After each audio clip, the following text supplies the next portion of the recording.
And joining me on this fine Saturday morning... Hey there, I'm back from the void, if you would introduce yourself real quick. Hello, yeah. I'm Yoshikion. I've run this game like maybe once, but it's like the best game I've ever played, so I got dragged along to ramble about stuff. Hey, my thoughts exactly. We're going to be running the true ending category today. I am not going to have a poll like I did last time, because if I do, that would inevitably lead to Pamela winning once again. And unfortunately, Pamela is slow. I'm Vane. I'm just going to bump up the audio here a little bit.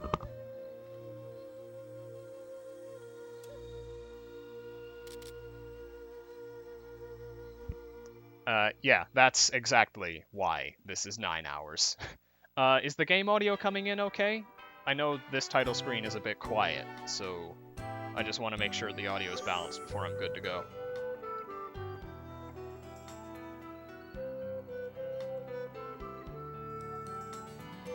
Okay, we good? We good. I'm absolutely not good here, but we're good anyway. So, we're going to get going in 3, 2, 1, go. This game is on PS2. I should probably specify that. Where's my thingy? There's my thingy. Who are you? Things are so nice when you control the stream layout. You just get rid of all of your mistakes. Sulfur.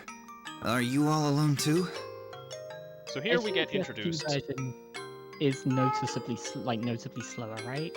Yeah, PSP has longer load times. Can I stay with you? The text is a lot more difficult to read. It's...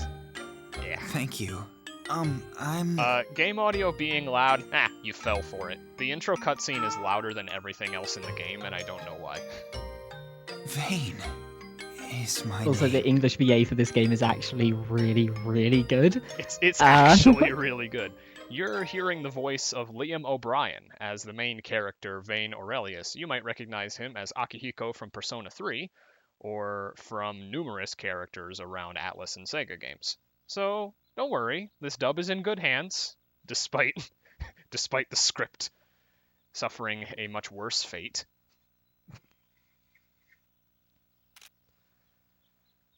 So, our main character here, Vane Aurelius, is a hermit living in the mountains with his little cat friend Sulfur. And he is invited by this dapper-looking fellow on your screen right now to attend the Al-Revis Academy for Budding and Aspiring Alchemists. It's 10 in the morning. I don't know how to English.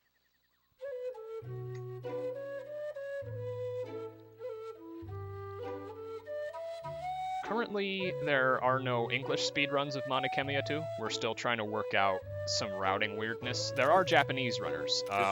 Koryote At is the main one, and he completely destroys that game on a regular basis. Me.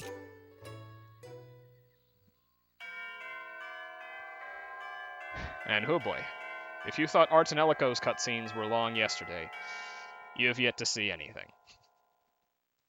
We've got a nice little 2-minute intro here to... I was tempted to say spice things up, but then I remembered this is the exact opposite of spicing something up. Also, this song, like the music throughout the academy, will be stuck in everyone's heads for like the next week. Ah, yeah, hope you like hearing this for the next 5 hours. So, what brought you to Atelier/Khemia speedrunning out of curiosity? I played Khemia like, it must have been about 10 years ago maybe, and then just like never touched it again until earlier this year, and was like, no, I love this game, why did I not pick it up again? It's like one of my favorite games ever. And was like, I wonder if there's a speedrun route for it. Next thing I knew, an 11-hour run later, and That's pretty much exactly how I started out, honestly. I think my run was worse, though. That was back when I was still trying to copy Nergzam's route to an extent. He had been running this game before the both of us, but he has since moved on to other endeavors.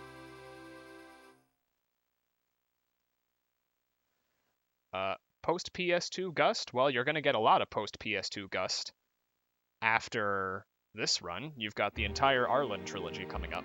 So you can decide that for yourself, or you can just take my word for it when I say yes, they are good.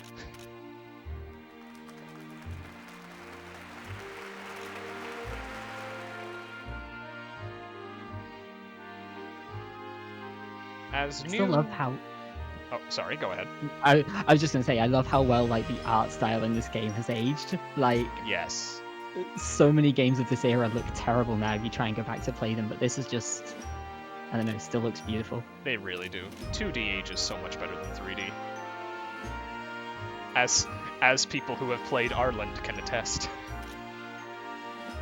As new freshmen at Al-Revis Academy, we've been inducted into our graduating class. We've been given the whole orientation shtick. It's kind of weird to see everybody gathered in a physical place, but hey, this is a video game. I can at least take that break from reality.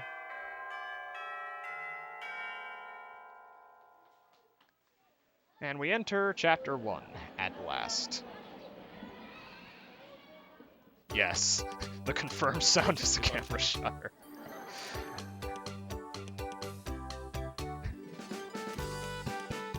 Also, the 2 to 3 minute intro cutscene wasn't bad enough. The Nope. next what? We get our first How thing long? of gameplay like 10 minutes later. Yeah, like good 5 to 10 minutes of just tutorials, walk from place to place, and nothing else. Yeah.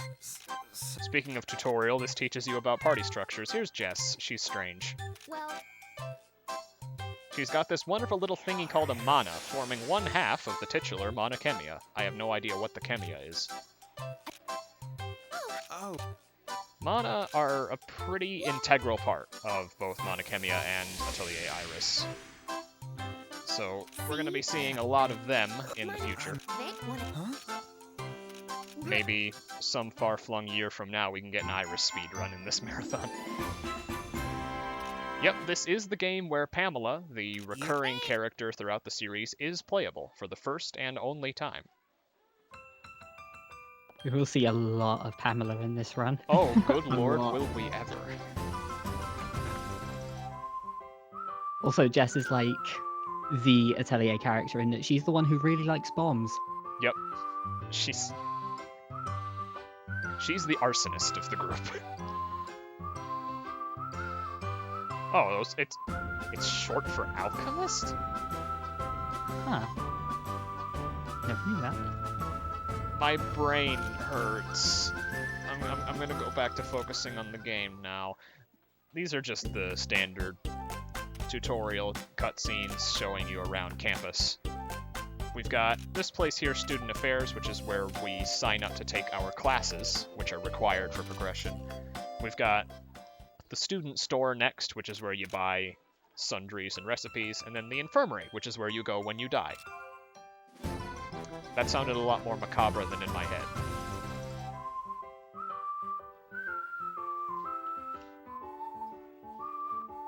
Is Pamela DLC? Oh. Well, goes to show how much I know. I'm the organizer of an Atelier/Artanilico marathon. I don't even know the series.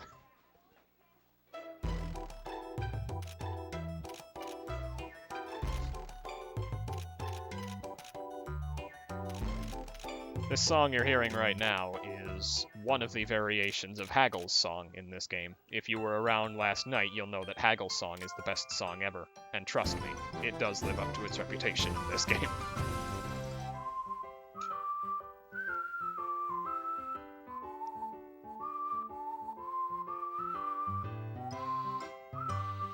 Who actually knows all 21 games? If anyone does, it's you. Or PPJ.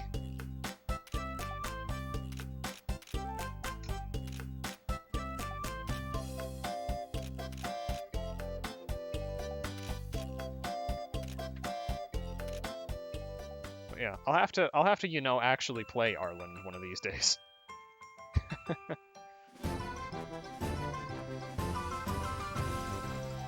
Figure out what all the hubbub is about. Hey. As we walk through our hallway, we are met with the resident Mook squad of this game, Tony and Renee. They're a really difficult fight in Chapter 6, and then you like never hear from them again, which is cool, because I would prefer it that way. Fortunately, they are apprehended by our first half carry. And yes, Dark Nova, it's Derek Stephen Prince time. I love his performance as Tony. Plus Richard Epcar as Flay. Sure I can. Let's just say there's a very good reason that my only emote as an affiliate is of Flay's face.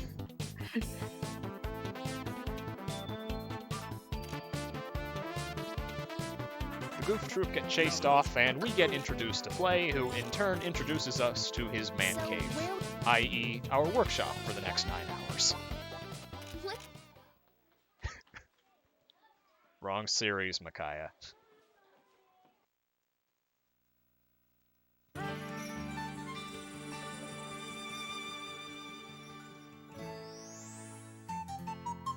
I was about to say something about one of the worst characters in the game, but I feel like I might start some arguments with that one.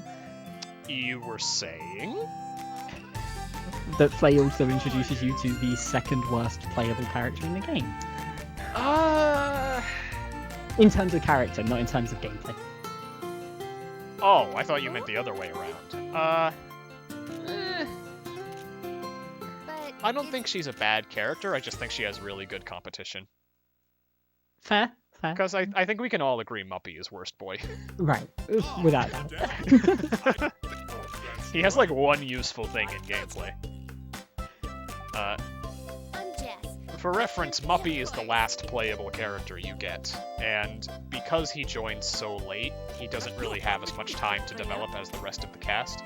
He was used pretty extensively in the old route by Nergzam because he has this random ability that can turn enemies into pots.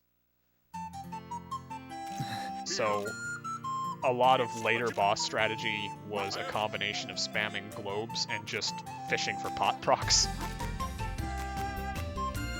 We have since progressed past that.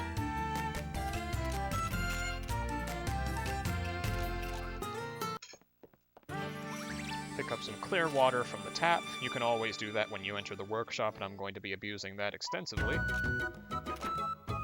And we get to know a little more about this blonde-haired beast girl. This is Nikki. She's cool. Unfortunately, she doesn't have too terribly much of a use in gameplay.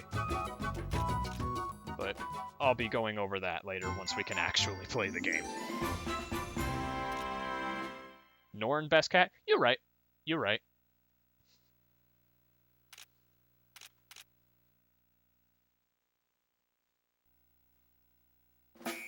Muffy taking over the world. I don't recall him taking over the world, but I do recall him being a prince of his own world.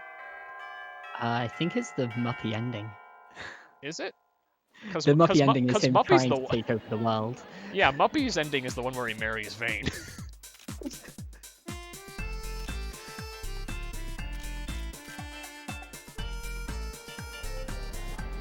Yeah, all of the game's endings are great.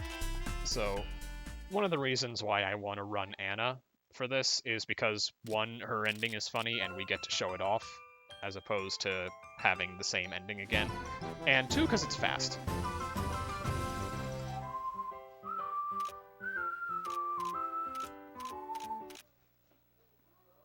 And seeing as we had to do one of Anna's character quests anyway, I think it's only fitting that we show off the rest of her growth.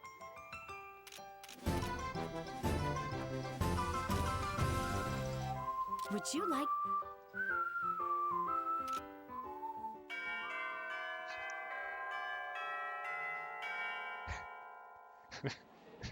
Who said we're here to be fast? You're on the mod team for this marathon, Micaiah. You should know that.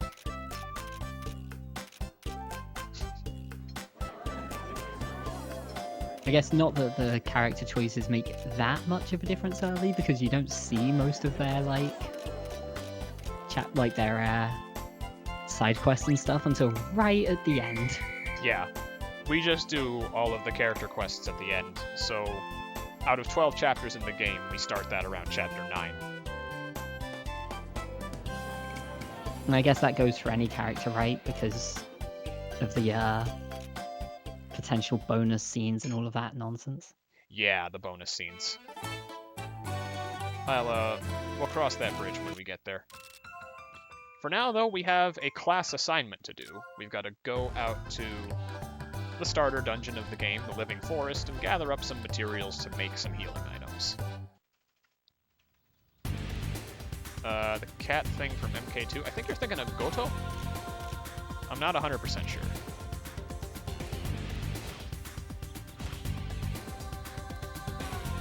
Because, the one that was a mana was Uryu.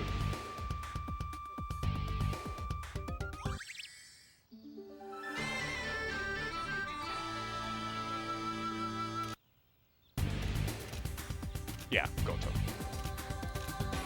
So, in the Living Forest, we get introduced to Alchemy Gathering, which is the staple mechanic of just about every Atelier game. We get to gather up materials and then synthesize them into things later. Compared to the previous games in the marathon, Khemia's alchemy is very simple. It's not very puzzle-oriented like most of the more recent games. So, you're going to be seeing a lot of fast alchemy, but that's balanced out by the sheer amount of it you have to do. And I'll be brushing up on that later. For now, we have a tutorial fight. I'm going to bop this guy.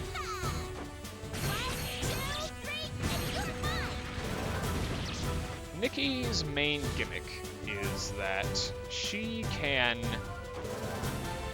convert certain enemies into charges for special attacks by killing them with this move called Heartcracker. So by doing that, I got that little converted a monster message and gained some charges. I would have preferred if Vayne had gotten the finishing blow on that, because getting the finishing blow earns you bonus effectively experience points. But Nikki getting it isn't the worst thing in the world. That's a lie, it is.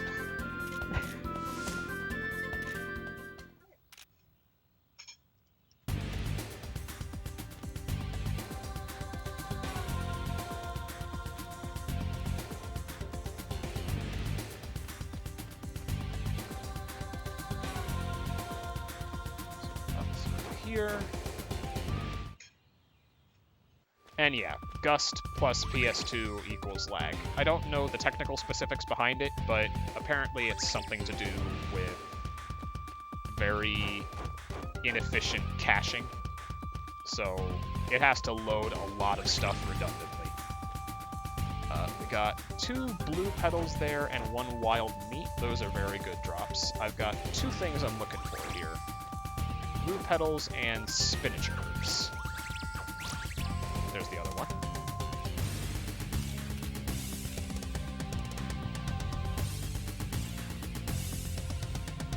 Make my way through here, take a detour. Whoa, hello.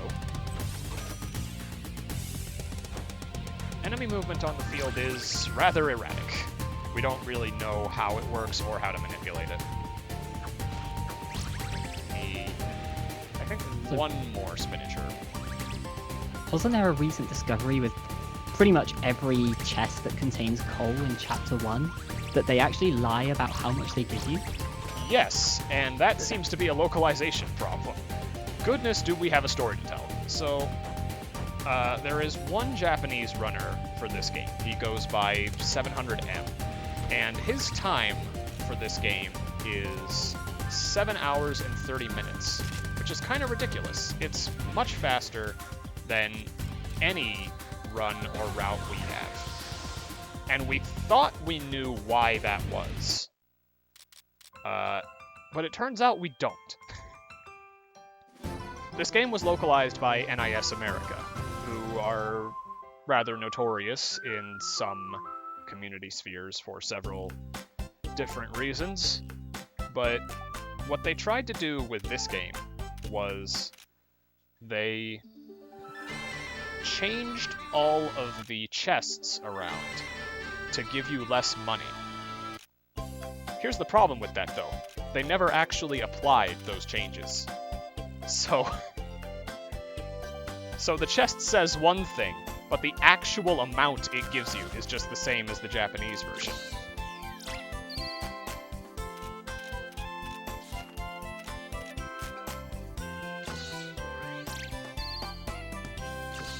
And that's why, when we were routing this game, we learned that the growth book, which basically acts as sort of a Final Fantasy X style sphere grid, there are slots that increase your speed, and in the Japanese version, this is labeled as +5 speed per node. In the English version, this is labeled as +2 speed per node. But they're lying. It still gives you 5. So we thought for the longest time that hour-and-a-half discrepancy was because you have less speed in the English version, but no, you have the exact same stats. So now we're back to knowing absolutely nothing about this game. That was a very long and convoluted explanation, I'm sorry. I just love seeing the conversations about that one where it's like, huh, I've somehow gained so much coal, like where is this coming from? I've got way more than I should have. Yeah. Yeah. Thankfully, this game doesn't crash on certain bosses, certain turns. That's something only the sequel does.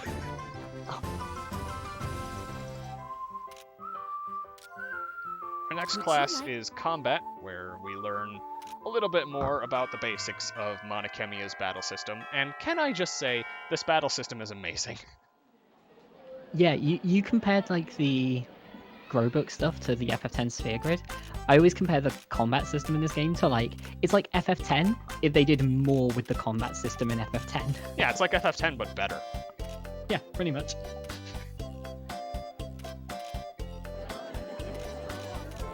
But yeah, someday we'll learn why I'm so slow. But that day is not today.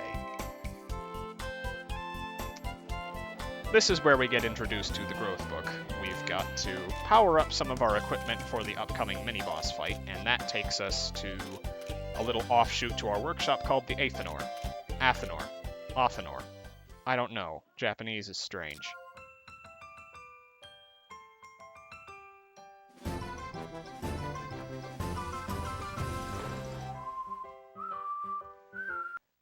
Got this rugged-looking fellow here. He administrates the Athenor. God, I'm already trying to correct myself.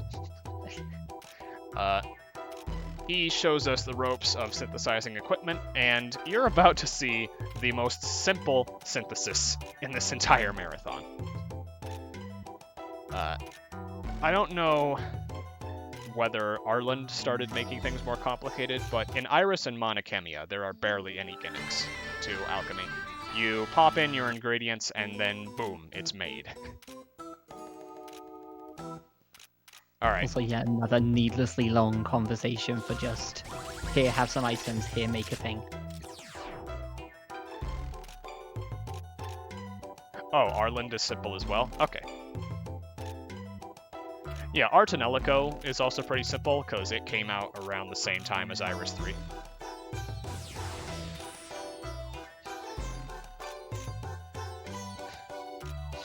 Yeah, I've heard Artanelico 2 synthesis, on the other hand, is interesting. So, as you just saw, by synthesizing a Ragged Collar, which is a weapon for sulfur, we unlock a space on Vane's growth book, and by spending AP, which we earn in battles in place of experience points, we upgrade those slots on the growth book. It's a very intuitive system, and it also, by proxy, necessitates a whole ton of alchemy. So, where the alchemy in this game isn't that complicated, we do have to do tons upon tons of synthesis to make sure our growth book, and therefore our stats, are up to date. I'm sorry, Panda Caper, I forgot to ping you. Please forgive me. Have a barrel.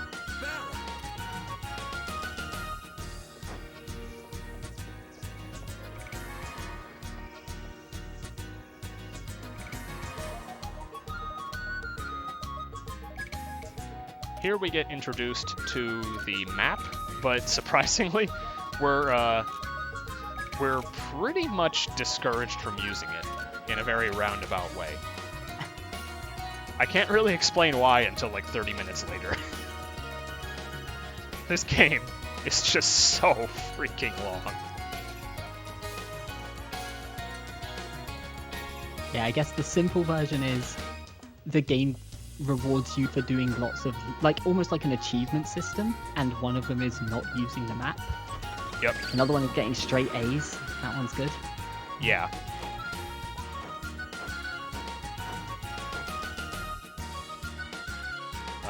Nelka for 18 bucks. Nelka is a spin-off. It's not really like any of the other Atelier games, so if you're expecting an Atelier game, then you would be disappointed.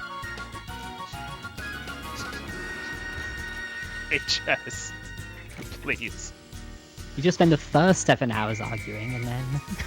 We spent 5 hours yesterday arguing over Jockli versus Misha.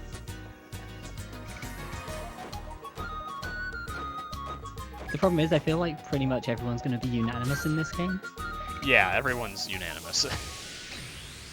I mean, the poll last year was a landslide. Pamela won no contest.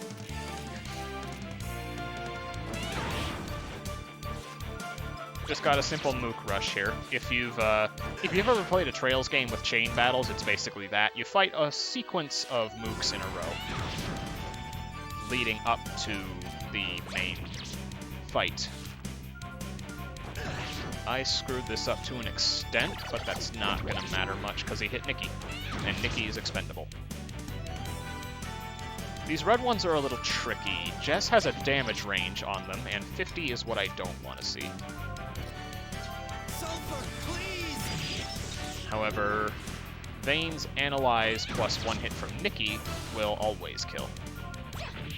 So that's cool. Sulfur, please! So bop that guy there, and then Jess should be able to get this one. And now we've got the boss. The boss hits like a truck, so I want to get rid of him as quickly as possible. I'm gonna do that with Heartcracker. Is Pamela useful in the party? Oh, you have no idea. Sulfur, please! I should be able to kill the Platinum with Jess. There we go. That's the big bad taken care of.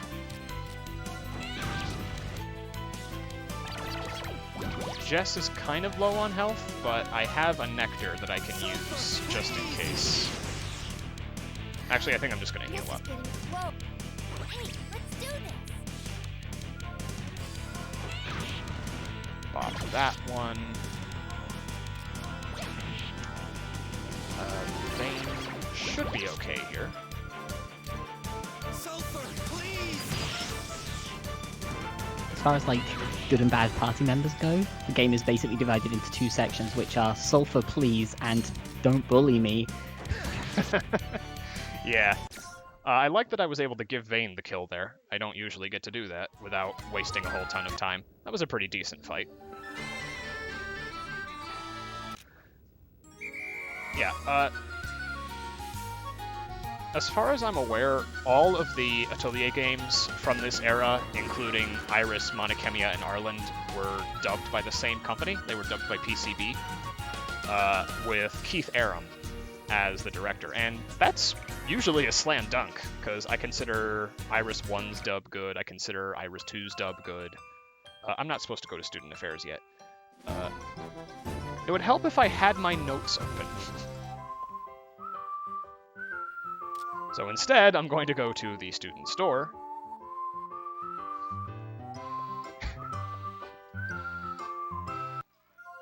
I'm going to buy 3 recipes here. Next up is the cafeteria, where I'm going to buy some sundries. I need 8 carotatoes, 2 goat milk, 3 tangerines, and 1 recipe for flour. Now I can go to Student Affairs and turn in the thing. But yeah, there have been a lot of strange circumstances within the dubs for these games. Khemia 1 seems to be the only big exception, because I consider this game's English dub fantastic. Mhm.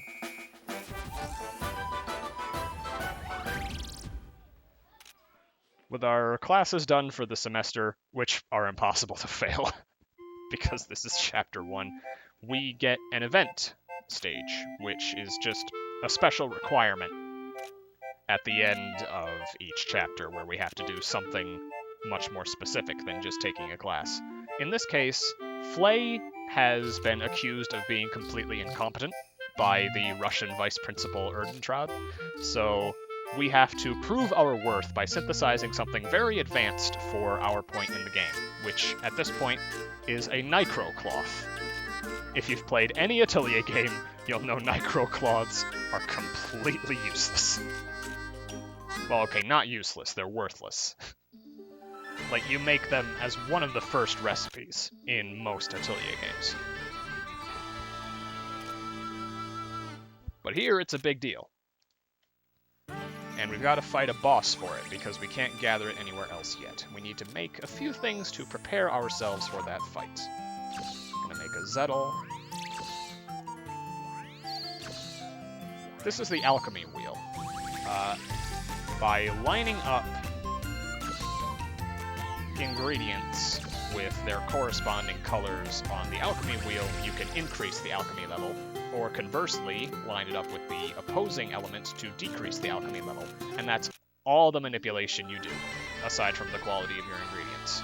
There's no puzzling whatsoever. And those are the only two syntheses we need to do here.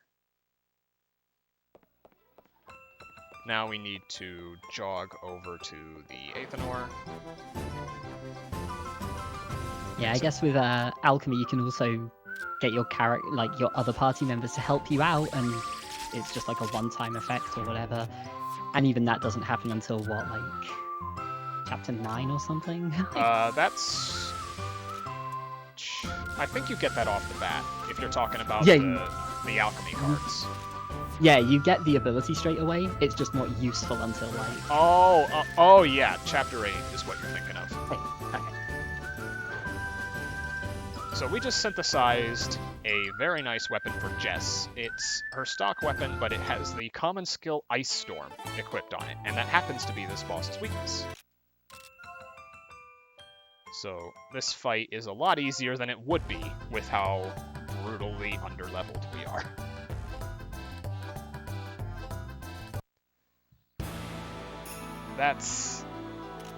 This whole thing of synthesize this equipment or you die is a very common theme in this run.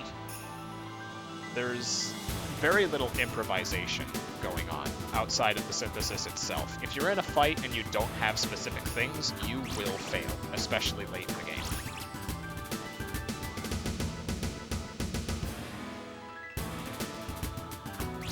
Also, the item that we actually come here to get from this boss is the Tuft. And they're like, you can only get it in this one very particular place from this one very particular enemy. And as soon as you walk into the next chapter, you'll have probably about 10 of them in 10 seconds. Yes. I hate that. And by that I mean, I hate it so much I love it. I was not supposed to get into this fight here, that wastes a bit of time. Whenever you run, you burn a little bit of time off the in-game clock, which you can see at the top right corner of the screen. I do not want it to get to nighttime, because nighttime is very dangerous. Whenever it's nighttime, enemies move faster, they're stronger in battle, and your 100% run chance decreases to like 25%. So I'm going to try to avoid as many boys as I can. And I'm also going to pick up as much stuff as I can, because I have a lot of items I need to get here.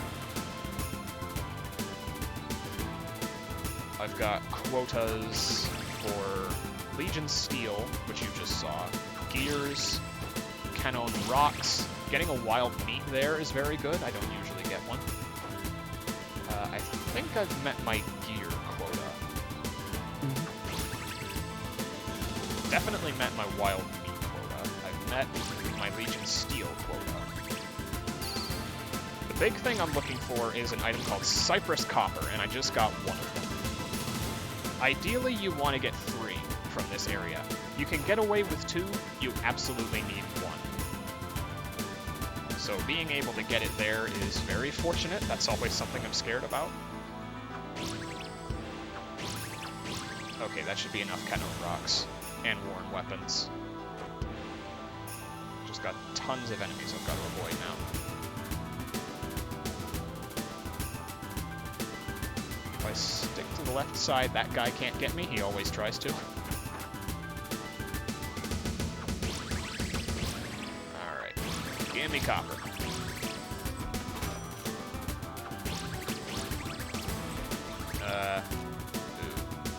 Only got 1. I can live with that. It'll just make money a bit tighter in Chapter 3. It's not too much of a concern right now. In we go to the first boss fight.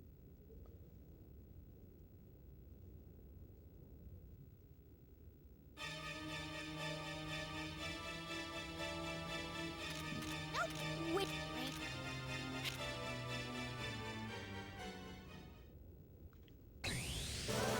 The key here is making sure Jess lives, which is why I would have been averse to using that nectar in the previous fight. She has a realistic chance of dying here because she has no health.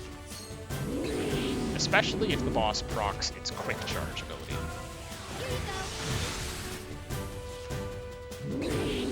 Okay, that's fine. Vayne getting hit is not the end of the world. Neither is Nikki. PS2 lag.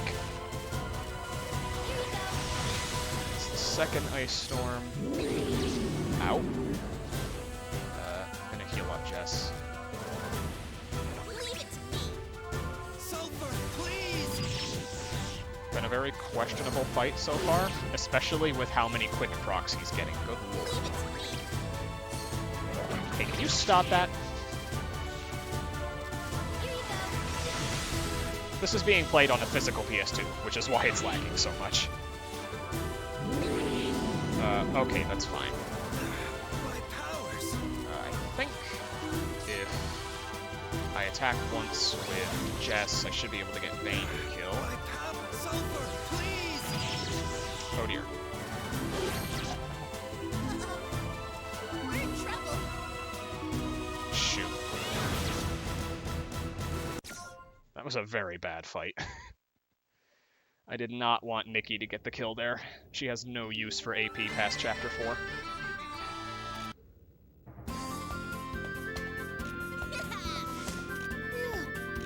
But hey, marathon luck. But yeah, mental, emulated PS2s don't lag, they just have audio slowdown.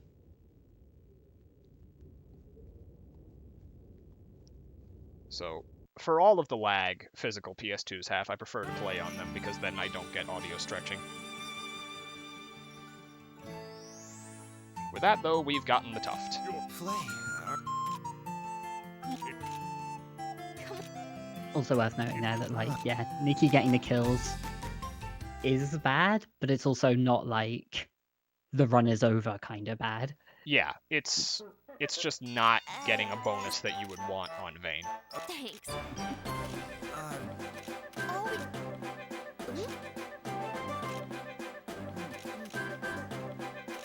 It's all. Our merry band of idiots have acquired a tuft and finally synthesized the Nitro Cloth, which is something you do in, like, the first 10 minutes of any Atelier game. rare?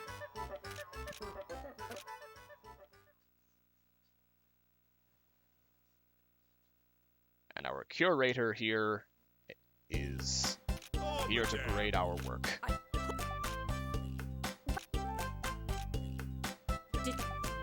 Of course they did. I'm. Real talk though, Ernentrout's great. I actually love, like, even most of the minor characters in this game have so much personality. Yeah, they really do. Like, as much as I rag on Nisa, they at least did a good job translating that.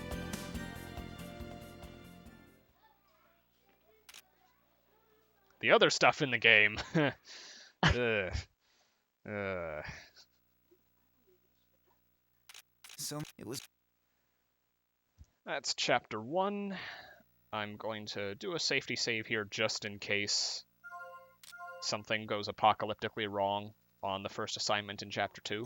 I don't expect it to, but anything can happen in a marathon.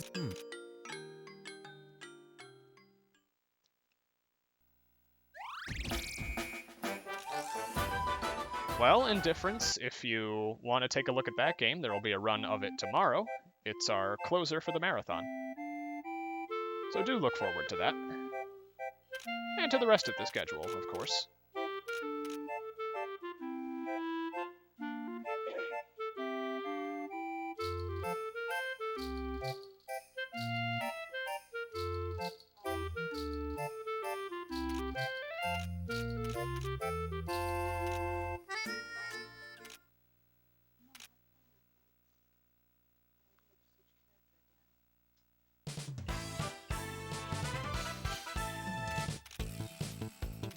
Flay arrives from seemingly nowhere, and he tells us of what seems to be a new transfer student in the class, which is like, okay. We are in episode 2 of a shonen school anime now. We gotta head over to the classroom to investigate real quick. Is there a Gust game with a bad OST? No.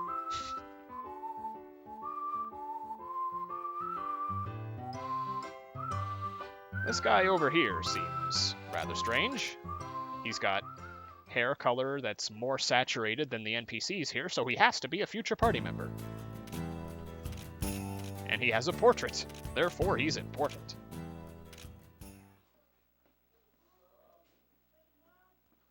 Unfortunately, the Mook squad has gotten to him first.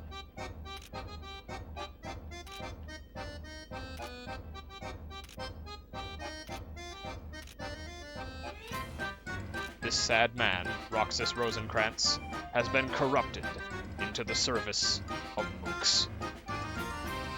An F for him in the chat.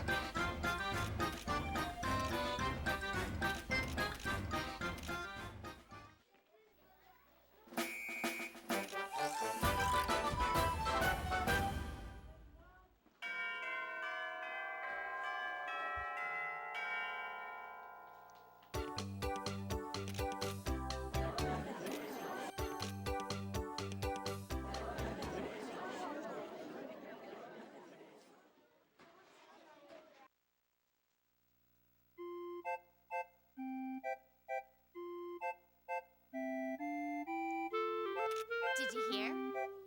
Yeah.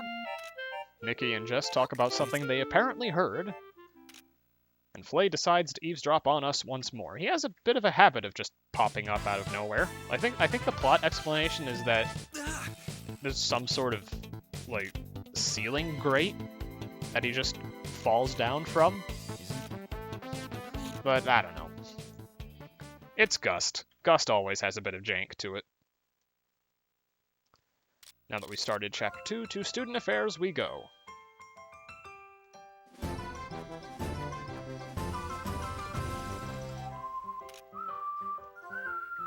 Would you like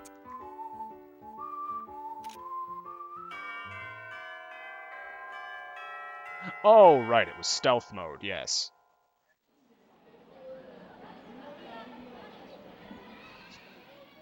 This man cave has a hidden man cave. I wouldn't put it past the man.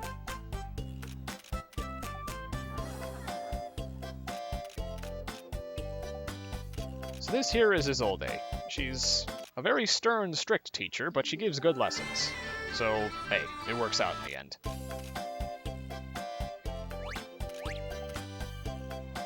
And we got another nectar for our troubles, which is nice.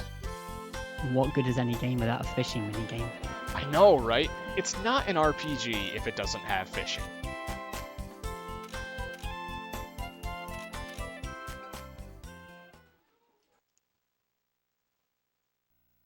I actually, when I was like doing practice to learn this run, got this chapter very slightly wrong. Of like the fishing very slightly off, and it just ruins the entire run. The Yeah. whole thing is gone. So this is what Yoshi-kyun was talking about earlier. We had to fight a boss just to get a tuft. Now that we're in the Heights, the new area, first thing we get, tuft. I actually want to take a fight here. This is a relatively new development, and I'm looking for not those. I'm gonna go all out. So I'm gonna pass on that guy because I don't feel like re-rolling. And I'll see if I can get a fight with some of the other enemies over here.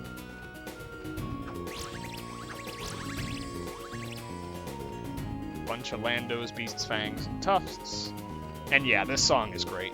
This game's soundtrack in general is bangers upon bangers. I remember doing like a music tournament thing for games on an old site I was on where people voted for their favorite song, and the finals were just 2 Khemia songs. I would not be surprised. That's what I'm looking for, that kobold there. I want to kill it with Heartcracker to get charges for one of Mickey's attacks.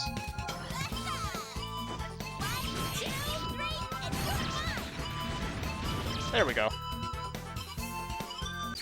Also gets me a bit of bonus AP. But yeah, I'm guessing it was Nefertiti and Stigmata. Yeah. Yeah. And Nefertiti won. Oh, Nefertiti won. Yeah. I think it's the better one of the two. Ooh. That's a spicy take. It's like my favorite song in any game. I love it. Fair point. The vocal version really elevates it. And don't worry, to all of you in the chat, we'll be hearing it twice.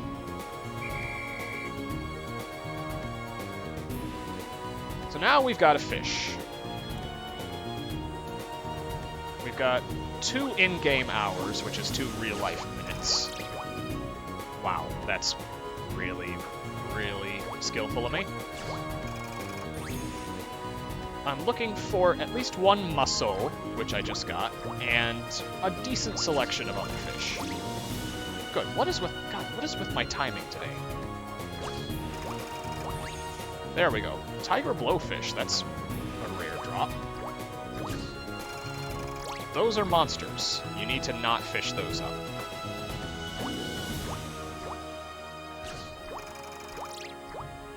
Okay, I'm starting to get a little bit nervous. I need to get at least 4 fish here for the A.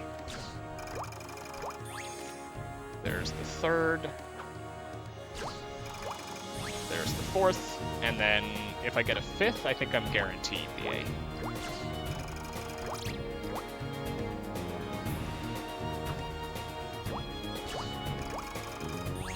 There we go. That was a little bit sketchier than it usually was. At the very least, we don't have to sit here and wait until we get 2 tiger blowfish, like we did in previous routes.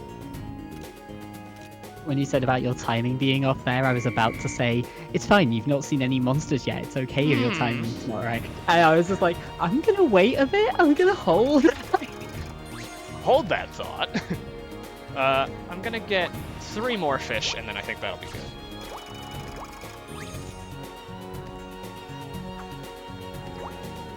Yeah, this is very RNG. You can be here for any amount of time trying to get the required amount of fish. I think that's good, though.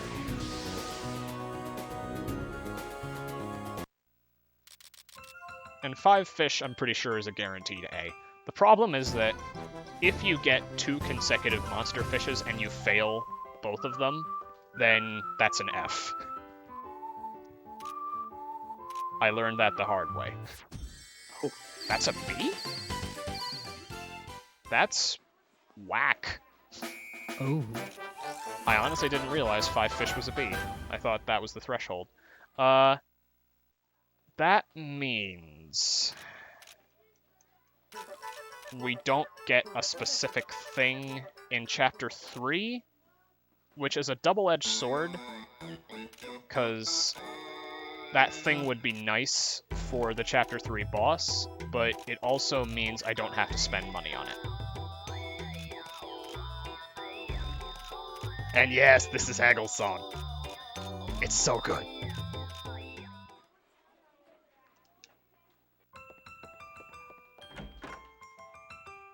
Dalai Lama is too good. Back to student affairs we go for our next class of the semester. Would you like to...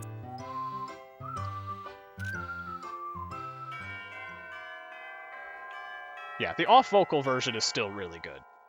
Like, honestly, I like the key that the instrumental version is in better. I think I prefer the instrumental one. Yeah, to each their own. I like both. Yeah. Like, the context within which instrumental Nefertiti plays really benefits from that dramatic edge that it has. Mhm.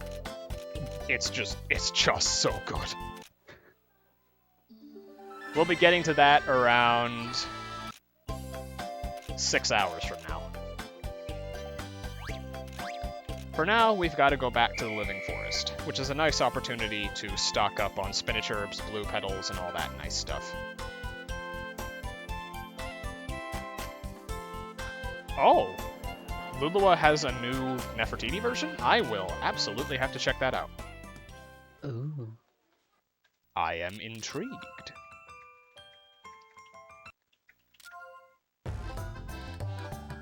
There's one enemy that always gives me trouble here. Let's see if I can't give him the slip. Where are you? You're there. Okay. Ah! He juked me! Let's try this anyway. Oh, it's just a stupid koala. Dodging enemies is probably a good 90% of this run, and just making sure you get the right items is the other 10%. But, Yeah. like, failing to dodge enemies can turn the final dungeon from, like, a good 30 to 40 minutes still, probably, on a good run. But, like, the final dungeon could be anywhere from, like, 30, 40 minutes to, like, well over an hour. Yeah, With it's just some bad enemy encounters. yeah. It's also very long because I'm stubborn and stupid and I don't craft treasure capes. But I've started to route that in for safety now. With 2 treasure capes, you can get through the final 2 rooms of the final dungeon. Makes that a lot easier. What is that hitbox? He was behind me.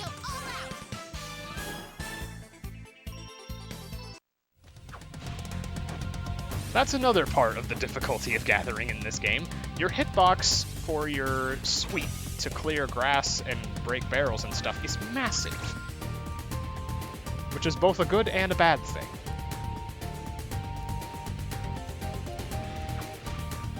Anyway, oop. Ah, good lord. I am having no luck today.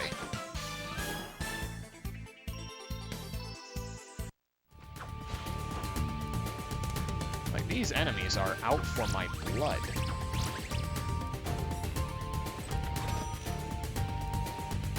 At the very least, the mini-bosses are traditionally very slow. Those big blobs you see on the screen. So I just have to steer well clear of them.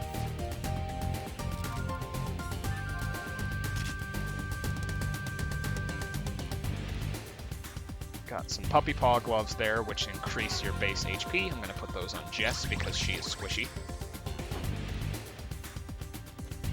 Doing pretty well on blue petals and spinach herbs right now. I don't think I'm going to need to restock.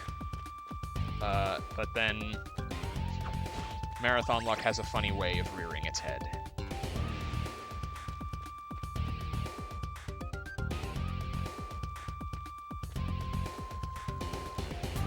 Reached our destination here. Gonna get some clear water.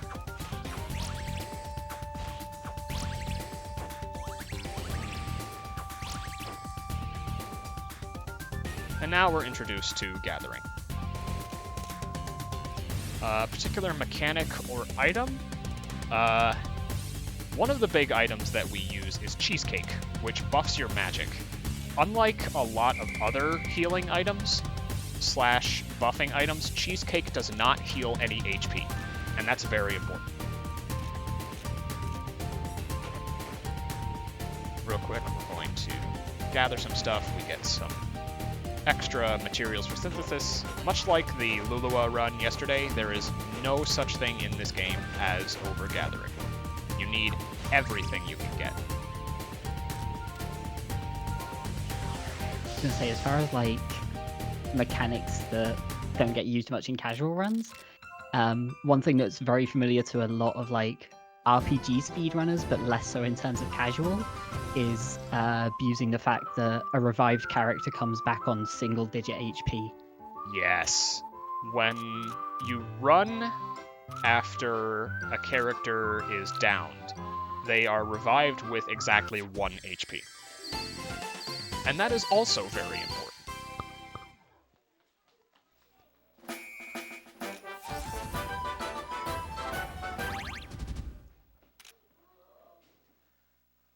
Now that we've cleared our classes for the semester, we've got free time, and we are going to spend this free time doing absolutely nothing for this first chapter.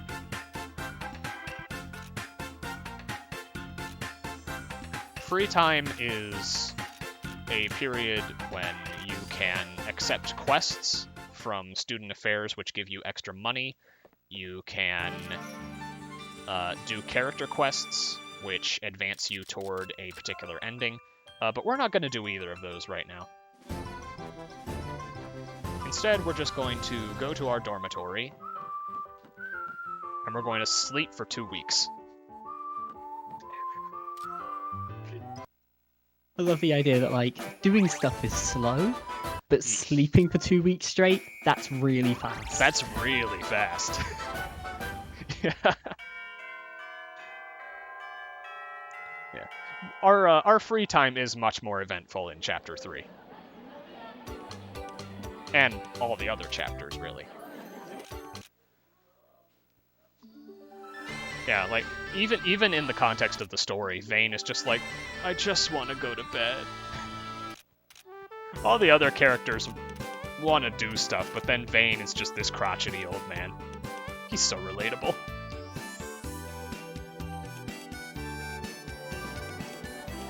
At the end of the semester...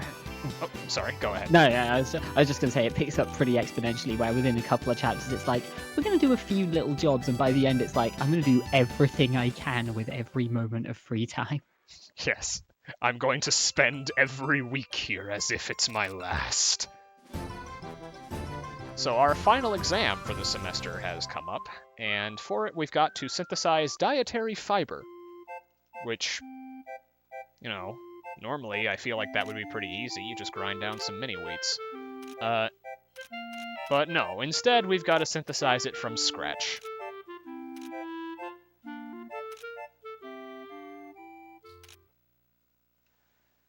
There are 2 ways to make dietary fiber. One uses a spinach herb as the first ingredient in the synthesis, but you can make a higher quality version by using a huffin.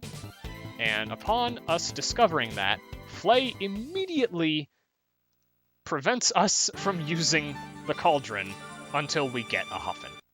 So we've got to go to the heights. Because Flay is a jerkface.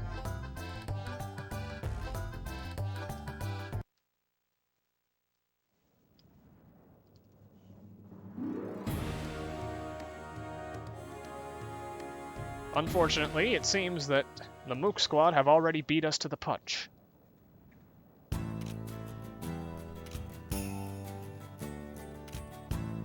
We've got to get to the Huffin tree at the very height of the heights before they do, to make sure that we get a Huffin, and that they don't hog all of them. They also make a point there of calling out just how useless Flay is at the moment.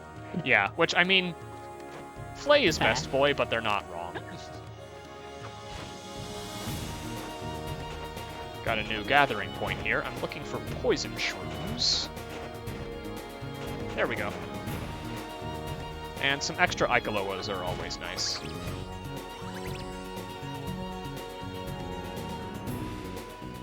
Yeah, it's actually revealed later what Flay is doing while you're away. I think that's like chapter 4-ish. Over here, we get the recipe for the Eternal Turnkey. Nice item that we'll have to make.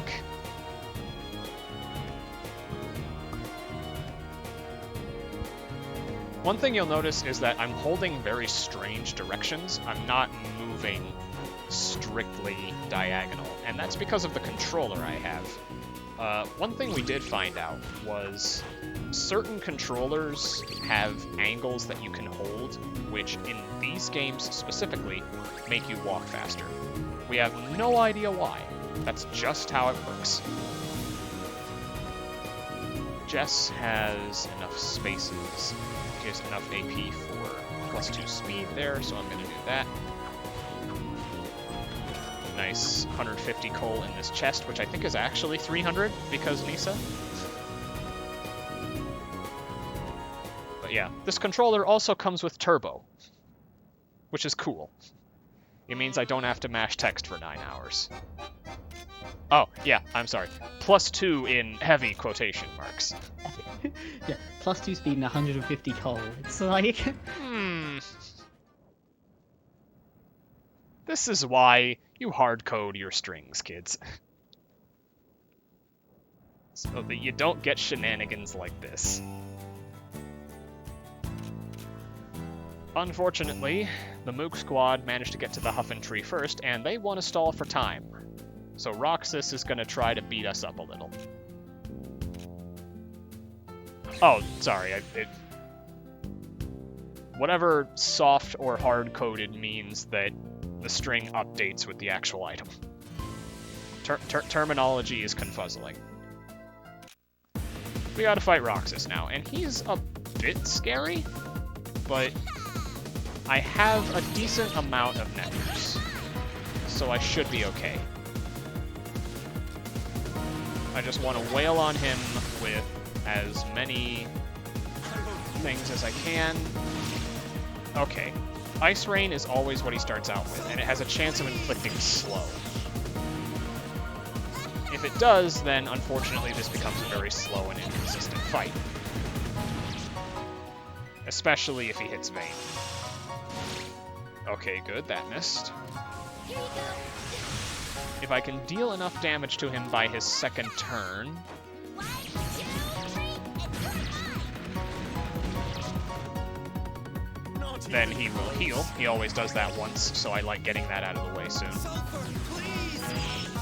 And now we just wail on him with what MP Jess has left, plus Analyze and regular attacks from Nikki. That's really all we can do here.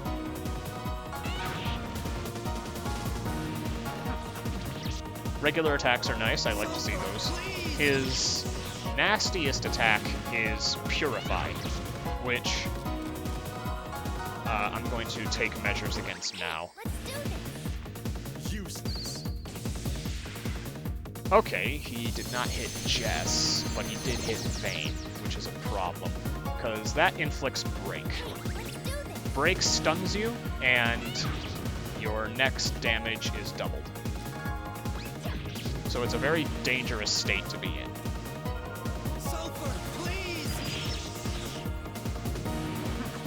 Okay, regular attack, that's fine. And then if I guard with Jess, I should be able to give Vayne the kill here. Useless.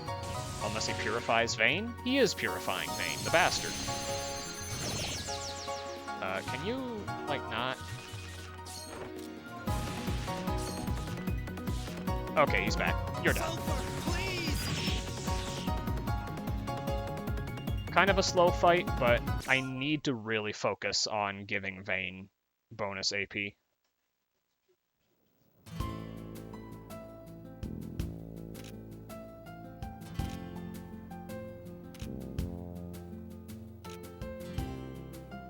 That's Roxas down, and he goes on a bit of a whiny binge about how Vayne is carried by his mana, which, I mean, he kind of is, but no need to be a spoilsport about it. And with that, we move on.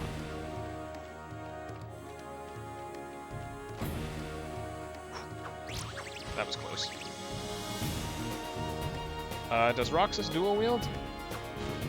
I think he does in his finishing burst, but unfortunately you never get to see that in the run. You only get one chance to do a finishing burst, and that's very RNG itself. And if we do get the chance, then it's going to be Pamela.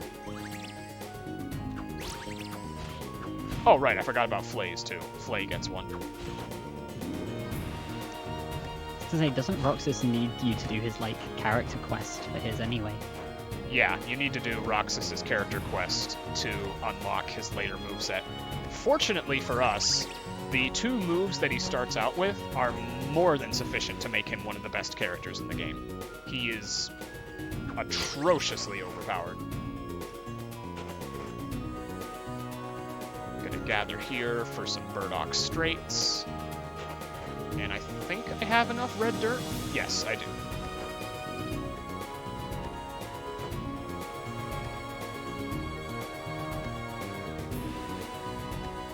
But yeah. Anna, unfortunately, she really excels against regular enemies, but we don't fight any in this run. It is exclusively bosses. So she doesn't really get to strut her stuff, despite the fact that we do her ending. Which character ending is considered the fastest? I don't know. The Japanese run goes with Nikki. I go with Anna. I've yet to lab it out.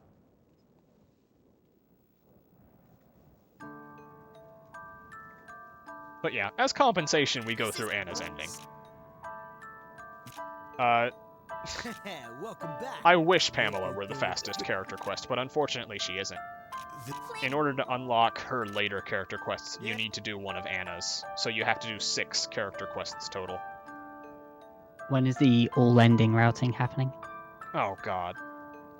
Who's got Yoshi. In one go as well, so you have to have the save before, and then go through each one by one, right? Yoshi, please. Yeah. You're giving me bad ideas, and I don't like it. This is so messed up. I don't... So we didn't get our Huffin, and that's because Tony and Renee burned down the tree. So, yeah, I take it back. Jess, you're not the arsonist of the party, Roxas is.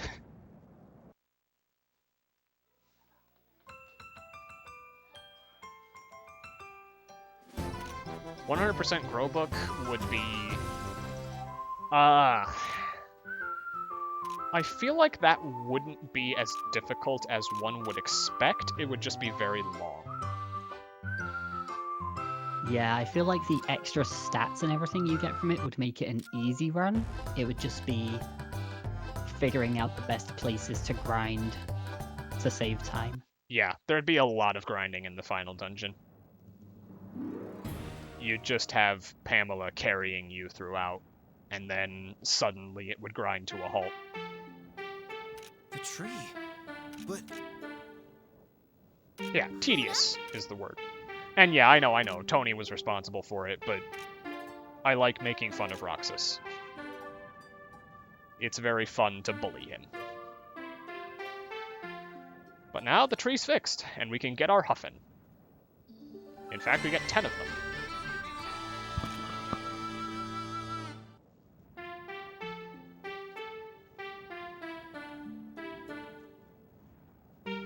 And Nikki, in turn, gets her own little mana friend. Whoa! huh? Is What's...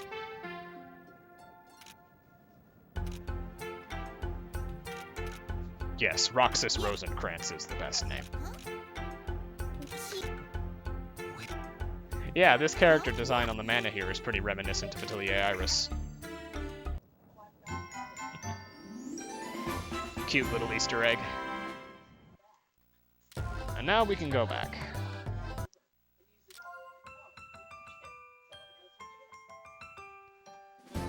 We've got a fair bit of syntheses to do here.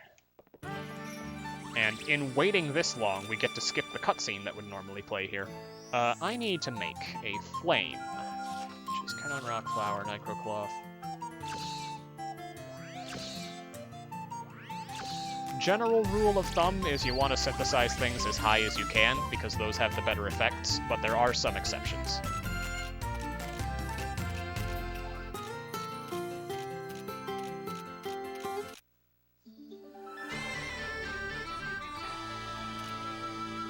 Sometimes cutscenes like those are also how you get new recipes, because your party members will come up with new ideas for you to try. I need the Joker fish for that. Like in that one where Jess was like, yeah, this explodes, but it doesn't explode in an interesting enough way. Make it better. Yeah. And I mean, this next cutscene is the exact same way. You made salt? I want to make gunpowder. Next up, we need to make 6 Nitro-Cloths, 1 thing of Pleather Cloth, which requires Joker Fish,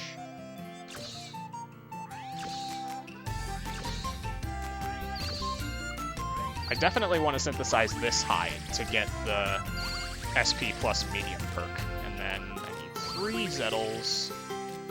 Now I mutate this recipe by substituting a different item in as the first ingredient, and that gets me polish powder. Next up, I need to make an Eternal Turnkey using the polish powder I just made. I want to synthesize this high for that plus SP, and then finally I can make the dietary fiber.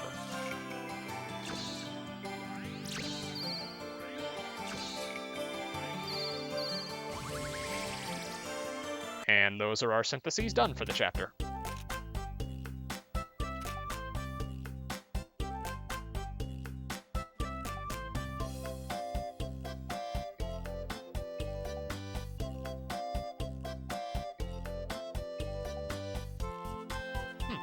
I do believe there is an English run of Iris 1. I don't know how recently it was.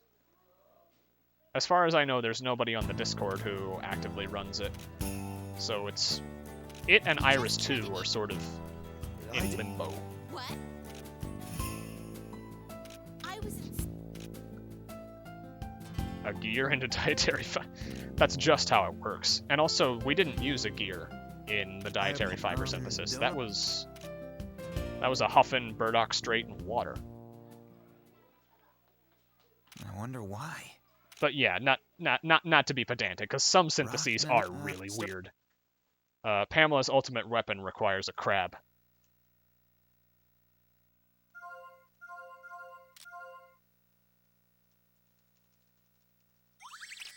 On to chapter 3. Yes, you heard me right. A crab. It's actually one of the most RNG-heavy items in the game.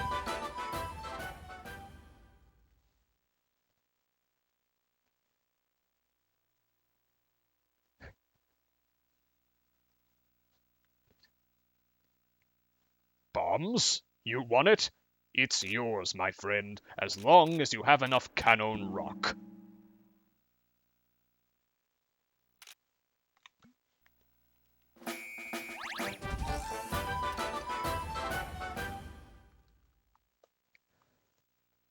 Oh yeah, speaking of,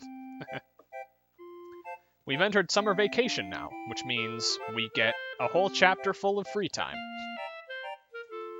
And we're going to do a little bit more with it than we did last chapter.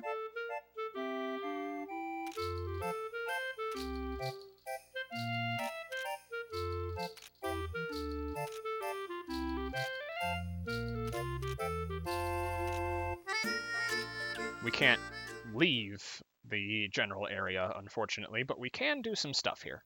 I need to go to the infirmary. Oh, we're still gonna sleep. And then I'm going to buy the recipe for the flea necklace and the fake brand bag, weapons for Vane and Jess respectively. Next up, student affairs.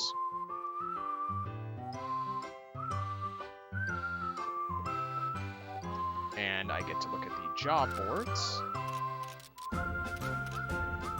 Those require Landos and flea necklaces.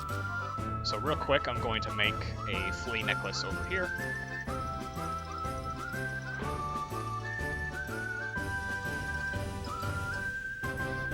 This is what you absolutely need the cypress copper for. I need to use the poison shroom, red dirt tuft, and the cypress copper. Flame gaze, poison, and HP plus medium. I need to make 2 of those, so I need a second cypress copper, and then I need cypress copper for one other synthesis in this chapter. Fortunately, you can buy it now, so I'll be doing that later.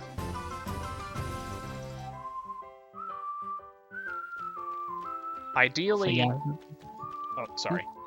I'm just gonna make dumb jokes about how we're spending free time now. Whereas last time it was all sleeping, this time it's you do like 2 jobs, a bunch of shopping, and then sleep. Yeah. I actually don't need to buy Legion Steel. That is... strange. I'm gonna buy some anyway. So we delivered the flea necklace for a cool 1700 coal, which that actually is the correct number.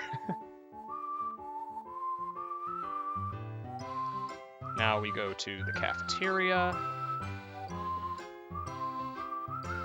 We turn in the Landos that we got for another 1100 coal, and we buy some salt and the recipe for steak.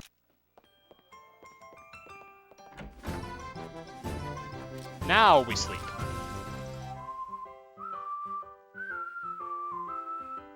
Also, yeah, pretty much all the jobs here are just get extra money so that you can buy more recipes so that you can get more stats later on. Yep. That's almost exclusively what it is. Money is very tight in this route. So what syntheses we do, we have to make sure we have enough materials and enough money.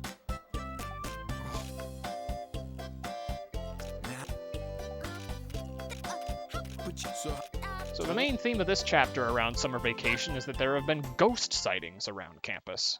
We can't really investigate because we're too busy farming cypress copper, but that will come to a head at the end of the chapter, after we sleep for another week.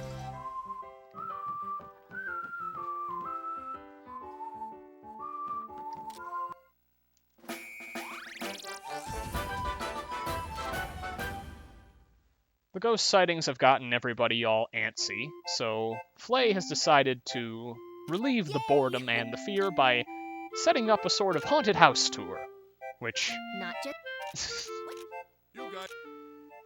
Man's got ideas. I'll give him credit for that.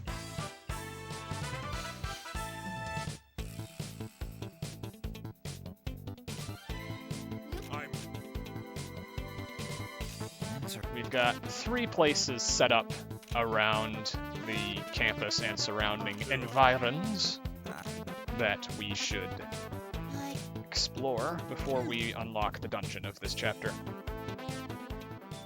Yes, what a mystery it is.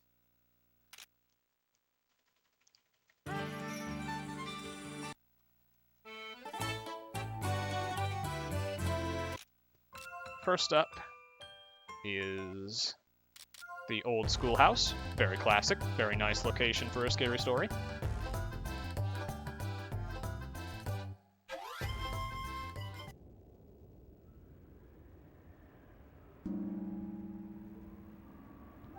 The old school. Yeah, So. Pamela lives a strange existence at Al-Revis Academy. But the nurse at the top. Oh. I know, bustin' makes people feel good, but sometimes just living with the ghost is fine too. Sometimes bullying it is even better.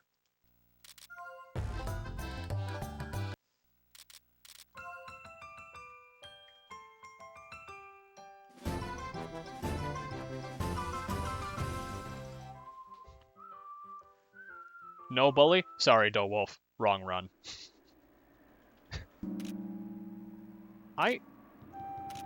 God, that is weird to think about. I don't know what a run of this game would look like without Pamela. A lot longer, at least. A lot longer.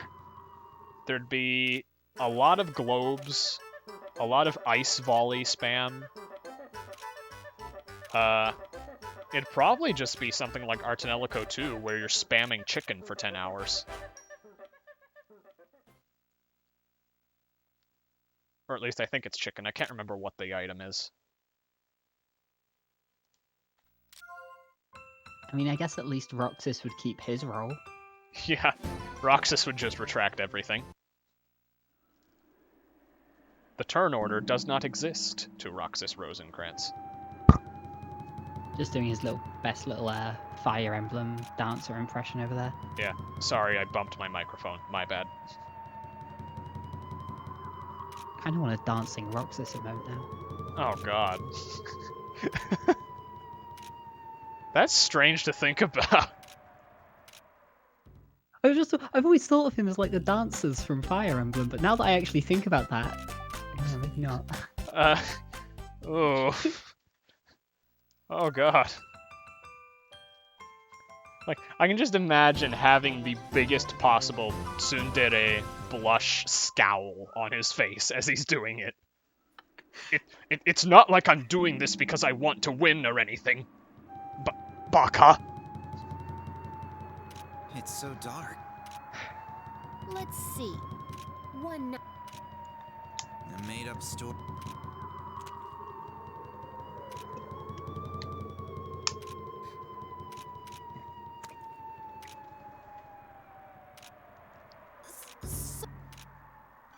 Is This last location is honestly low-key incredibly creepy, but it's never touched up on again. Melanie as a whole is incredibly creepy. Melanie is incredibly creepy. Like, it doesn't help that she shares the same voice actress as Isolde. They're both voiced by Wendy Lee. So, like, I have this headcanon that Melanie is just a homunculus or something. Huh? Like, she's not real. if you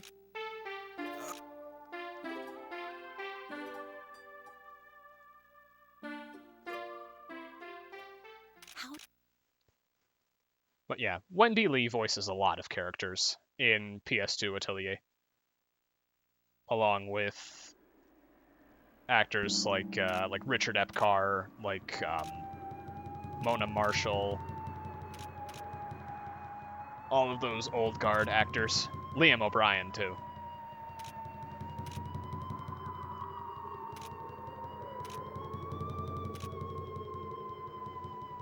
So someone got scared, but it wasn't us.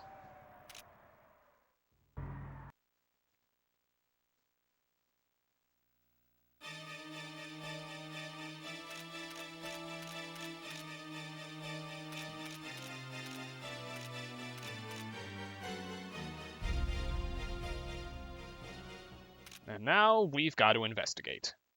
'Cause some poor sucker got dragged into the resource center. We're gonna be seeing a lot of this place. Head over here for a recipe for the Arab-esque robe. Very nice thing of armor that can be used as a crafting ingredient. And I'm looking for some specific item bags here.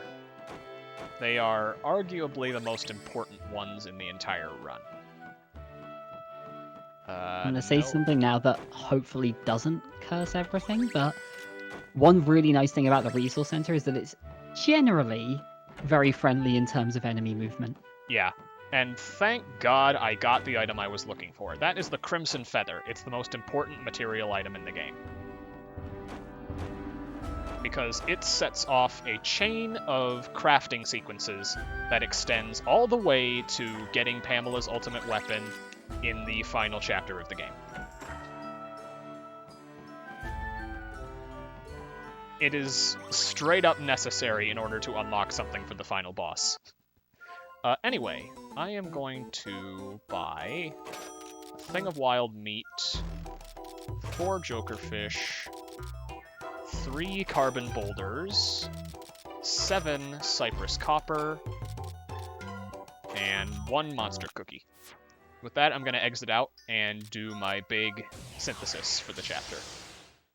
I'm still not sure why there is a shopkeeper in like an abandoned basement, but Yeah, I'm not sure. He's just the he's the resource guy, and I just entered the workshop instead of the workshop hallway. Thank God it didn't give me a cutscene.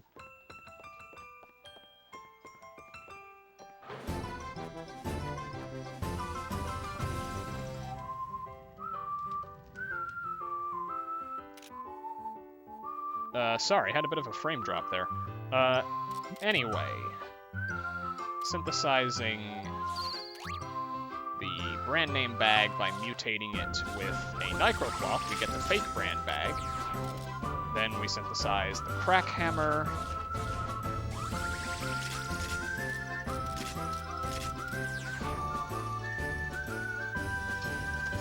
I don't know why, but there is something weirdly satisfying about the name Crack Hammer. Yeah, it's neat. And then Nicrocloth, Tuft, Gear gets us the female standard uniform. Then we mutate that using the female uniform we just crafted. Oh, I don't have any heal jars. Because I used them all up on the fight with Roxas. Oh, right. Well, alright. I will make one.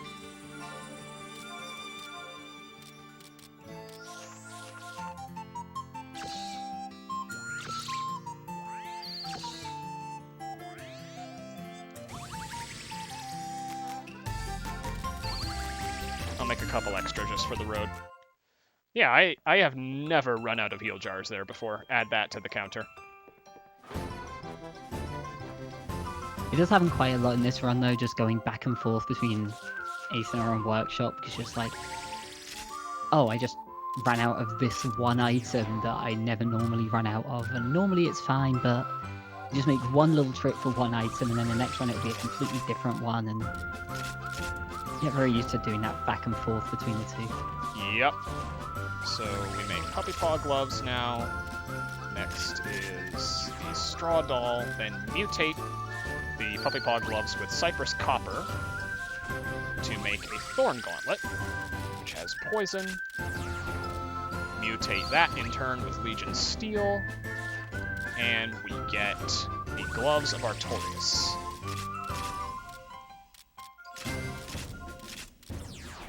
Those, I believe, are all the syntheses we need to do. So now I'm just going to do my growth books.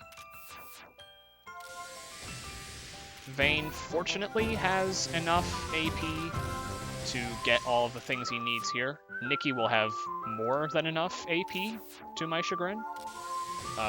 Jess does not have enough for the extra 25 HP.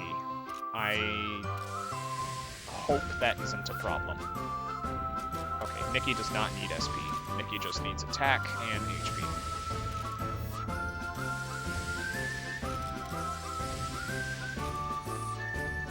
Okay, 120, 115, 113. I could do worse.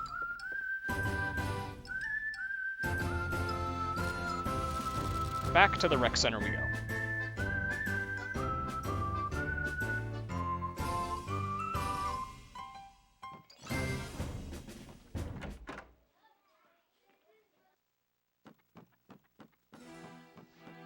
If you get 3 Cypress Copper in Chapter 1, and you manage to get the Crimson Feather on the first try, then you can do all of this in one go, but that's very unlikely. Usually you only get 1 or 2 Cypress Copper from the old schoolhouse. Ooh, another Crimson Feather. Thank you. I will gladly take that. And that enemy wanted my blood. Fortunately, there's a heal point before the boss, so it doesn't matter that I take damage here. Also doesn't matter that I'm poisoned, because that wears off after the fight.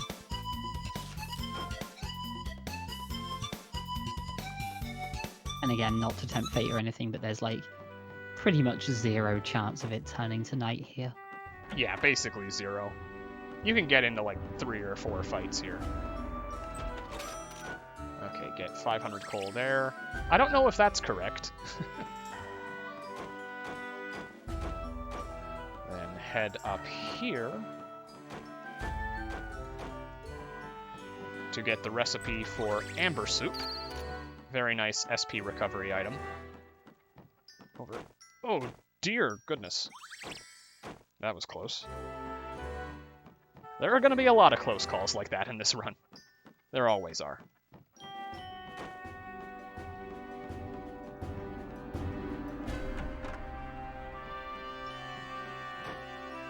Heading back over here now. Whoa, that enemy also really wanted me, but I managed to avoid him.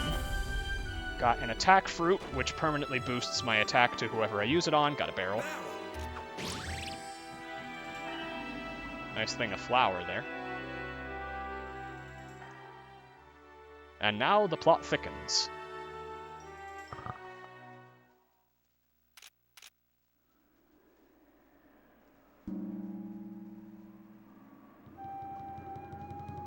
The ghost of the school reveals herself. None other than Pamela Ibis. Ibis. I don't know. Do Wolf, what's the kana?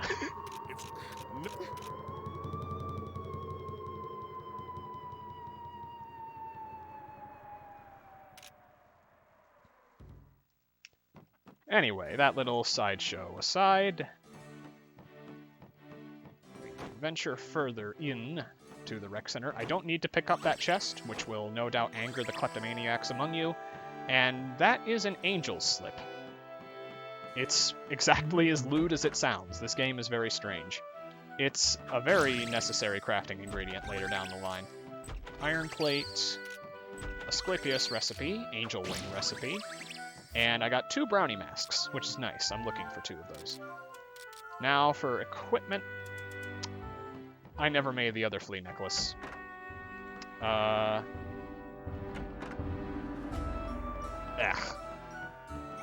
think that's fine. Because I still have a chance to poison proc. I just need Thorn Gauntlet, Puppy Paw Gloves. Then Jess gets the fake brand bag, the Bad Girl, the Straw Doll, and the Puppy Paw Gloves. Nikki gets Altered Uniform F and Gloves of Artorias. Gonna save here just in case. 111. Kinda slow. And this fight is going to be much slower. So I'm just going to have to hope I get poison procs from regular attacks with Vayne. Okay. How is this going to go?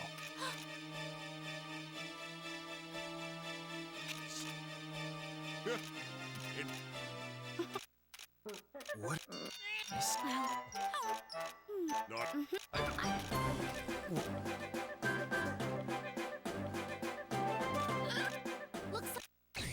Okay, there's a manip that Tsukibaka told me about with this game. Well, with this fight. I don't know if it even works, honestly. Because he runs on emulator, so the timing could very well be different.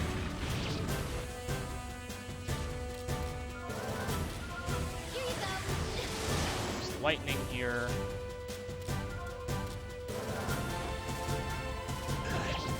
Whoa, it did work! Okay.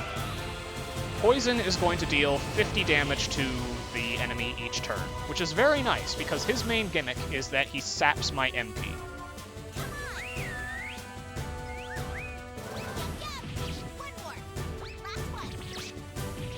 This is what I got the charges for Nikki's Coalaria knock for. They don't require any MP to use, so as long as I have charges for them, which I got by heart-crackering the Coalarias, I can deal a lot more damage than her regular attacks would, and it doesn't matter that I don't have any MP for Heartcracker. Unfortunately, Jess just barely doesn't have enough MP for another lightning, so this fight's still going to be kind of slow. Vayne at least still has plenty of SP for Analyze. He's he's using another Love Hurricane now, I don't care that he's doing that, because that just damages my SP, and I'm already out of it. So now it just boils down to regular attacks.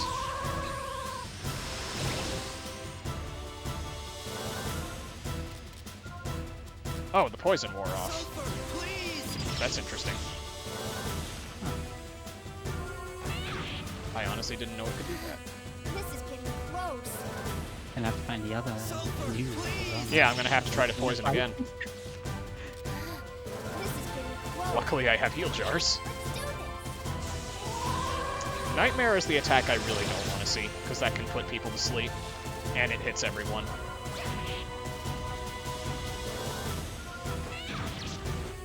Just for some context on that poison thing, that was discovered, what, this week? Yeah, that Manip was discovered a couple days ago. He always heals once, so I'm not too concerned about that. And wow, Jess's attack actually procced knockback. Usually doesn't do that.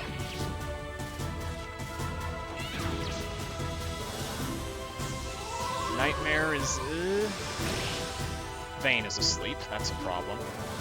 Okay, but he got up.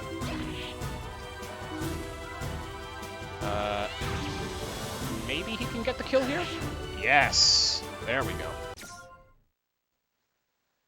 Overall, a decent fight considering I didn't have the right equipment. So, when I'm at the Aethanor again, remind me to make the flea necklace. Good work. But what? Oh, don't. With that, the fallen lover is defeated, and Pamela heads to our workshop to attempt to explain what on earth just happened. So Pamela reveals to the party here that yes, she is a ghost. She's been trapped here for decades, never to leave the academy, but she's fine with it because she's Pamela and she gets to do whatever she wants, including phase through walls.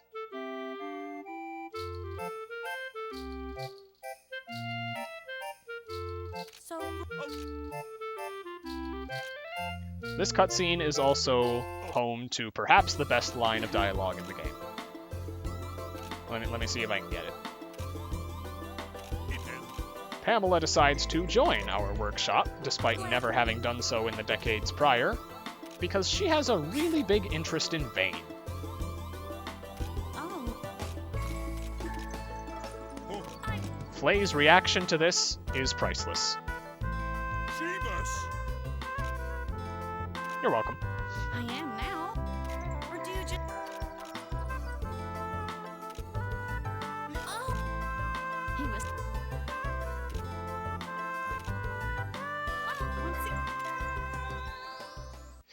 So yeah, I always point that line out. Okay. The run is still alive, despite being relatively slow. On to Chapter 4. Like you know, that is that. Are you?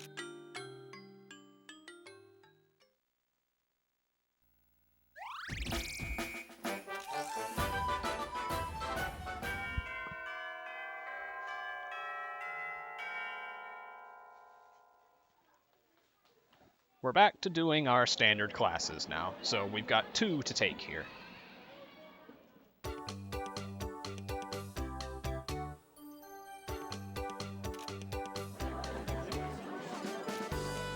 And then at the end of the semester, we've got a special little school festival event to do. That'll be neat.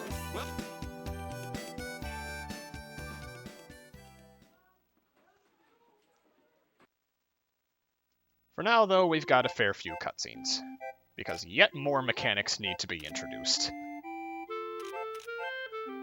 You might have noticed that with our Vanguard size of 3, having 2 characters in Flay and Pamela join our party would make things a little bit cramped, but this is where the battle system really starts to stratify. Technically, you have 6 party members in battle, 3 of them on the front line, 3 of them on the back. gradually, the backline members will recover their SP, and they will fill a gauge to swap with any of your frontline members. You can swap at the end of a frontline member's attack, you can swap before they're about to take a hit, or you can just swap whenever they get their turn. So that opens up a whole new layer of strategy and combat in this system, and that's why I love it so much.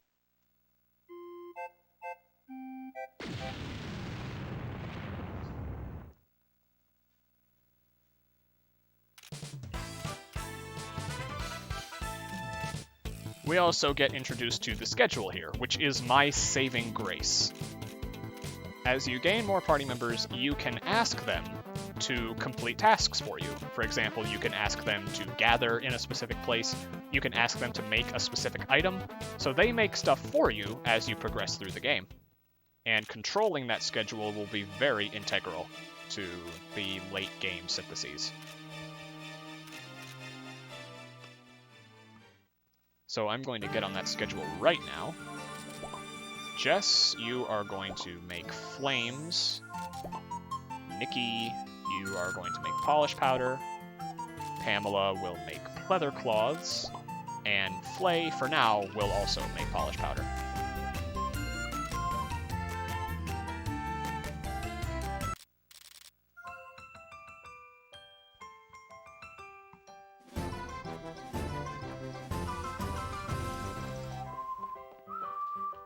On to student affairs, and we have mineralogy now. Would you?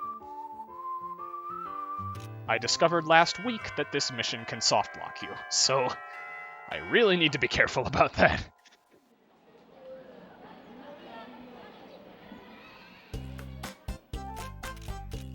Yeah, that's always what I end up reading it as. I think Yeah, same. in Iris 3 it's polishing powder, which is better. Like, I don't know why they changed it to polish powder, but yeah, the name is very ambiguous. And there are a few other material names that are misspelled, particularly the German ones. Panda Caper and I had quite a few laughs as we were going through this game.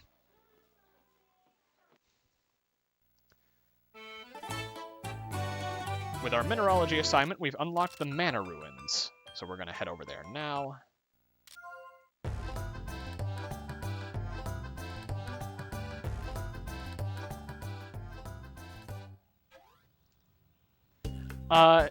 In Iris 3, it was able to be named Polishing Powder perfectly fine, and there are other long names in Alchemy, like Holy Crest Paper is one of them.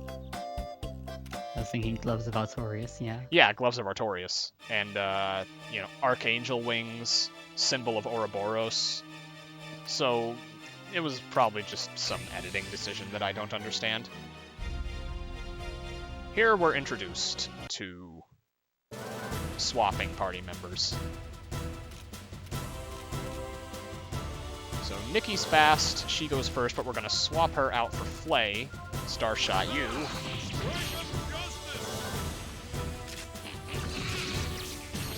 Flay's already out of SP, which is fine, honestly.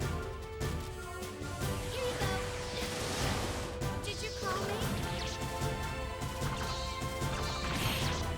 Alright, that one is down. Sulfur, please! Pamela's kind of interesting in that she has her normal skills, which cost SP, and then she has her friend skills, where she calls upon her ghost friends, and those cost HP. So she's very, very squishy. Ready anytime.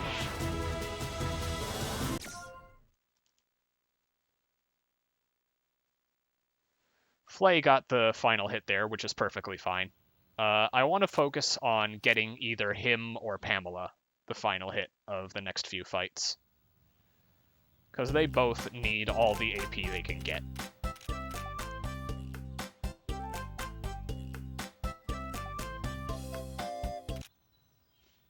We got a pickaxe, which unlocks more mining. Well, more gathering in the form mining. And with that, our assignment is underway. There's quite a bit I have to do in a relatively short span of time. So, This area also has some really finicky movement, although thankfully most of it isn't too costly if it goes wrong. yeah, there's it's in the form of some jumps, which play very, very awkwardly with the isometric viewpoint.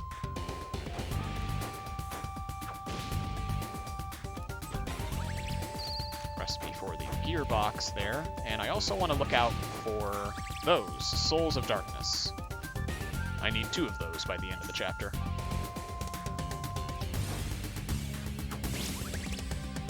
Little gear, those are nice. I need 1 of those, as well as a grand gear. First mining spot gets us some Canon Rock and Thunderstone, as well as Glacier Stones. And then I'm going to make a detour over here to pick up this recipe for Lando bombs. Those will be very important in a few minutes.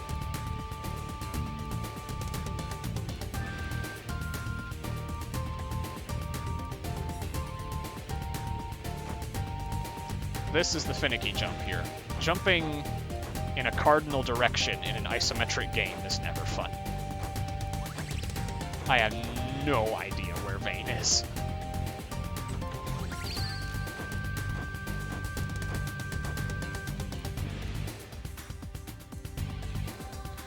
Heading over here, we take a quick detour to our second mining point. And there's also a gather point here where I'm going to look for 4 things of black dirt. 2, 4. Okay, I got like 7. Jesus. That was the complete opposite of my D-Rust, where I only got 3. Yet more gather points here. It's always nice to stock up on things like radishes, gash twigs, Pumpota tokens, etc. That path there is like the most awful thing to find. Yeah. Just when like you just see the enemy, but you can't tell that there's a path there. There's no, unless you look at the map, I guess. But who does that? Yeah, it's just obnoxious. We get the recipe for Flay's starter weapon there, in addition to getting a magic fruit there.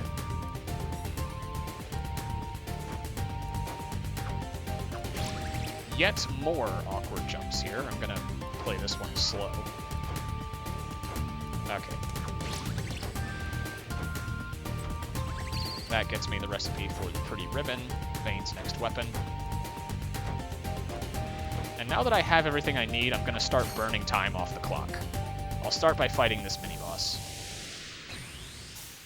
You look so strong.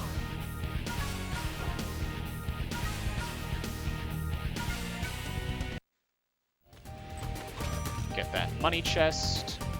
Gonna head over here real quick.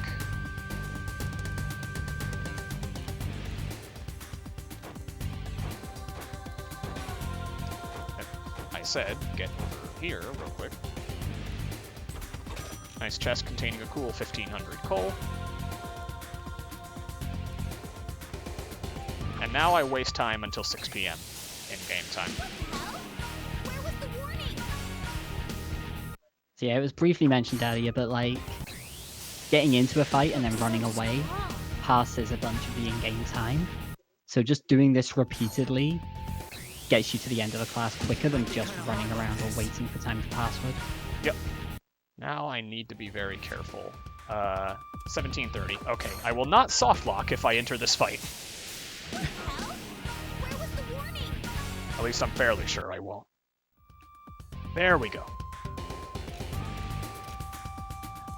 When you hit 6 p.m., the lesson automatically ends and you go back here. But I think during my D-Rust, what I did was I started an attack animation at 5:59, and it rolled over to 6 p.m. in the middle of my animation, thereby making it uninterruptible. And then when I got into the fight, that obviously wasted time too.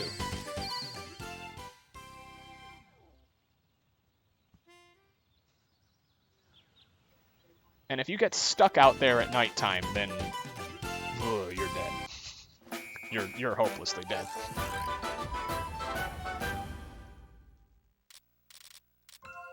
Anyway, back to student affairs.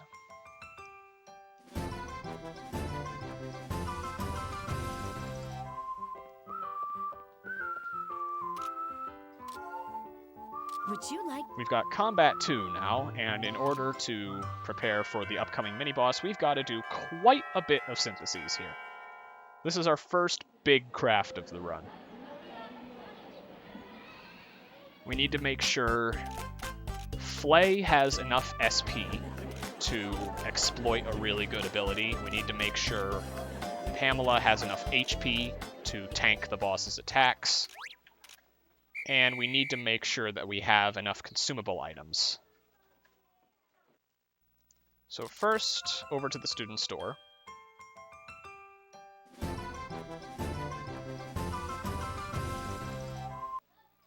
Where we buy these 3 recipes for black steel, the wooden club, and the leather cuirass. Now the cafeteria.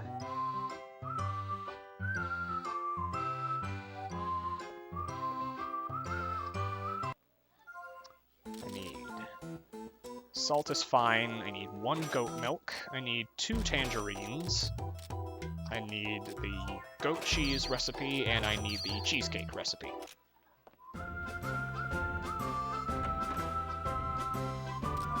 Now over to the infirmary.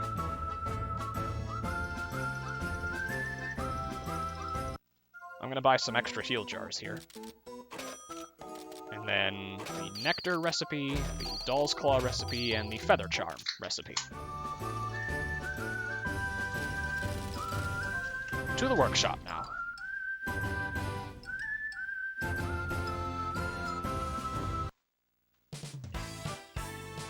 These are the extra cutscenes Yoshi and I were referring to earlier. These play whenever you enter the workshop or other various places, so that unfortunately means that we have to minimize the amount of times we visit the workshop to minimize the amount of these scenes that we view.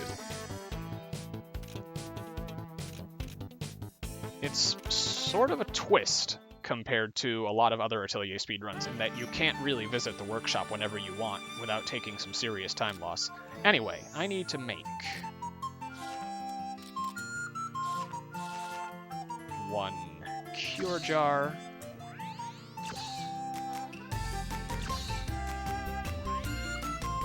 And I'm gonna remake that because I didn't quite get it right. And also, I needed to preserve Burdock Straits.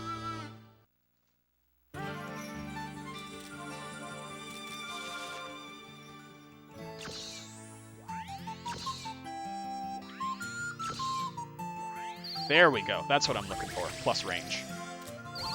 I need to make 3 of those, and then I need to make a nectar. I need to synthesize this low, specifically -20, to get that.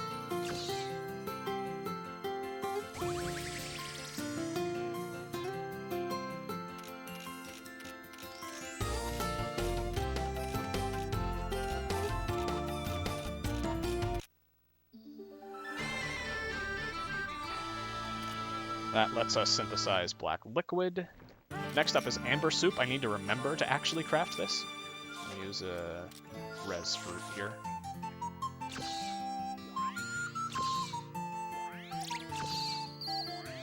There we go.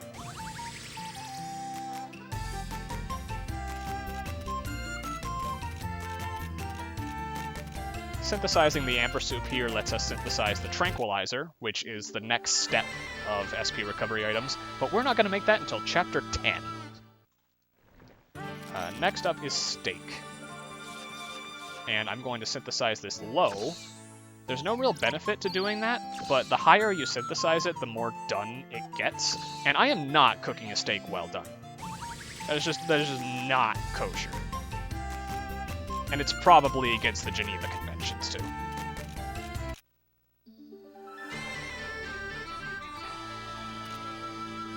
Like, if you want a well-done steak, just eat chicken.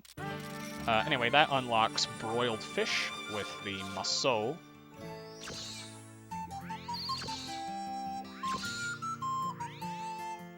And yes, this is a PS2 game. Anyway, next up is black powder with the carbon boulder that I got from Chapter 3's shop.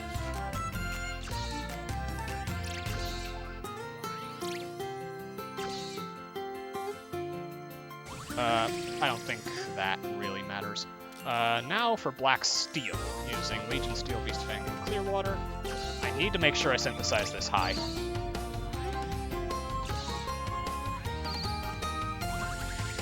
I was going to point out how cute the Pamela animation in the background was, where she's like playing with the bear, Yeah. and it stopped happening. Yeah, I'm sorry, man.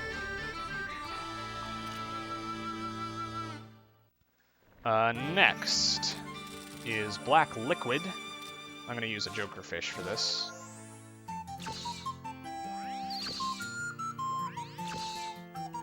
You're close to the mark, Flash Overlord. This game was also on PSP, albeit in a very neutered form. Next is goat cheese. I'm gonna synthesize that high. There we go. Then if I mutate that with a Joker fish,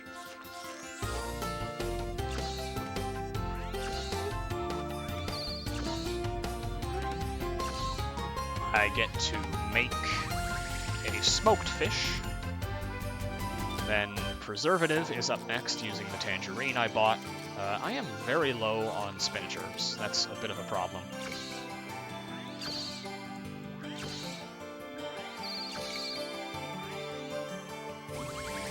I should be okay. One as well. Normally the game just hands you to them left, right, and center, but like mentioned earlier, it can happen that just you'll be missing one item in a run that you've never missed before all of a sudden. Yeah, in my case it was heal jars. I need to make a dietary fiber here to trigger this idea from Jess. This will allow me to make the silver thread in Chapter 7. Now, I need 2 mass-produced Nicro Cloths. Ooh. I'm running a bit low on everything.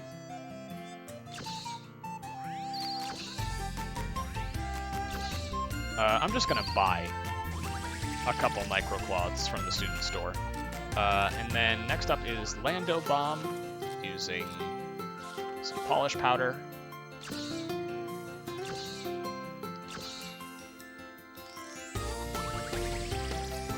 And then finally, our last synthesis for this round is cheesecake.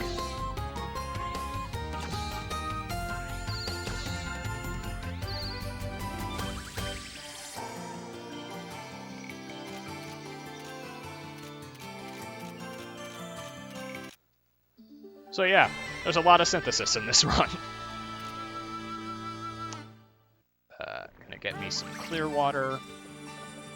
And then I need to change the schedule to Lando Bombs. You can stay on Polish Powder, you will make black liquid, and you will make black steel.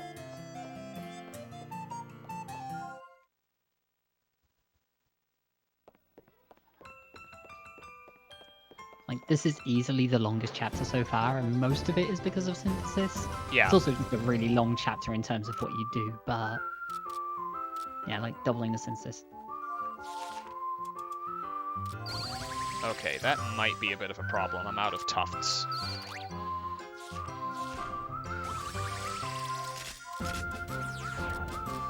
We can make the pretty ribbon now using some pleather cloths, the leather collar we just made, blue petal, and clear water.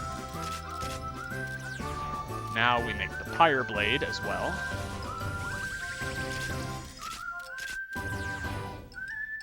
Then, Next up is the Doll's Claw, which requires a tuft. Okay. What can I make right now?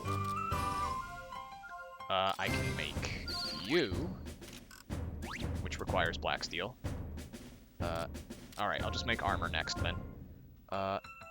Gash Twig, Pleather Cloth, Pony Ball, Clear Water, Arabesque Robe.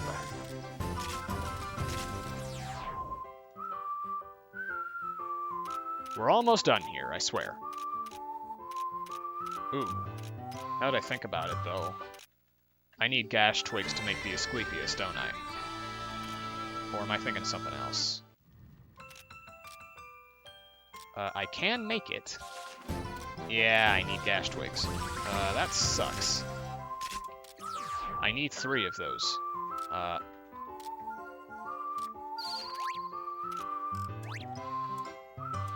Okay, and then I need the Doll's Claw to make Vasilissa's doll. So yeah, I'm gonna have to go to the Heights. Let me see. First student store to stock up on Micro Cloths. I'm just gonna buy 3. Because I am flush with money in this run.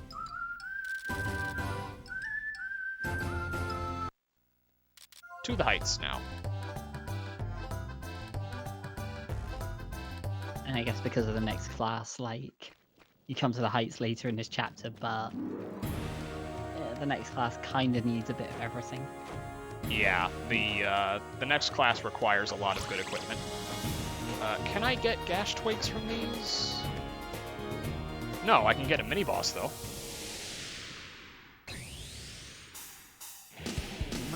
Fortunately, Nikki's fast.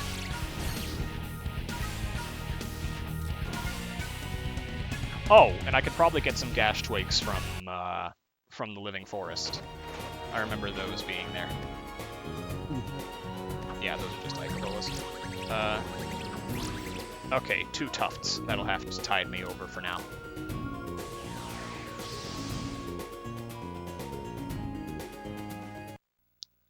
Back to the Aethanor. Overall, this could have gone a whole lot worse, though.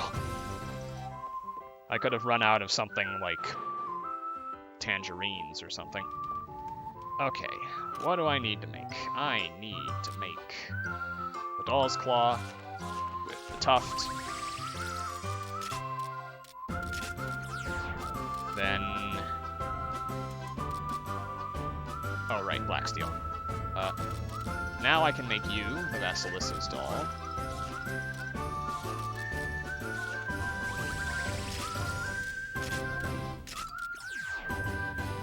And this is by far the most important one. Using the Crimson Feather we got from Chapter 3, we can make the Angel Wing, which increases your speed. That makes it very, very important. Okay, so now Vane has the Pretty Ribbon, the Japanesque, the Thorn Gauntlet, and the Angel Wing. Jess gets nothing.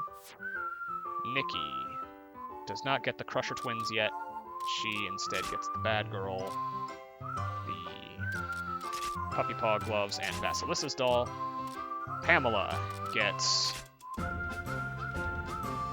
oh, I need another straw doll.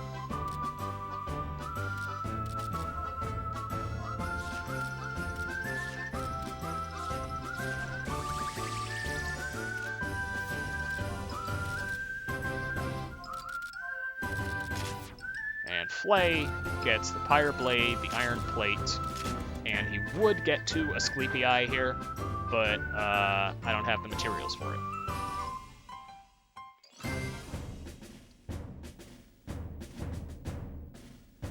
I did take the class, right? Yes, I did. Now we're about as ready as we can be.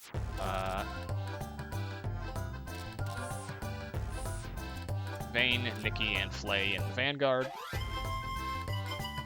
And I'm gonna look for Gash Twigs here.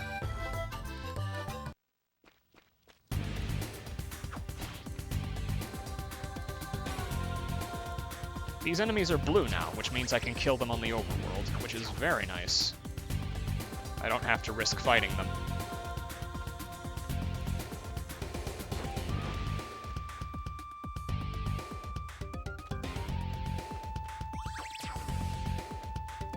Although they can and will still run into you and start fights occasionally. Yeah, they absolutely will. They're still aggro toward you. Okay, glacier stones, wood chips. Gash twigs would be nice. I should be able to get those from the farming point.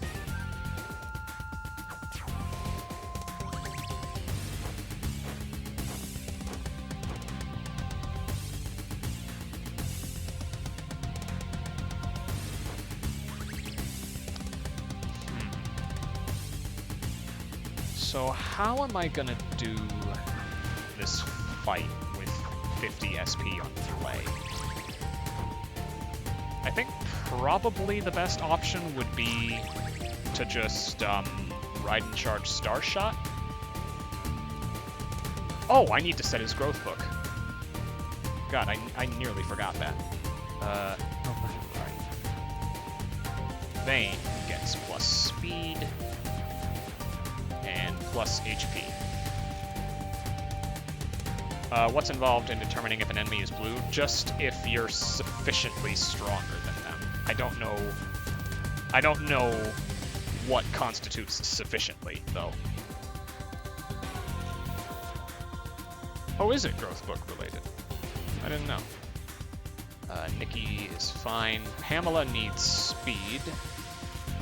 So I'm gonna work my way here. She also needs a lot of SP and a lot of magic.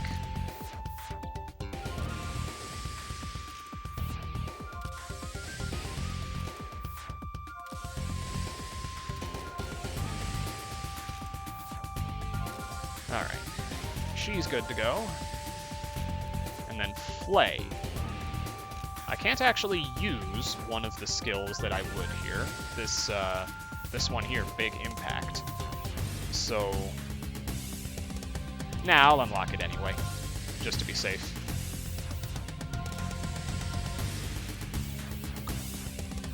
Oh, right, he has SP nodes I can use. Let me just get both of those. And then both of his attack nodes. Okay, crisis averted.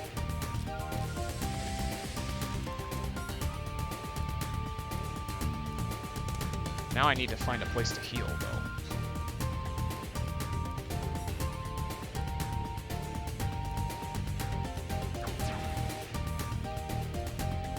I don't recall if there's a place to heal on the way to this fight.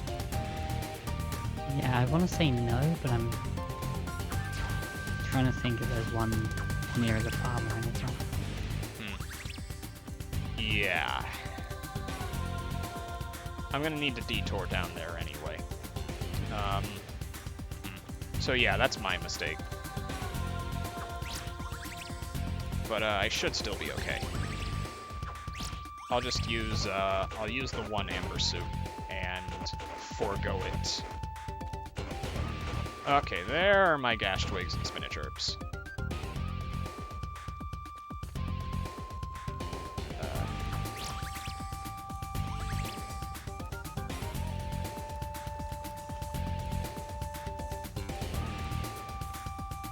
Yeah, I'll just use the amber suit. That gets him enough SP.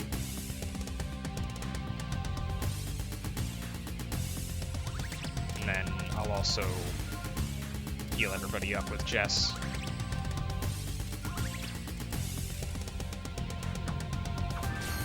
Flay is kind of lacking for HP, but I think that's fine. It might get kind of hard like this.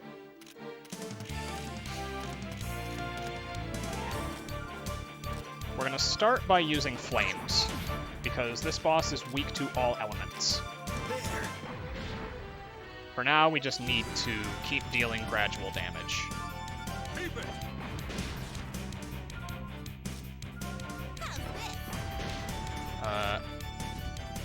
Oh. Flay might not have enough HP to survive this, now that I think about it. Oh, he does. Okay. There. Okay, I'm in burst now, which is cool. Charging up complete. Now I can swap About ready. to How was this? Pamela, Jess, and company and start doing my big bursty magic stuff. All right, I'm ready. Take 'em down. Here you go. Flay is great because he has this skill called Big Impact. It deals a lot of damage. Another Calamity. That's interesting. Flay's dead, but I can switch. I have Nectars.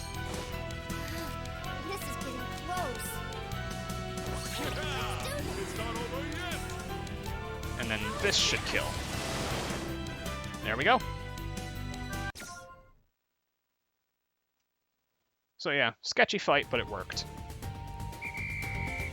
It actually went kind of fast.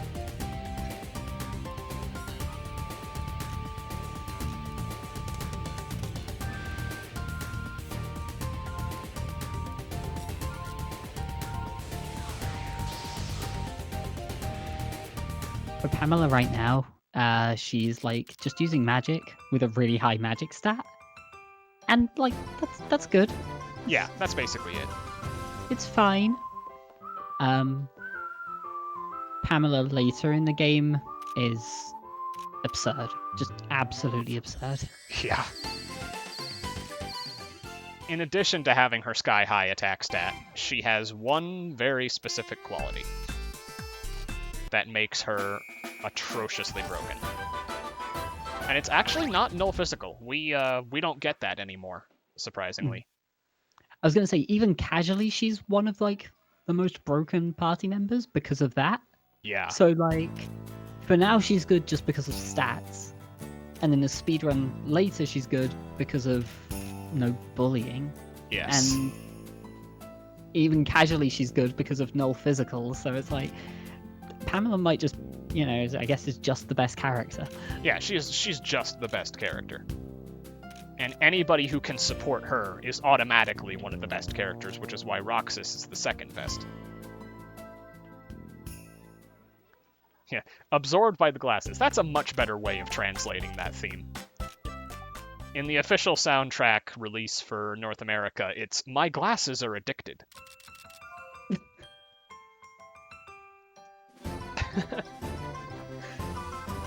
Anyway, I need to do a couple more fetch quests for black dirt and cure jars. To the infirmary we go.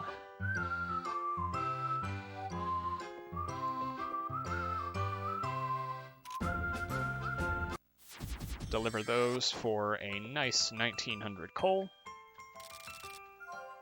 Then over to the classroom to deliver the black dirt. It's nice that I have some left over this time.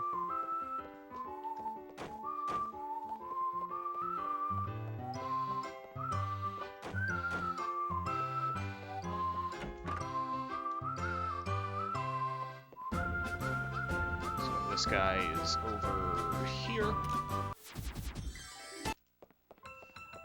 Oh, I can't walk by that guy. What a jerk. And back out we go.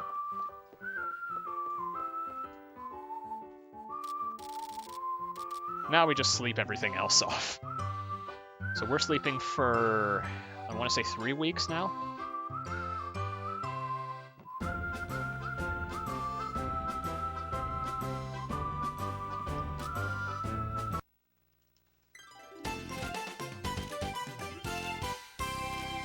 Alright, syntheses are coming along very nice.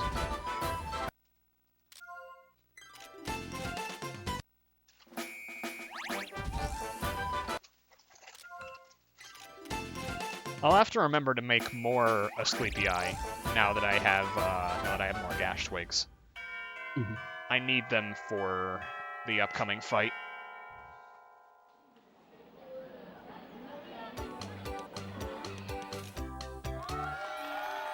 Stock sound effects are always fun.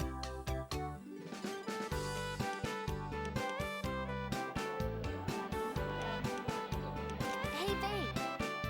Yeah. I mean,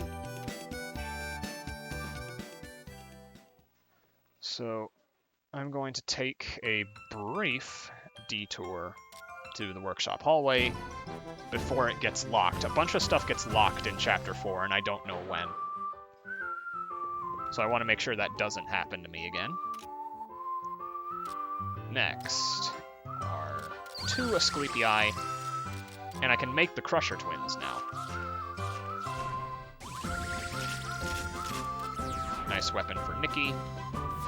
I'm going to equip that on her. Give you the second Asclepius, and then you've got some more stuff in your growth book now, so I'm going to give you HP.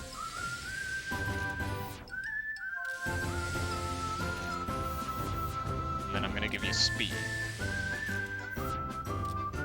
You don't need magic. Alright, Flay's good now.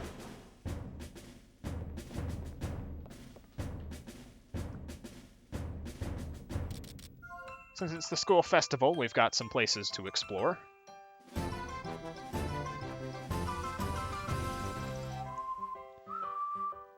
The chapter boss is going to be a little bit sketchy without the amber soup, but at the same time, I have as much SP as I could... Wait, no, I don't. I have enough SP, is what I'm trying to say.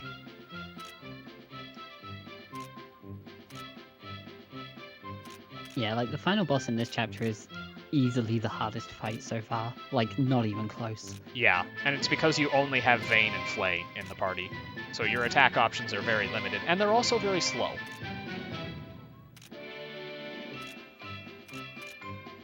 So it's difficult to stay ahead of the curve in terms of damage.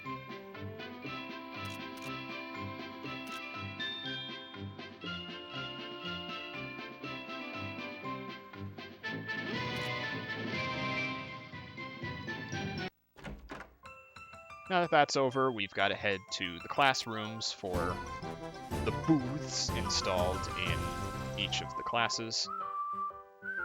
One of which happens to be a haunted house. What's oh, Could Those cutoff screams get me every time.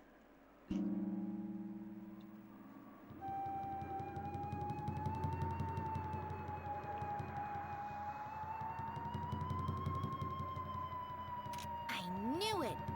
Oh my. You. Pamela will be Pamela. And by that I mean best girl.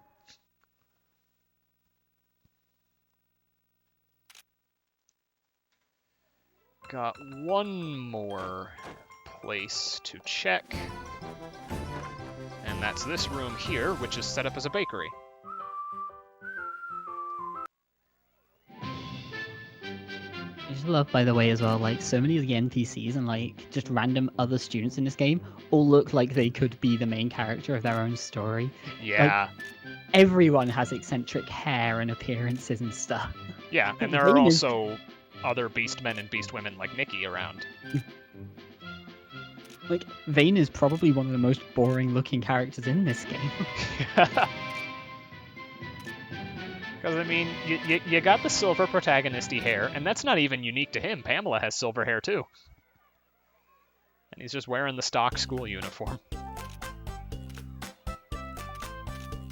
It's like on the way here, you walk past someone with, like, green and yellow hair, like, spiked up to the sides. Like, Yeah, it's a school for main characters.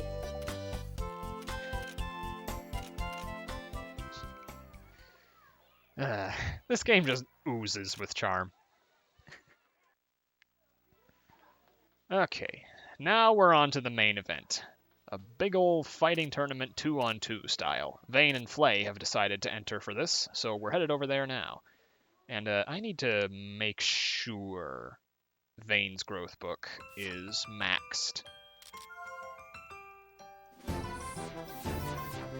He doesn't have SP. That would be a good thing to remember.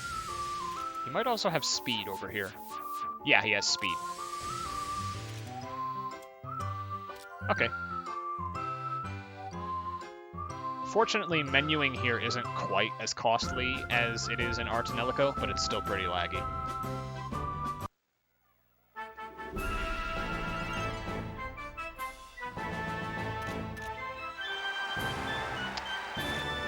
Yeah, I have a soft spot for Anna, too. She's such a fun character. She's stupid, but she's fun.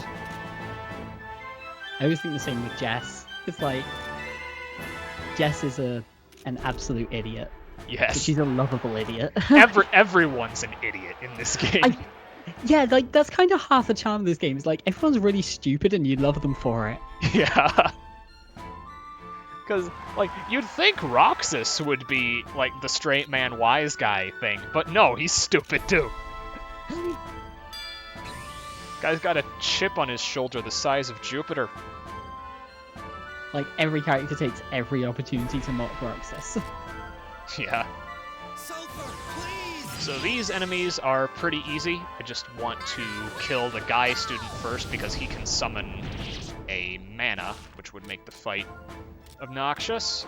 Analyze plus big impact. Works every time. Sulfur, please!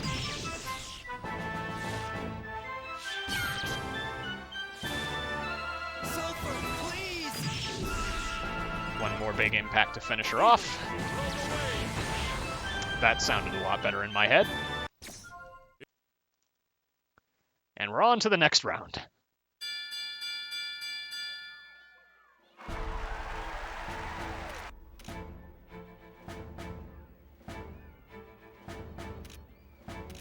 This run has been kind of slow. I think I'm about 5 minutes behind my PB. But with all the RNG I've had to deal with, I consider that acceptable losses. And I bumped the estimate up by 10 minutes anyway. Yeah, being a little bit behind when you had to go out the way to get the gas twigs and everything is... Like, that alone is a pretty hefty time loss. So. Yeah, and having to revisit the heights. It's chapter 6 where I can start making up time.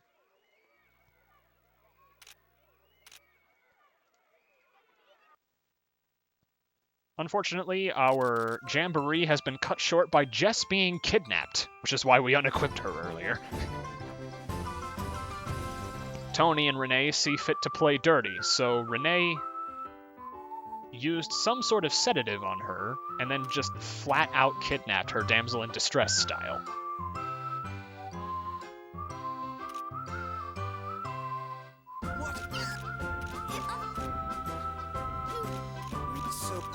Pamela's managed to track Renee and Jess down, and they are in the Mana Ruins, so we've got to revisit there.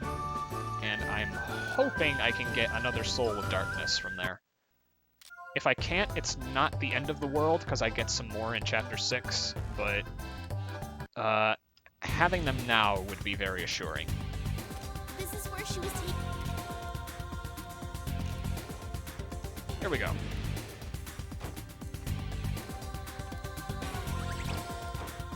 Ooh, Grand Gear. I needed one of those.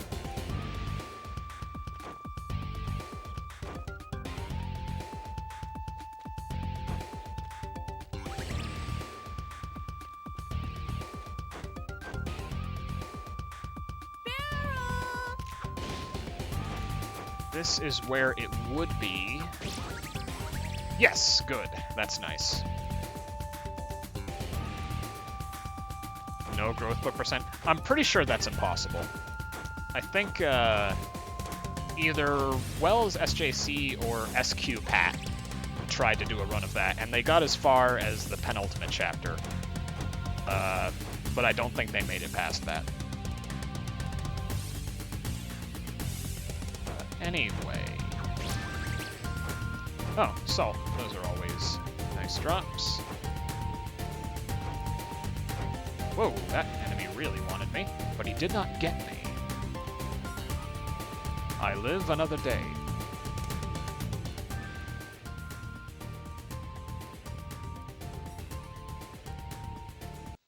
With Vayne having gone to rescue Jess, Flay no longer has a fighting partner, which means that technically he would be disqualified.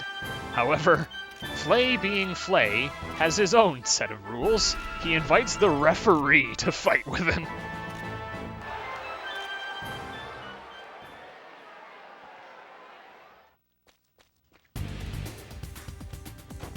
I forget what this is. Oh, it's a Soul of Darkness. That's nice. Save point there. I don't really need it. This fight is pretty safe. It's the next one that could potentially screw me up. So yeah, all the jumps in this place are ridiculous. I actually spent more time practicing those jumps than I did like most of the fights when I was learning this. Okay, you know what? No, I'm gonna save anyway. I don't want to risk dying, Tony. Fair. There's another minute of time loss, but hey, it could be 50 minutes of time loss. Because my last save is at the start of the chapter.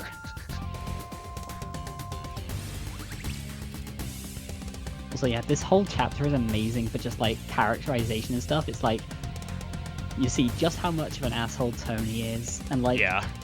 Renee just like all of Renee's personality, I think, comes from this chapter where she's just like getting dragged around, and she just kind of goes along with it because why not? Nothing better to do. Yeah, she goes along with it because she thinks it's funny. Jess, you find out, is kidnapped because she was like, oh, they offered me cake, so I took the cake.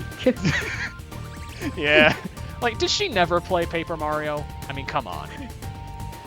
Like, that whole conversation is so good. I just love that one. It's Yeah, like, it's great. Renee is one of my favorite side characters. Because she's just done with everything.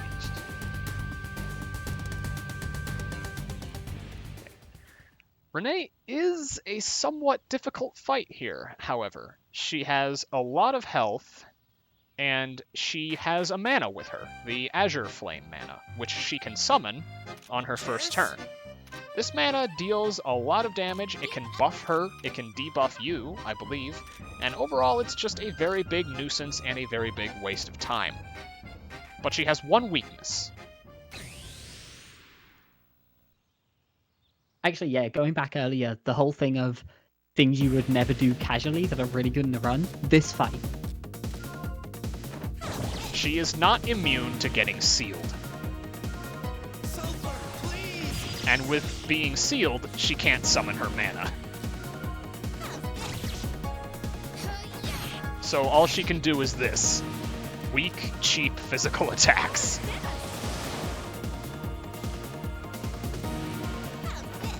About the worst thing she can do is throw a bomb at us, which doesn't deal enough damage to be a threat. Why I'm is just gonna- her like special combo just called girl attack anyway though? I think that's just copy-pasted from the student enemies you fight in the arena. Right. Sulfur, please! Yeah. I'm gonna see if I can give Pamela a kill here. And I can. And that's Renee. Either a very easy fight or a somewhat difficult one. There are no in-betweens. But yeah, that went very well.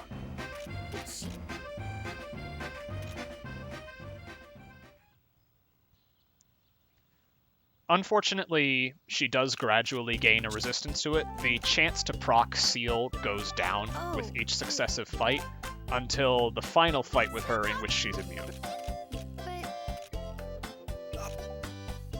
And yeah, you were touching on Jess's characterization here. She's just like, but it's Renee. I love Nikki being like, didn't you ever learn not to take food from strangers? She's like, but she's not a stranger. She's Renee. We know Renee. Like, She's yeah, that's the problem. She's Renee.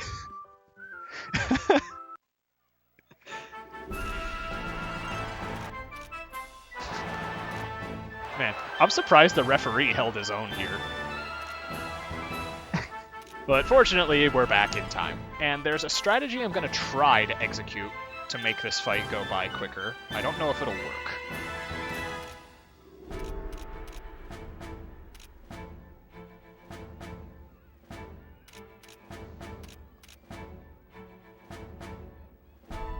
Yeah, most bosses are immune to those major status effects, with one exception. Some of them are not immune to one of Muppy's abilities, if I recall. I never did any routing work on that at that stage of the run, so I wouldn't know for certain. Anyway, I need to analyze Roxas.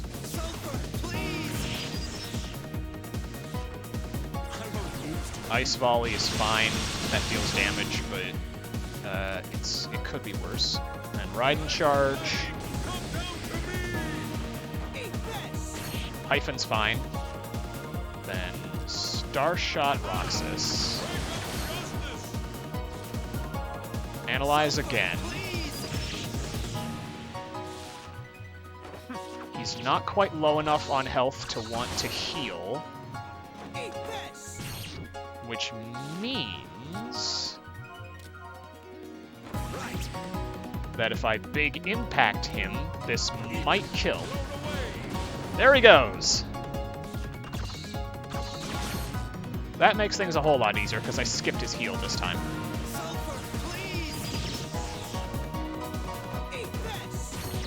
And Tony's being really cooperative. Must have been because I safety saved. Yeah, I was gonna say Hyphen is like Yeah.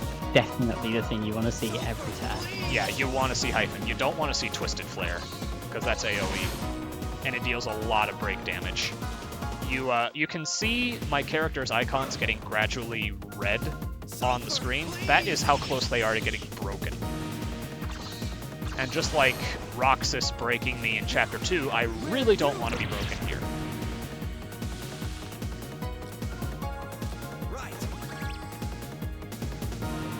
Fortunately, he's... Oh, we got poisoned. Is that gonna kill? Yeah, that'll kill. I have to kill now to get the bonus. Darn. That's not Yuri Lowenthal, that's Derek Stephen Prince. He voices a lot of characters in Atelier. He voices, like, 4 characters in this game alone. Yeah, very smooth fight.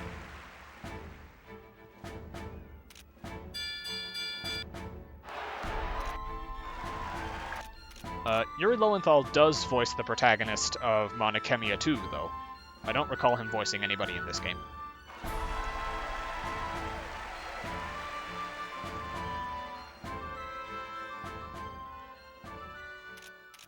And with that, Chapter 4 is done. Oh,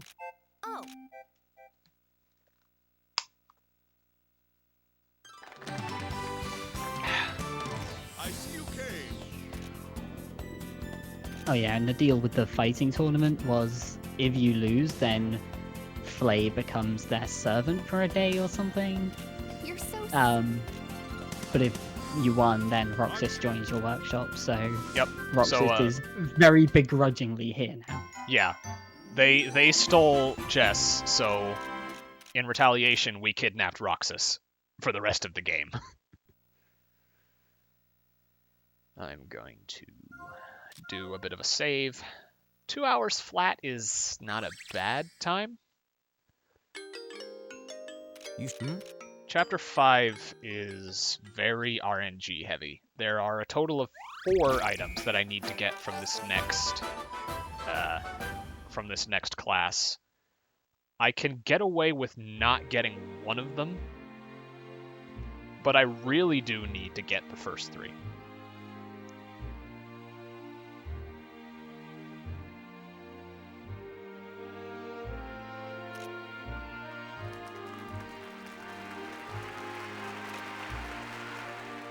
Just gonna quickly be right back.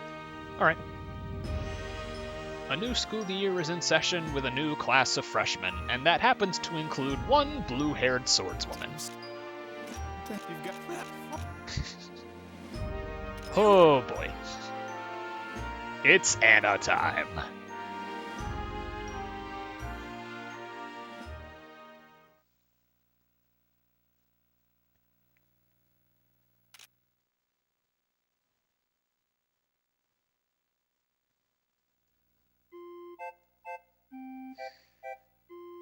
Hey, what are you making? Much in the same way we were kidnapped by Flay in Chapter 1, You guys are so diligent. Flay's fished up another one of them.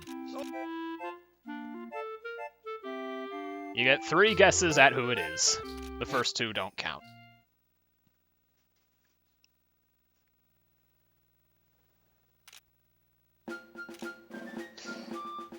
Flay. Hi. I'm Vin. This Here. God, that theme is great. there are. So are you? I mean, if you would. I'm. Yeah, Anna's a pint-sized powerhouse, but unfortunately she doesn't see much use in the run.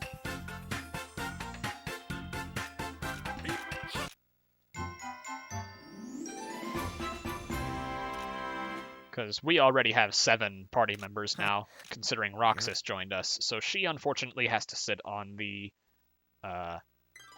standby line.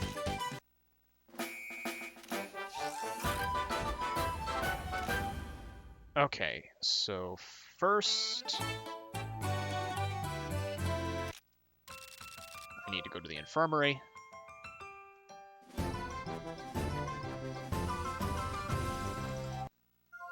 Buy the recipe for the astral card.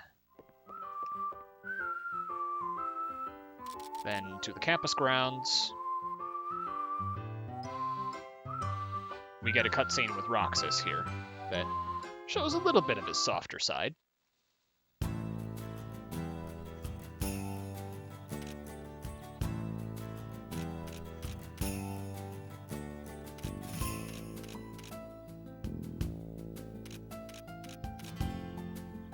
Aww. Isn't he just a big softie?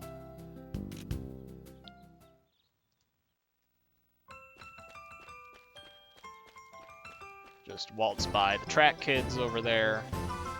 And over here, I'm going to buy the recipe for the Plosion and the Tangerine hat, along with 2 gearboxes and 2 things of Legion Steel.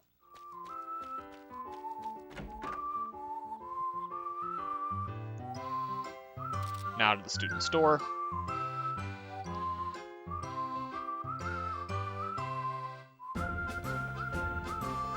To buy the recipe for Apollo's Diapason, the Silky Cloth, the Iron Plate, and the Machine Cradle.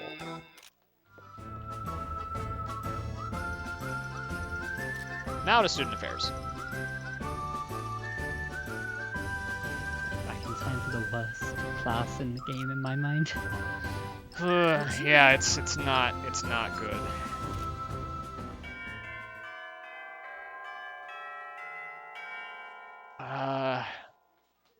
At least the RNG classes in Chapter 8 are short.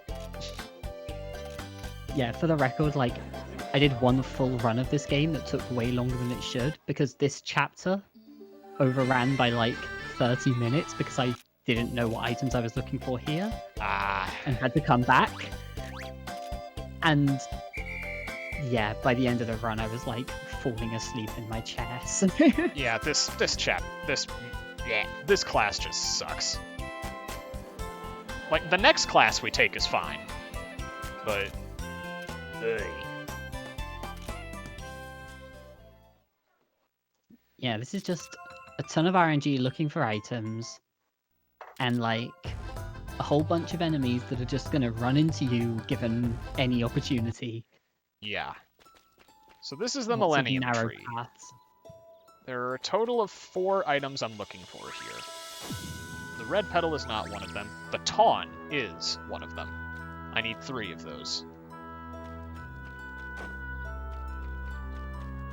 So this, unfortunately, since these aren't very consistent, boil down to just going through the area, picking up whatever drops you find, and hoping for the best. That's really all I can do, because I don't have many backup options here.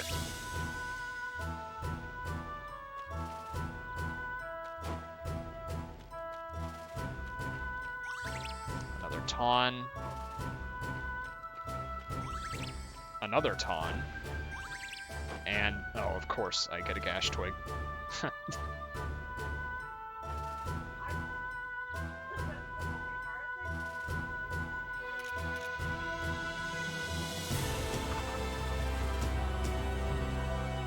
Here we learn how to use boomerangs to gather fruit, like we're in the 6th century AD.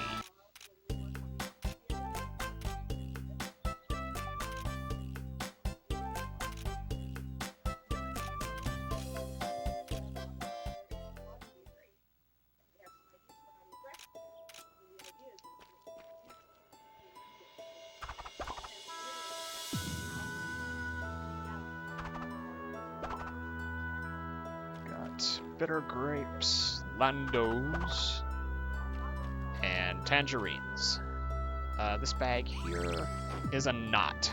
That's the other item I want, but it's not the specific one that that bag can usually be. That has me worried.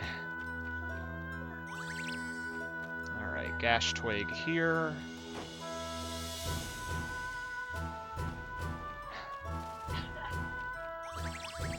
Another knot, that's fine. Starting to get a bit worried, though. Because usually if I don't get the item I'm looking for at that bag back there, then I don't get it at all.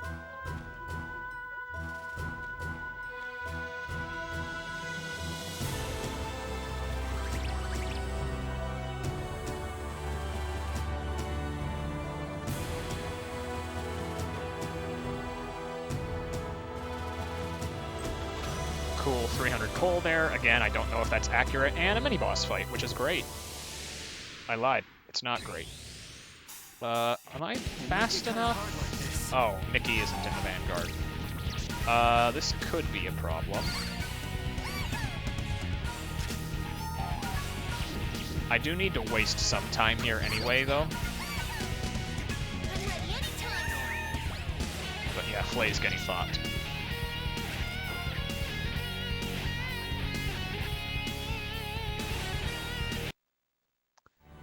Okay. Let's try that again. Glowing Petal. That's the third of the 4 items. It's not absolutely imperative that I get it now, but it does make things a lot easier. I've just got 1 left now.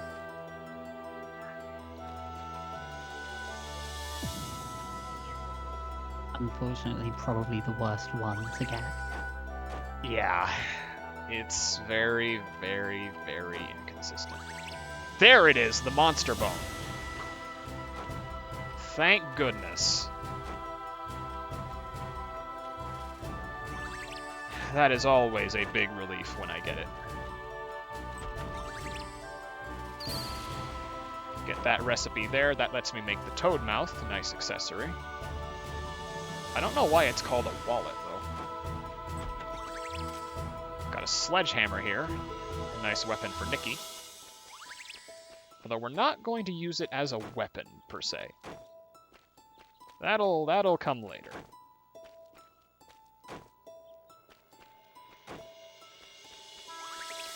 Wheel around here. Ooh, I got a big uni. Those are very nice for the boss fight in Chapter 6. I don't remember exactly where you get them, because in my D-Rust I had 8. So they can't all have been from here. Yeah, I know that's one of the things that the bag near the first gathering point can be. Yeah. Oh, I think it might be in Dragon's Grave. Oh, makes sense. Head up here to get a Steel Claw, weapon for Pamela. I'm going to put that on her immediately. And you'll notice it's almost nighttime, and that's on purpose. I'm going to burn a fight here.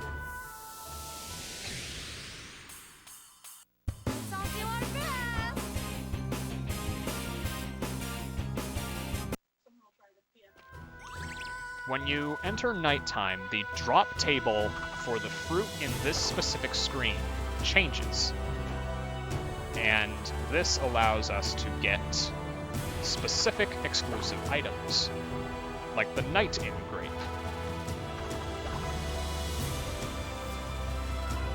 getting those manages to give us a B for the assignment despite not visiting all of the areas, because we skipped one earlier. So that both saves time and gets us some exclusive items. Yeah. Very, very happy with that. That's a big relief.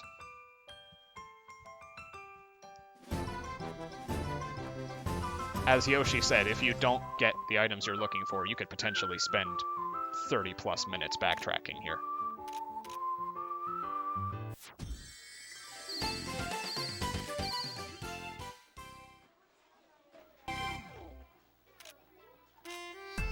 More Lando bombs and polish powder.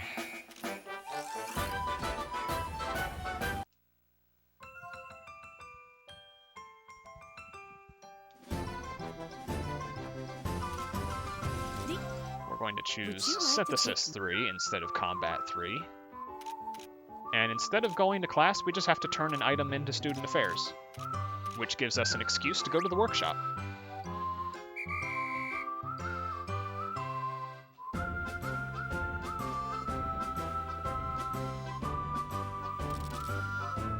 That's not the workshop, but okay.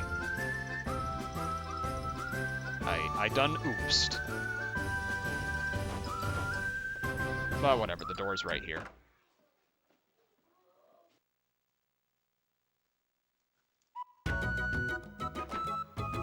And this is the first, this is one of the first cutscenes we have to view. You can view this cutscene as early as Chapter 2. And when you view that, that frees up the room for more cutscenes you have to view, and then it stacks on top of each other, and it just gets worse and worse. So delaying viewing these for as long as possible is ideal.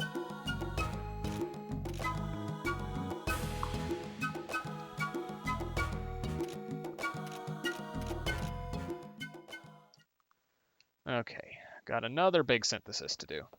I'm gonna fill up on clear water before I do it. 1 Zettel, 1 Eternal Turnkey, then 1 Silky Cloth,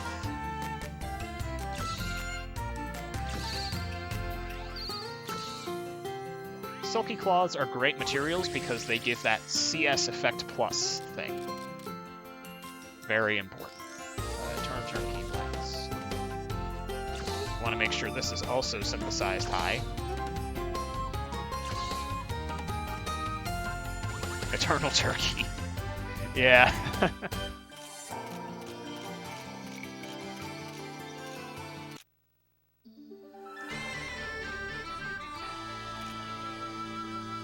Now we can make Lemo Cog, but that's not quite important right now.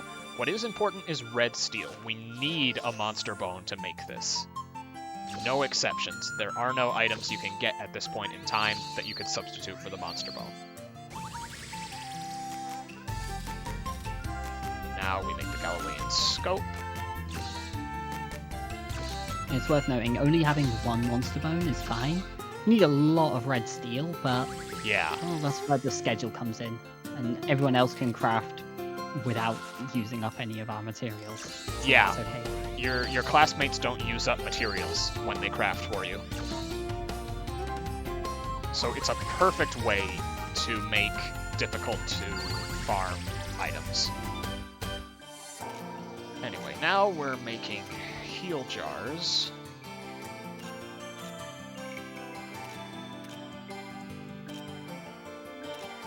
And we could turn this in, but we wouldn't get a good grade for it. Instead, we have to make a heal jar by hand.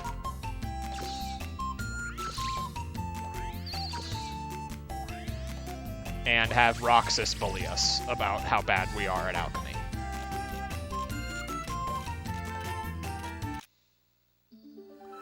Now we can make the X heal, the next step of HP recovery items.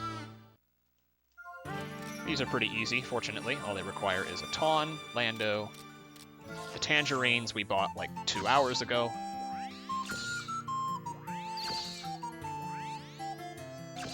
And there we go. That'll get us an automatic A.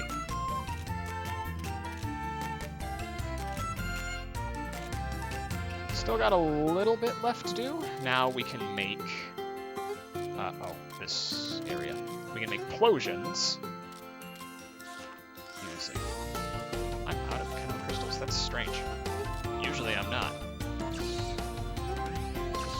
Did I seriously get no Kenon crystals from Chapter 4? Or can you just not get them yet? I don't know, I'm confused. Anyway, now we can make bomb ice as well. This, in addition to just serving as more damage, opens up more growth book spaces. That's why the majority of these items are being made. It's growth book space. Now for thunder.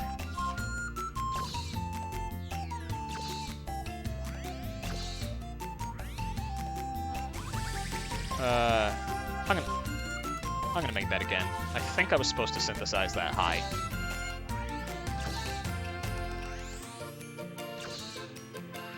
Oh, no, it literally doesn't matter. Anyway, having made the lightning rod, we can now make Apollo's diapason.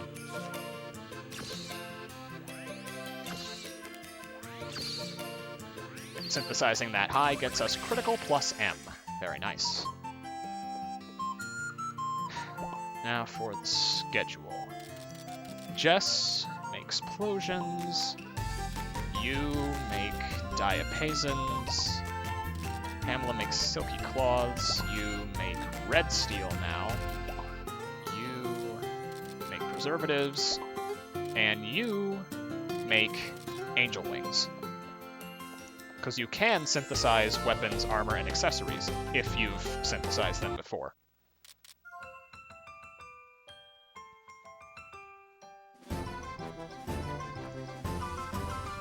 That's most of our syntheses done for the chapter.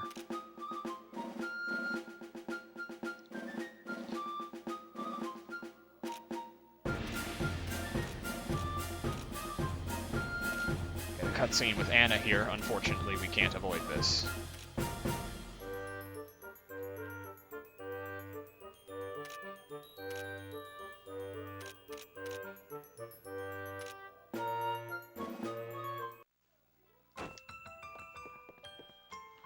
And now we just turn in our X-Heal to the classroom.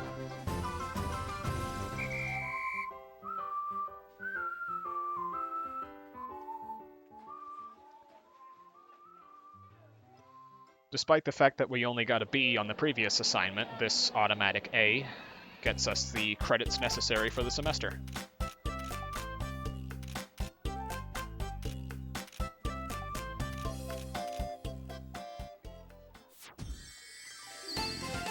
And also, since most of the synthesis was done there, well, the rest of the chapter is actually pretty quick now. Yeah, we've just got a quick trip to the Aethanor to make. And Jess has my plosions ready, which is nice. I'm going to go to Student Affairs and accept that quest. The reason why I had Jess specifically make plosions is because certain characters are subtly better at crafting certain things. For example, Jess is good at making explosive items, which is why I've had her make flames and lando bombs. Flay is best at synthesizing steel. Pamela is best with fabrics, etc., etc.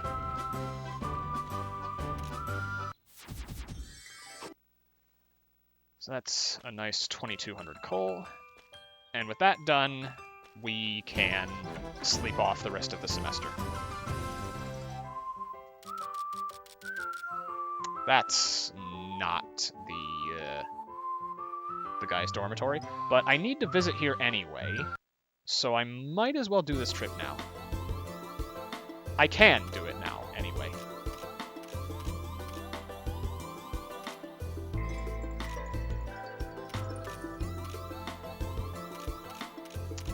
I need 3 shark gills and 2 wild meats. Okay. I should have the money for that. Check that, I definitely have the money for that. I just need to set my position now. Nikki, Pamela.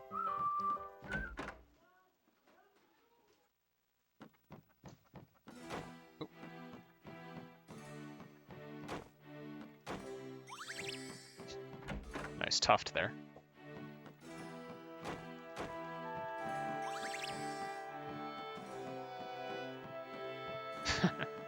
Thank you for the barrel, Professor NES.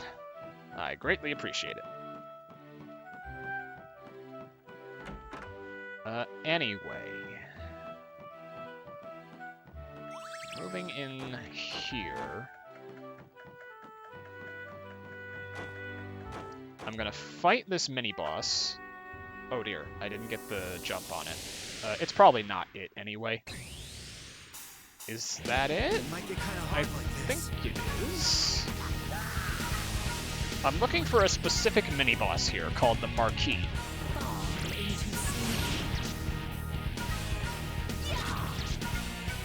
And I think that green one is, but I'm not certain.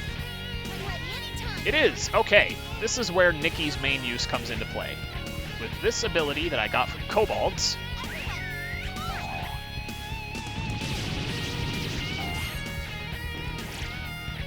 I didn't get it?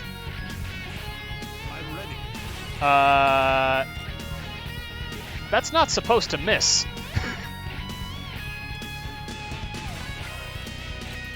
Okay.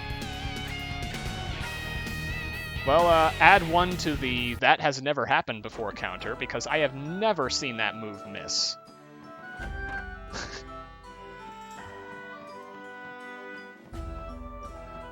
Well, okay.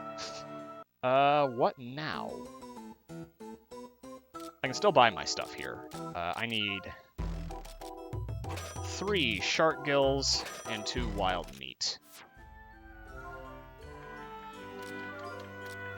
Yeah, I didn't know it could miss. So I'm gonna have to revisit the heights at some point. Because I need more charges.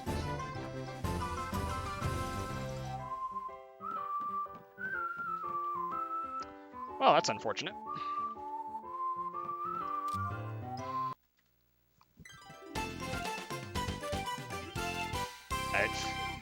There's a first time for everything, I guess.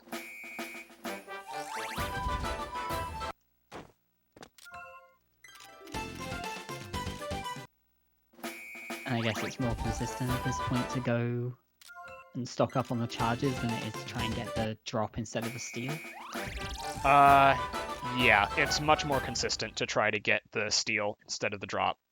There's only one place you can gather to get the drop, and we're very short on schedule spaces. Oh, I meant from killing the enemies, but yeah, Oh, yeah, that's yeah, even less consistent, so... yeah. Because the drop is also a random chance, but I guess the steal is just a much higher random chance. So I'm going to have to revisit the heights again to get another Cobalt charge. And then sometime in Chapter 6, I'm going to have to try to find the Marquis again. You are. Right now, though, we have more important stuff to do. We've got one more visit to the Aethanor for the chapter, and then we're off to a new area. With new items, and new enemies, and new equipment.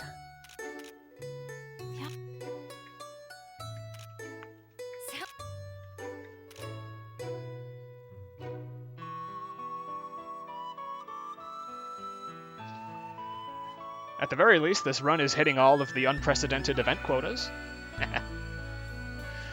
So that's always fun. Really? As long as I don't die in Chapter 6, I think I'll still be on a decent pace.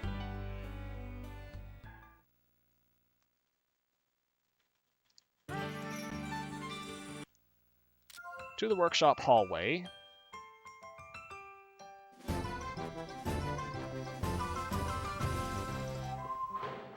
Excuse me, there we go. I need to make... Since I only had one Asclepius, I need to make... Hold on, how many do I have?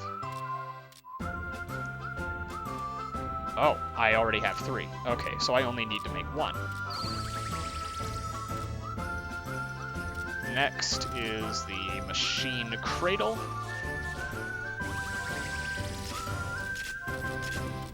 some very nice properties on it. Next is the Astral card, Roxas's base weapon.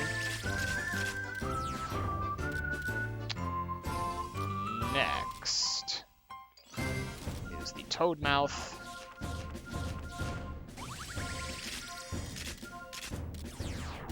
The Tangerine Hat.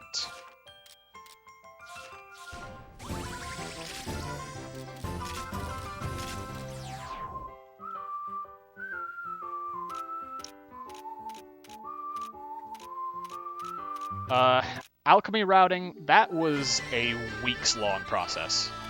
Probably months, really, because I went through and rerouted this game after its initial route. Anyway, by mutating this recipe for the Feather Charm, we can make kitty ears, which are cool. They're a very important item. So now, Vayne gets Puppy Paw Gloves over Thorn Gauntlet. Jess... Oh, right. Nikki is unequipped.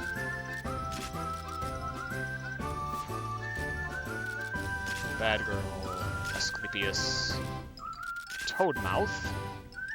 Pamela gets the Steel Claw, the long uniform, and the 2 Straw Dolls. You get the Machine Cradle, the Iron Plate, the Thorn Gauntlet, and the Kitty Ears. And Roxas gets the Gloves of Artorias and an item we'll be getting later.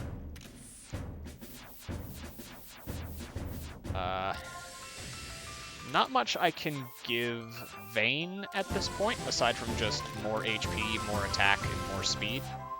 He doesn't have all that many skills I need to invest in.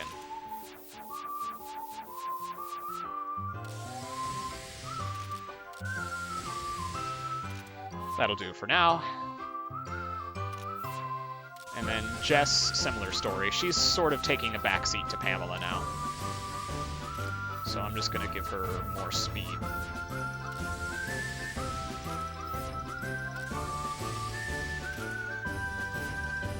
Nikki, all she needs is HP, but she can't get it.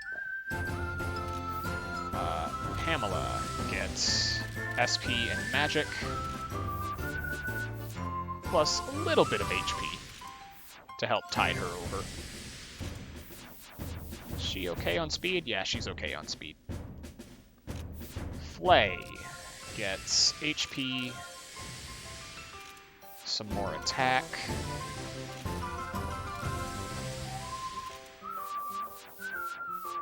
And I can give him more SP.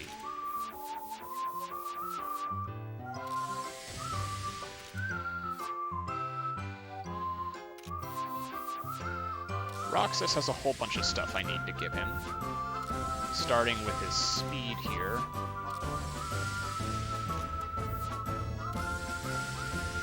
And then I'll give him some magic just to be safe.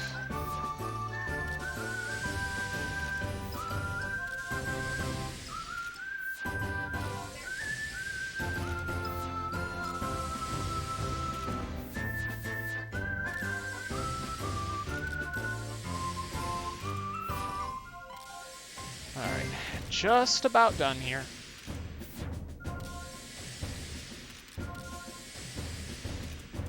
Okay, we're good.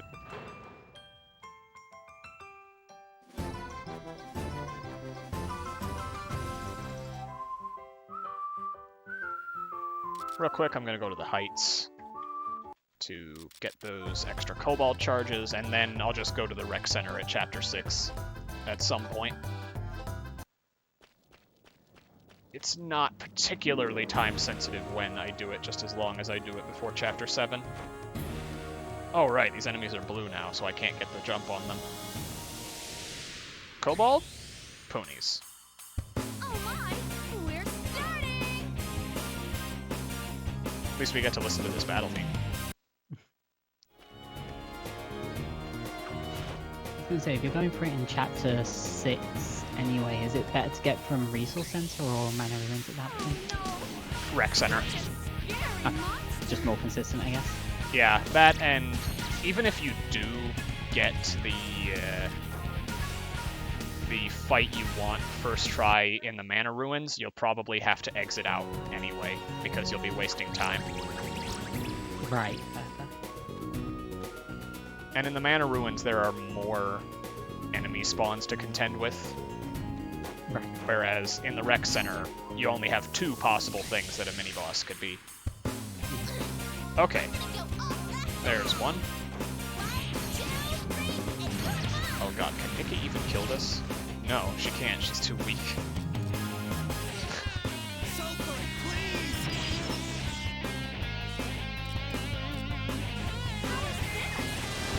It's alright, though. She'll kill it here.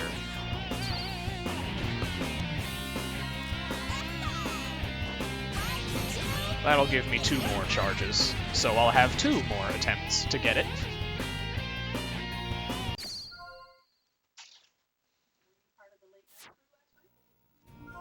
And back to the workshop we go.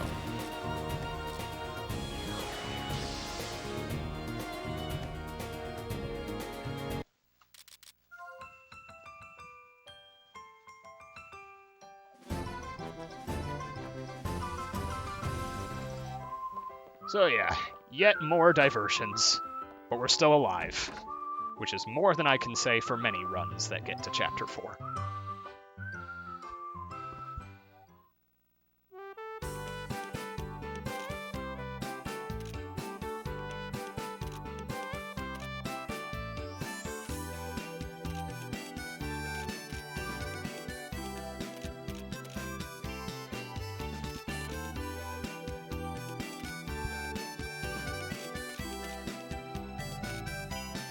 We just got to talk to some professors here about Vane's father, who apparently was a famous alchemist renowned the world over for his sheer proficiency and might. But some few years ago, he locked himself up in his mountain estate and then wasted away and died. No one really knows why, but Vane seems to be his only son.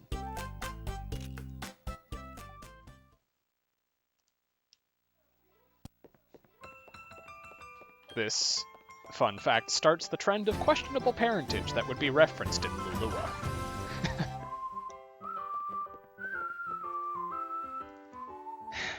God, if only I had a free hand, then I could start a poll.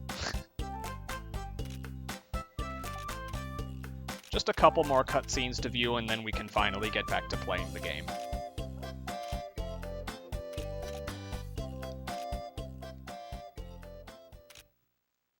Also, this next area is quite a fun one, I think.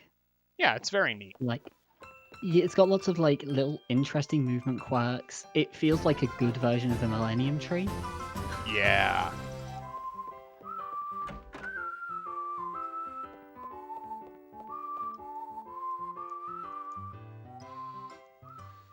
Last teacher we have to talk to is Isolde. There sure are a lot. So, And she suggests, in order to learn more about Theophortus Aurelius, we go and fight this giant dragon that has It is killed guarded anyone that disturbs its lair. it's not dangerous. Because Isolde is a good teacher. Naturally, us, being the block of idiots that we are, agree to it and decide to visit the dragon's grave. I love Isolde this knows game.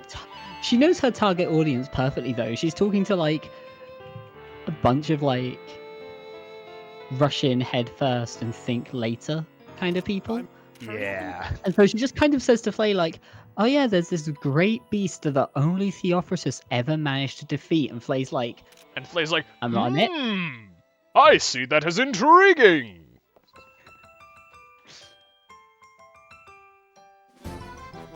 I think she said it was really dangerous.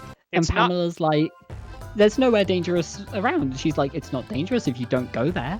Yeah, it's not dangerous if you don't go to the furthest part of it. Anyway, there are more items I need to look out for here. I'm looking for dragon bones, as this is the dragon's grave.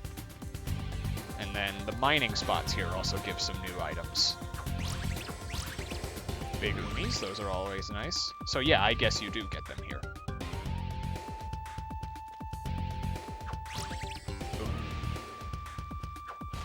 That guy almost ran into me. Dragon bones are somewhat rare. Never mind. I am getting into an encounter though, because that. Oh my! Hold on. Where's Hold on. Wait. I have extra charges here. Can I do something very stupid here?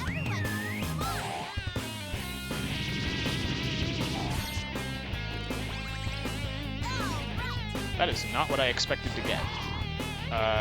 But okay, I'll just run.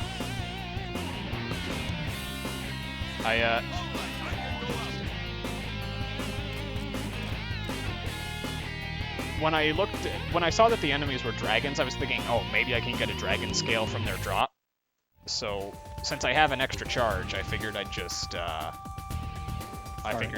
out a kobold team and hope for the best. I don't seem to have gotten it though. I think that was. I don't. Oh, was that Solid Atlas? I don't think so. I'll take a look at it later. Cool money chest here. 1 dragon bone so far. I'm looking for 3. Fortunately, I don't have to worry about time here, because when you're halfway through the next area of the Dragon's Grave, it automatically resets to 10 AM because it brings you to a cutscene.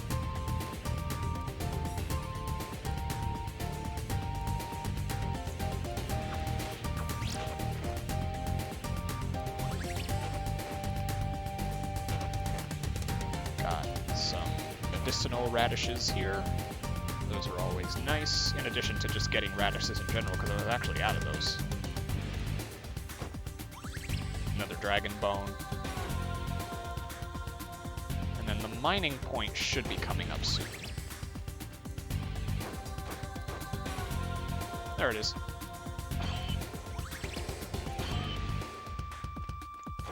Oh, amber soup drop. That's neat. Another big Mooney. Beast Fang. Only getting 2 dragon bones probably won't hurt me all that much. Ooh, monster cookie. Those are nice. I needed one of those.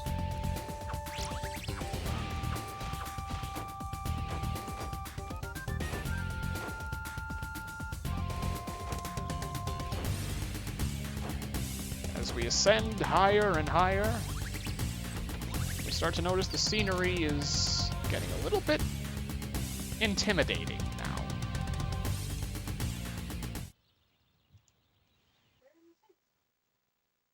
Welcome to Heaven's Road. further in, right?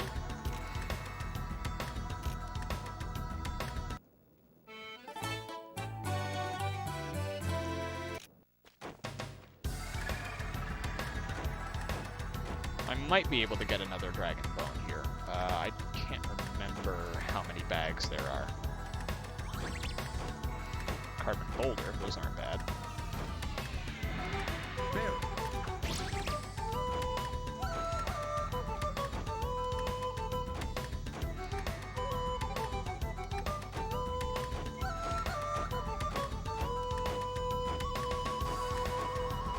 Yeah, bit of bone growth here. I'm gonna head up here to get another steel claw. For what it's worth, basically being a giant, like, mesh of bones. This Yeah. place makes for a really fun place to walk around. Like, this has some of the best movement in the game and stuff, just in terms of being able to jump all over the place and fall off ledges to reach hidden areas and stuff like that. Yeah, it's got a lot of neat movement to it. The pathways are narrow, but not quite narrow enough to be claustrophobic.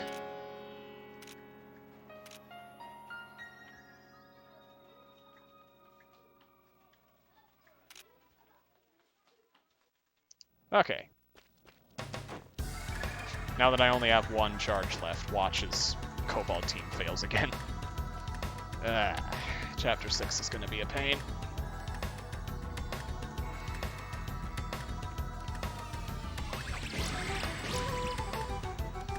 Okay, got some nice drops there. And a monster fight, cool. really not on top of my game with avoiding monsters today. Oh no, Nikki's dead.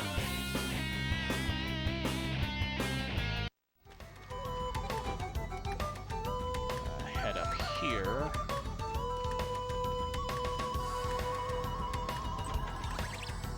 For the Black Cat recipe, we'll be making that in Chapter 7. And then 3 nectars. Nice for the upcoming fight.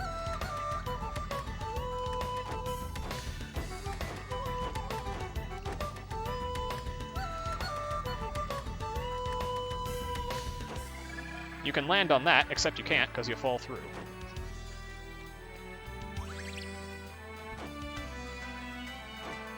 And also just another neat touch about this place, I love how the camera zooms out here to display how expansive the place is.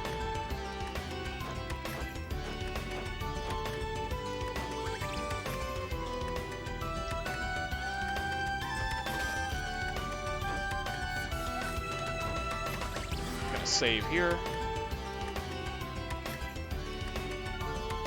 234 isn't that bad. I think I'm like 8-ish minutes behind. Gonna be even further behind with Chapter 6, but should still be able to salvage something here. And I need to put that flame ring on Roxas and set my position to Vayne, Jess, and Roxas in the Vanguard. The reason why will be made very apparent.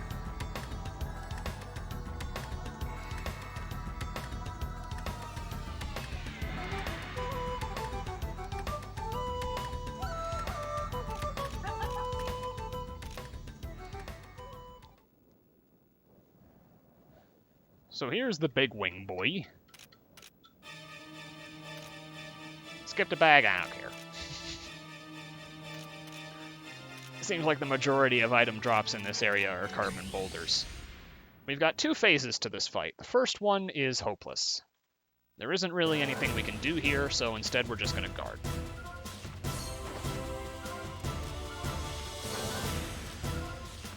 He's going to wail on us a few times. I would prefer him to attack Roxas because he resists fire. Attacking Vayne is not the best.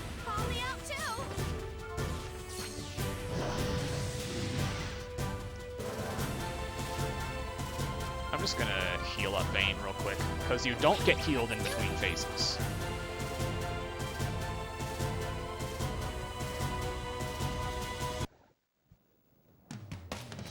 Yeah, the burb is swole. Very swole. See, I know it's called the Grand Wing Drake, and I keep wanting to call it the Dark Wing Drake. Let's get dangerous. With jerkbirds. But then, by the power of friendship, we're finally able to damage it. And this is when the second phase of the fight begins, and why I have everyone out on the front line that I do. His first attack is to swap my Vanguard and my back. Here's the problem. All of my heavy hitters are on the back. And they give us burst. So I'm going to ride and charge to buff Flay's attack, and then Nikki is fast, so I'm gonna hit you. Oh boy. Everyone, please! And this is a finishing burst you can do. Deals tons of damage by using 3 attack supports in a row, with Vayne being the final one. I should be able to get another attack in. Yeah, I'll just do that. I'll do my best too. Because your damage also gets doubled while you're in burst. So I want to make sure we milk that for as long as we can. Pardon my oh, that's a problem. I'm I'm ready. ready anytime now. That's fine. Flay still gets to do his finishing burst, and he's buffed. I think that's the other reason I really like this area is like this boss fight is completely different to pretty much every other one. Yeah, this boss fight is very interesting. Okay. Flay can stay where he is because he has big impact. I'm getting tired. I will swap out Pamela. I'd like Jess in there. You can stay on the front line, Vayne. Roxas doesn't do much right now. That's fine. You heal up. Hey, let's do this. Flay, Hey, let's do this. and then big impact until then. Sulfur, please! Maybe 1 or 2 big impacts left. Oh, or not. Or you can do that. That's interesting. I'm getting tired. How is this? That's fine. All right, I can go out. We're in trouble. How's this? I'm just gonna switch to Flay here. This might kill? Be blown away. There we go. Very good fight.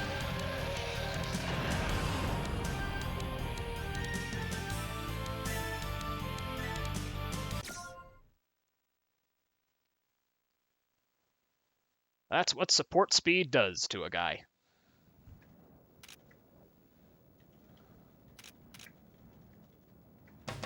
And with that, the boy is dead. Big Wing is no more.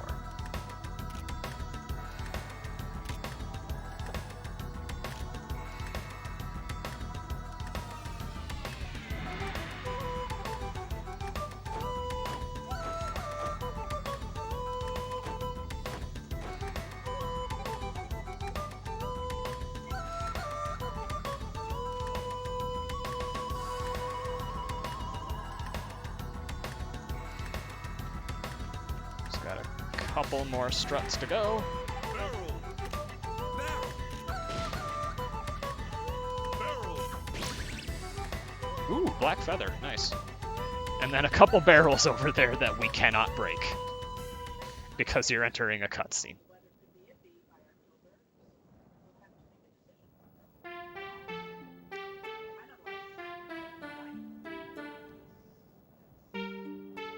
Wow.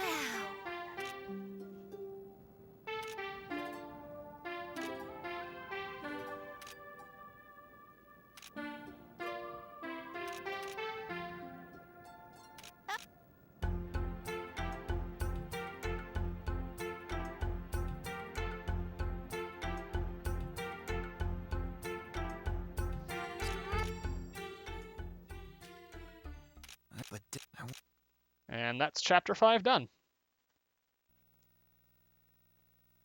Yes, plot barrels. The barrel is protected by the power of God.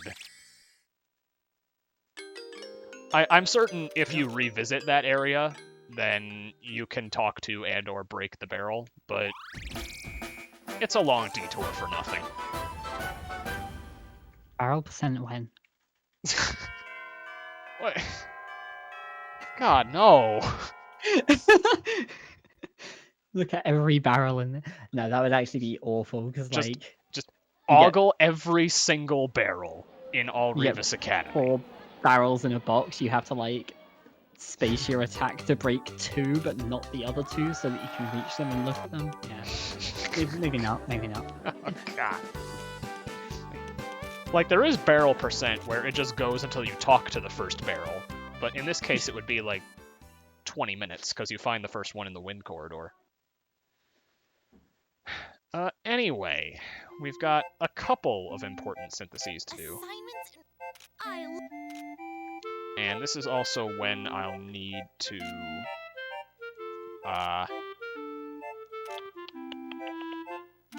get the drop from the marquee. Oh.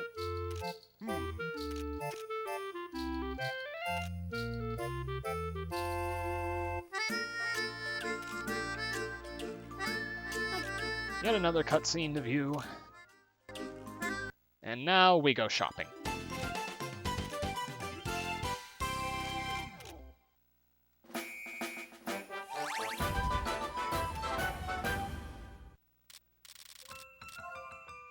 First student store, where I'm going to buy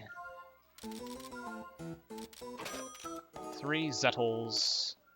Oh, the Alchemic Bag recipe and the Holy Crest Paper recipe, plus the Steel Claw recipe.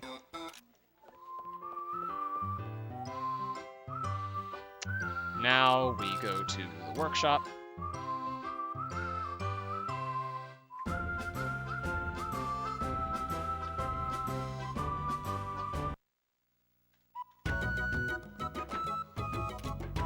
Yeah, barrel percent would not be feasible.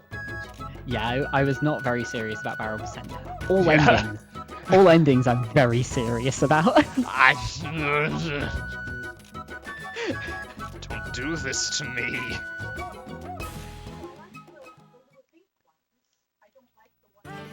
It's so much fun, like, figuring out optimal save points to reset back to go and do the other character quests. And Yeah. I think a fun Anyway, one to write out. I need 3 X heals to make Holy Crest Paper.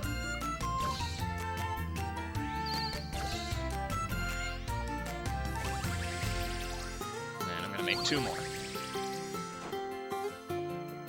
Then to the schedule, you will make black powder. You can make... I have enough polished powder. You know what I'm gonna do? I'm just gonna have her gather at the heights, just in case. Actually, wait, no, I have charges. I can just save scum. Then Holy Crest Paper on Pamela. You stay on Red Steel. Oh, I need to make flame rings. So, got another cutscene I need to view. I should have gone to the 8th in order to synthesize this first.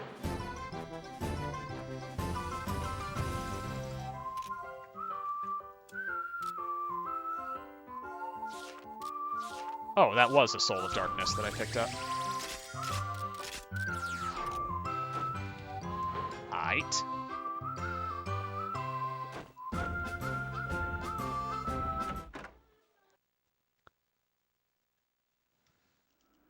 For what it's worth, with like the potential ending stuff, you would still probably do the character quests basically at the end of the game, because a lot of the character quests unlock more of these cutscenes. Yeah. So you'd probably still leave them late. Like, that's part of the reason that all of them are done at the end in this, is that you don't want extra cutscenes to show up every now and then. I know one of them with Nikki, I think it is ridiculously long as well. It's like a good 2 to 3 minute cutscene Yeah. just for going into the workshop hallway. Yeah, because Nikki sings. She sings a lot.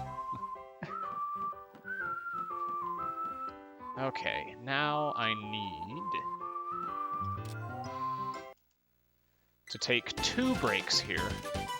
And then after the second one, I'm gonna save and then try the rec center again.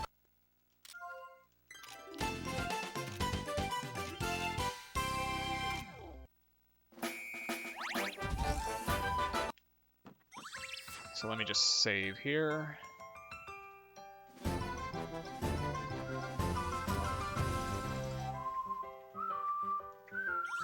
Well, the thing is, Ravanon, it adds up. Because I have to visit the workshop a lot and view a lot of cutscenes, but if I minimize my visits, I won't get to view some of those cutscenes that are on the tail end. Rec Center, though, I might have to view another cutscene here. Nope, okay, I'm good. And I should have enough Cobalt charges. Just need to edit my position here. I know there's one cutscene in particular that shows up towards the end, around the time where you've started doing the Jess character quests. in the cafeteria, there's a scene of her like chasing Flay, Oh, yeah. and like you can avoid that, but yeah, I don't know. The triggers for that one are kind of awkward enough that unless you're doing things pretty much optimally all the way through, you're probably going to watch that scene. Yeah, it's very awkward. Okay, so there are 2 mini-boss blobs here, and I'm hoping one of them is the marquee. If not, I have to reset the area. There it is. What the hell? Where was the warning? Alright, let's try this again. Everyone,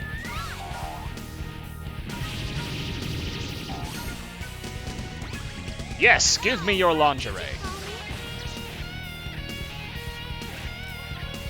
That is a specific item that I need from the marquee for a crafting recipe in Chapter 8. Oh, it resists lightning. But it broke.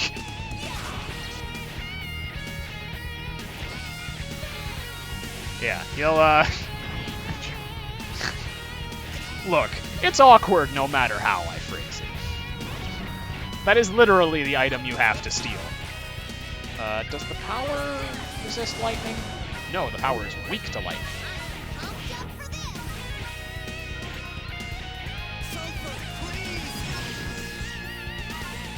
And then I believe these Deek spirits are weak to physical.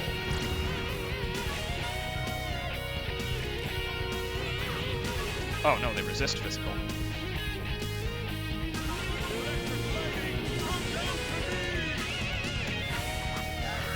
I was trying not to phrase it like that, Zephyr, but yeah, that's what it was.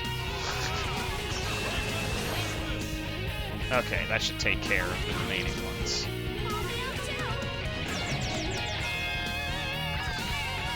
I was going to say, I'm pretty sure the other lingerie you got earlier was just like lying around on the floor, so I don't know which is worse, really. Yeah.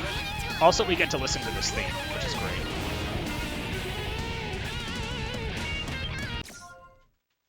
That's the Menace, by the way, if you want to look it up later. So we have the thing we need, at long last. Cook it. Anyway, what was I doing? Right, student affairs.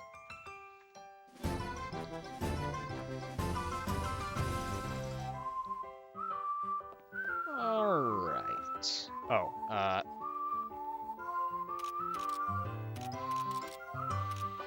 I need to turn in Holy Crest paper.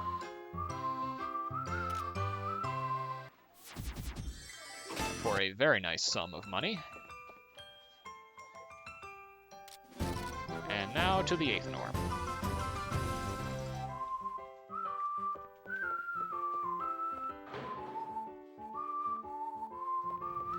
Now that we have the flame ring, we need to synthesize all of the other elemental rings now.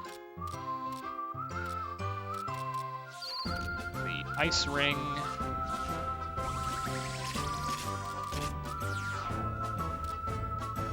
And the thunder ring.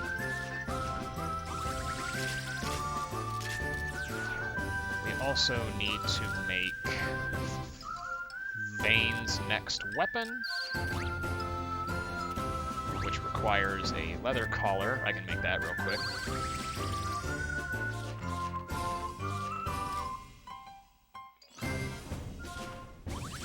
The bone necklace. Now we have Flawn's charm with the extra Holy Crest paper left over from the quest. And those unlock a lot of nice things. Bone necklace, Japanesque, angel wing, and kitty ears. You get toad mouth, angel wing. Pamela gets straw doll, Asclepius. You get thorn gauntlet, kitty ears, and you get Flawn's charm along with angel wing. So you have 80, 58, 50, 90, 78. Yeah, that'll have to work. I want Jess and Roxas in my vanguard.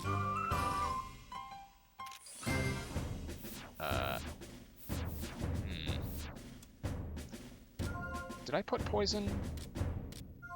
I did not. Angel Wing. Oh, no, I have Big Unis. I don't have to worry about poison yet. So I'm gonna get Rising Pillar,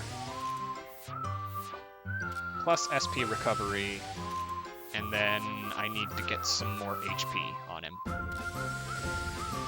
That works.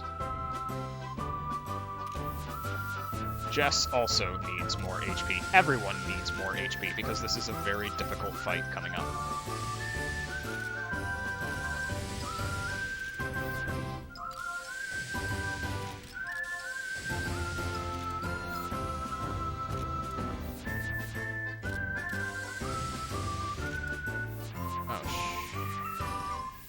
I could have given her speed, but I think it's okay. She should have enough.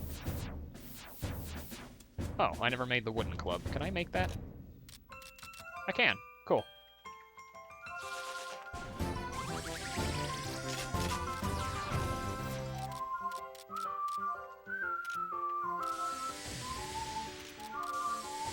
All I need from Nikki is just more attack and HP to be able to tank things.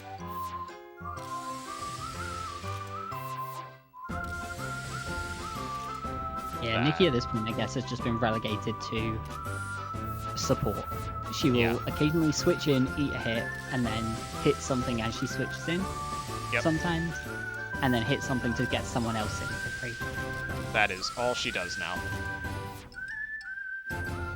Okay, Flay. Flay definitely needs more HP.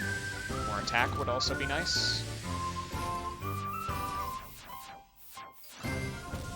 Okay, everyone is doing well-ish. 265, 245, 248.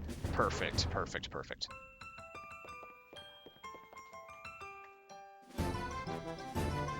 Now I can skip the rest of the breaks.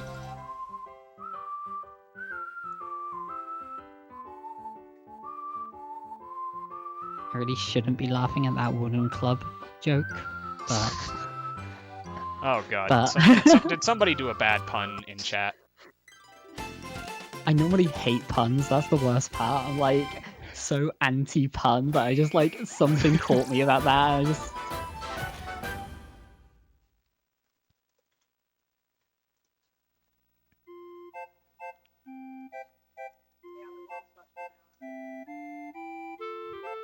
Anyone have any ideas?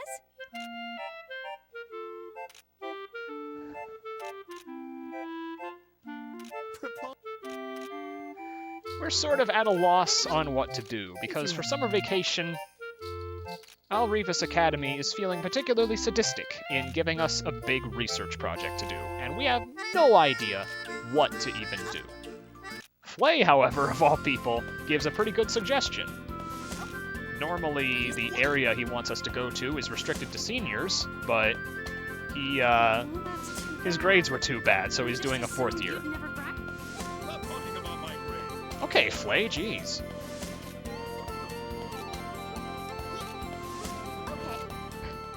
Okay. That's basically how this goes, Eternal Swordsman. Art and Elico 2 is even longer.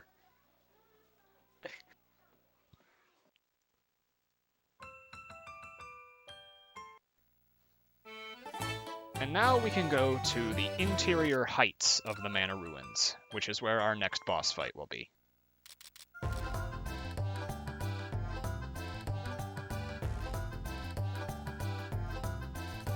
We are just about as well equipped as we can be for this. Dearth of AP aside. Dodge that guy. This place's gimmick is that some of the chests in here are mimics, like that one in the middle that you just saw me avoid. And I cannot for the life of me remember them. This one's fine.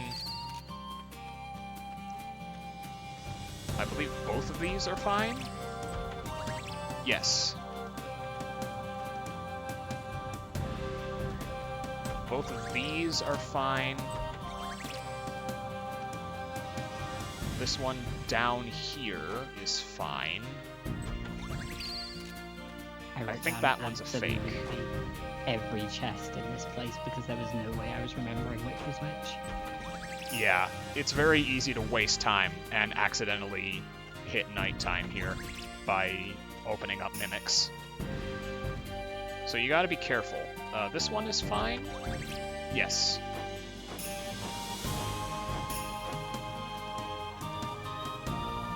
It's also easy to waste a lot of that time.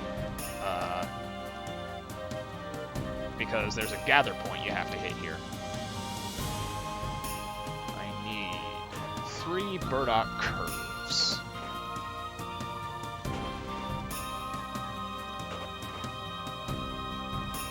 There we are.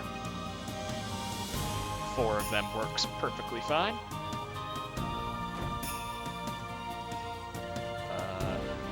This one on the far left, I believe, is a mimic.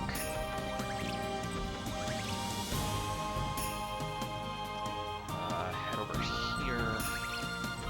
Chrome crystals and pendulux. There's a tricky jump I have to do here as well. I don't know if I can get it. It's not the end of the world if I don't, at least.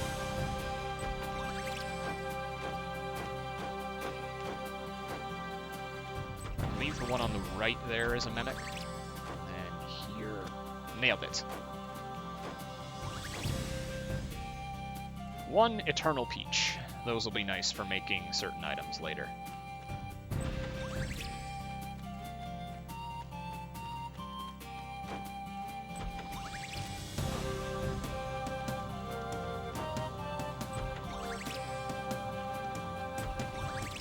More chrome crystals and carbon boulders.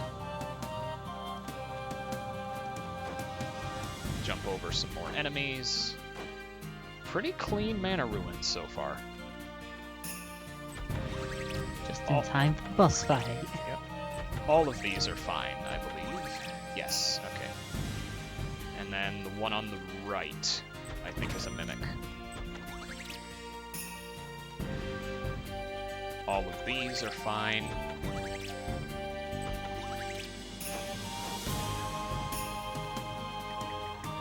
And we've reached the bottom. I have no idea how you remember those chests. Wow. Honestly, I don't. I think I'm playing them too safe. Because I Oh, undoubtedly fair. passed over one that was just a standard chest. I only remember, like, 2 of them. Anyway, 3 more chests to get here. We get the Winged Boots recipe, which is also incredibly important. Treasure Cape recipe, which is a nice safety item. And thank God, a save point. Because this boss fight is brutal.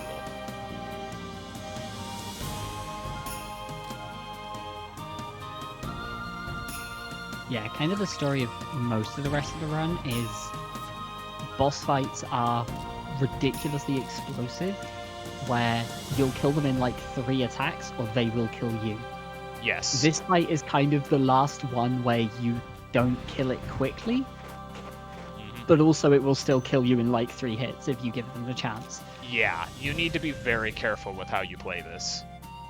We're up against Tony and Renee next, and in addition to needing to seal Renee again, we need to make sure to kill them as separately as possible. They both have this desperation ability where they buff themselves when they hit half health, and you can't deal with both of them buffed at the same time. You need to kill one and then the other. I learned that the hard way last year. Fortunately, I also learned that Tony is not immune to poison. So those big unis I have can be used to potentially poison him, and that'll deal 400 damage per turn. Because he's got a lot of health. TLDR RNG. Pray for me, please. Got my fastest guys up front first. Lando Bomb Renee. If I can't seal her, then I'm resetting. There we go. And then I'll just... Big Uni. No, not yet, not yet. That's a mistake. Poisoning Tony too early would be a very bad idea.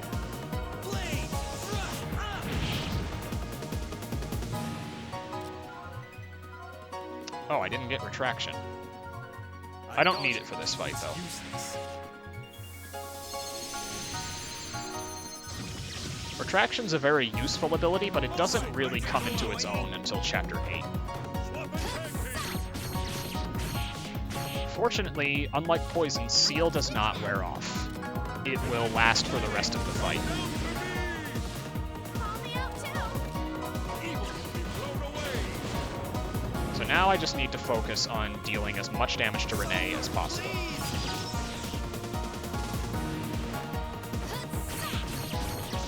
She's being very kind, thankfully. She has much worse attacks that she can do. She doesn't seem to be doing them yet. Ooh, that's not good. Vayne is hurting. I need to give him some heals. Leave it to me.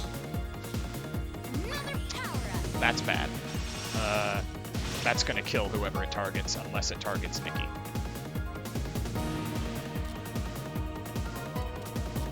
Okay, now I think I can start trying to poison Tony.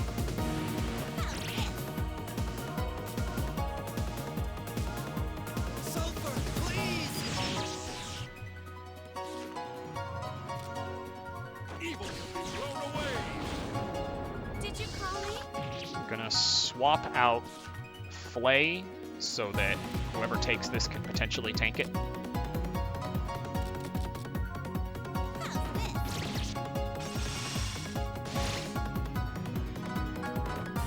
Yep. I don't... Okay, Jess does tank that, but she's broken. So... Okay. Tony did not target her. That's good.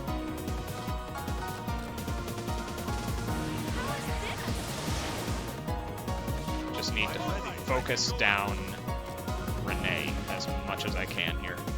Evil will be thrown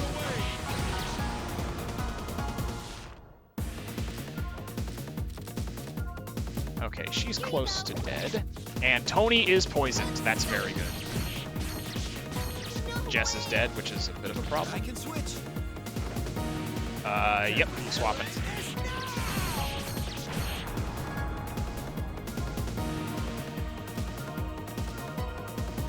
I'm gonna be popping a lot of nectars here, trust me. Jeez, so much. Okay, that's a bit of a problem. Now I can start focusing the both of them down.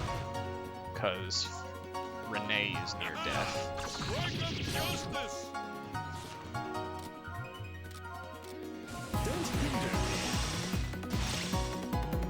But yeah, I can't deal with Renee being alive while Tony is in haste.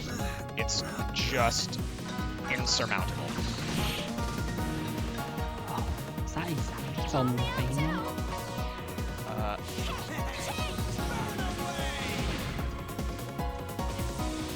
Oh, shoot, he's in haste. This could be a problem. Oh, but he's slowed! That's why I use Ice Rain. That is so good. Show me your spirit. Okay, and Jess, you can Tornado Renee.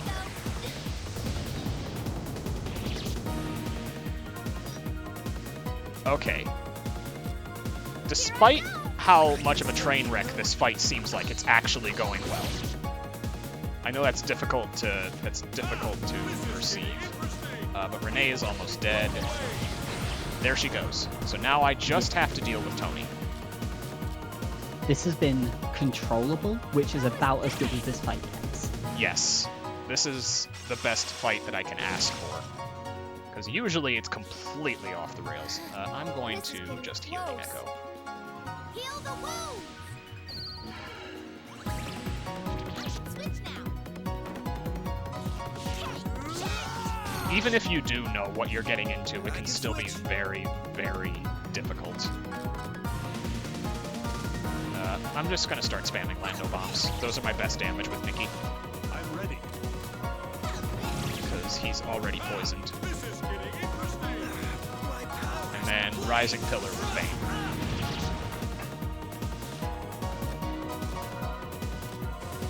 Tornado for knockback.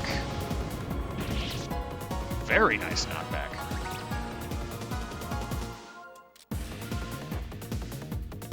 I don't know why I did a regular attack there.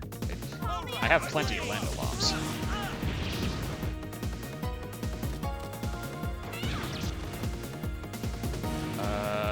Flay probably doesn't have enough SP yet, so I'm just gonna heal Vayne.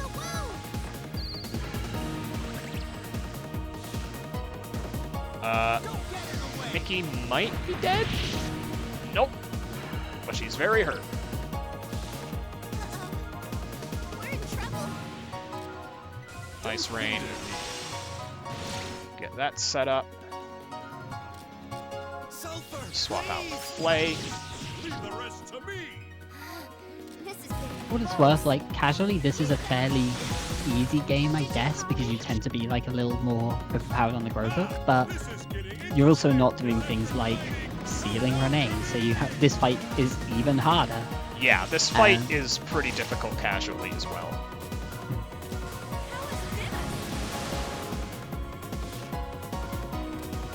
And Now the I battle can system is incredible for it as well. Yeah. Now I can start spamming big impacts again, which will make this go by quicker.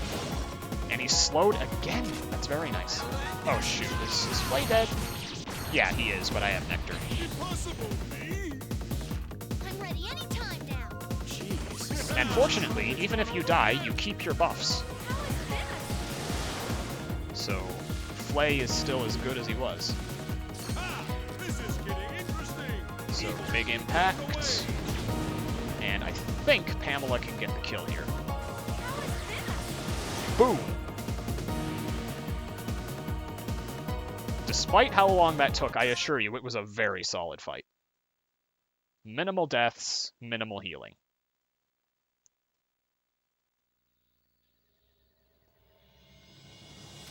Yeah, that was only, what, like 4 or 5 healing items and an echo? Yeah, I think it was 2 nectars. And something like an 8-minute fight, Ah, which is surprisingly quick. And I didn't Mhm. die like I did in Questing for Glory. So that's automatically an improvement. Oh, right. I need to go back.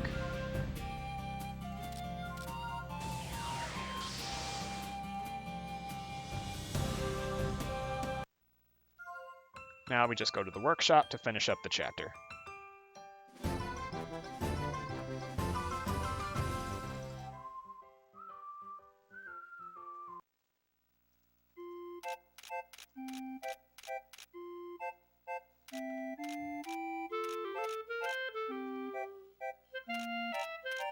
And yeah, you're right, Micaiah. That's the last fight we have with Pamela before she goes full broken.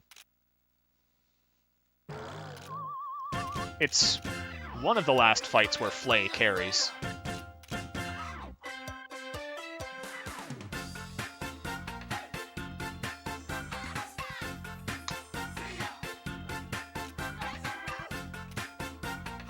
So this is Muppy. We never use him. I'm not going to talk about him.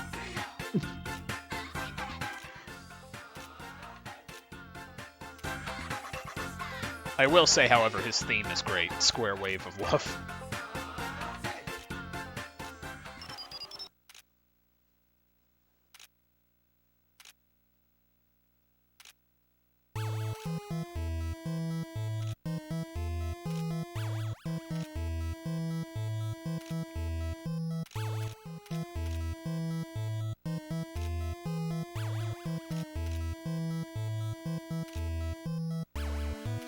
Wait for it.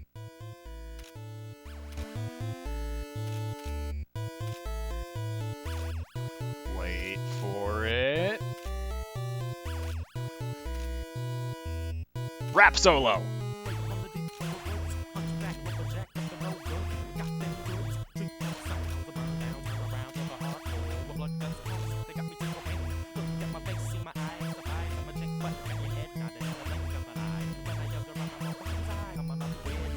I hate everything about Muppy.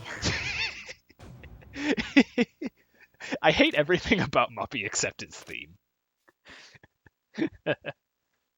And his defensive support. His defensive support is actually great, but we don't get to use it in the run.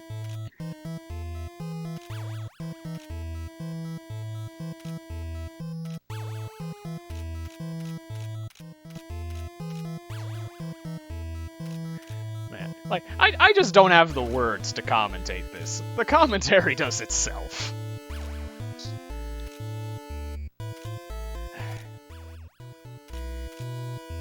Like, honestly, one of the most disappointing things about this game as a speedrun is that you don't get to listen to, like, the cutscenes when you do it. Yeah. You only get to listen to Nefertiti twice. And the final boss is so fast now that it doesn't even loop. Mm-hmm.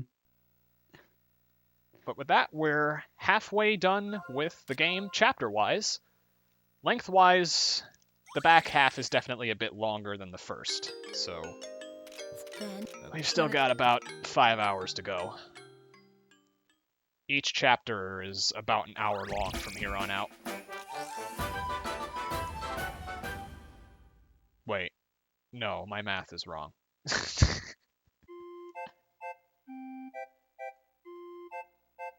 They're an hour long after chapter 8. Okay.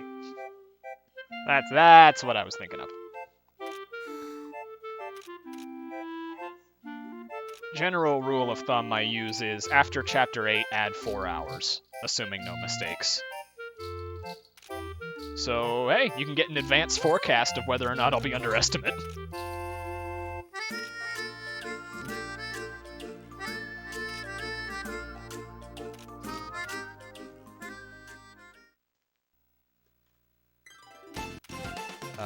Yeah, it's okay that she's making black powder. I mean, it's not okay story-wise, but...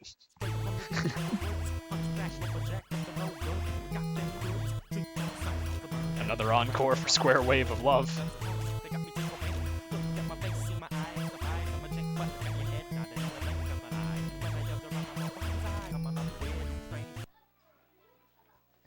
Yeah, Muppy is best girl. 2 moons coming, you say, Panda. Well, that's a strange situation you've got there. Anyway, 2 student affairs. This chapter is relatively short and relatively easy, which is a nice breather. would you like to take...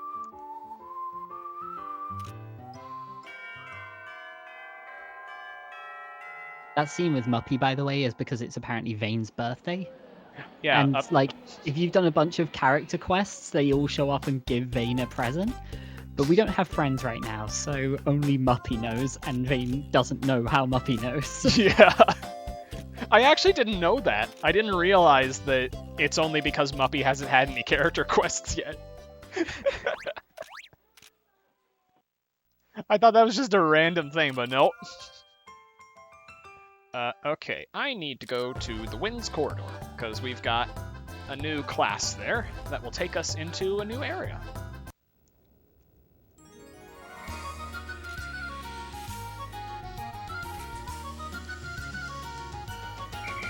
So we just got a leisurely saunter here. I think the enemies are blue now, so I can get rid of them without much fuss.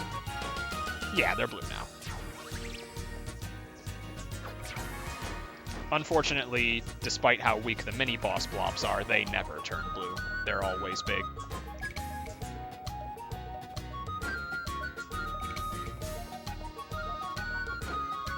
Just gotta be careful of that guy.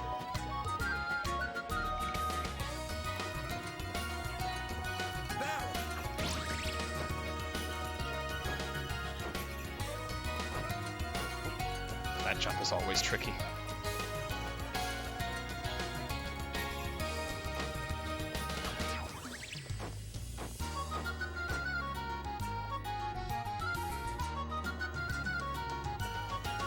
It is a surprisingly powerful feeling to have the ability to make all of you go taru on command. Like, that's... God, I could power trip off that. See, it's just everything's pointing to barrel percent. Okay, it's officially not a power trip anymore.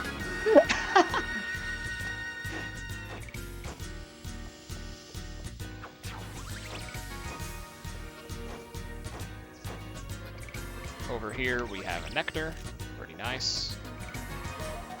Whoa. Ah, I walked into a blue one. I can probably just kill this one.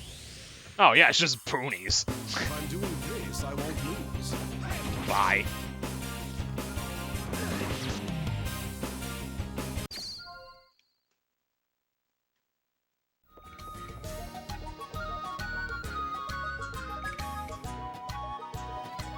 Generally, it takes around 3 in-game hours to get here. I don't know why it keeps track.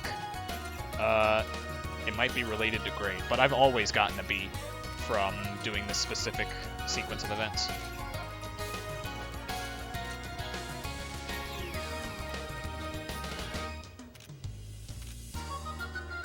And now we enter the Abyss. There are some really nice goodies you can get here, so even though you can go back to Student Affairs now, I'm going to voluntarily farm some stuff here. Also, it lets me listen to this theme more. This theme is great, and the environment here is gorgeous.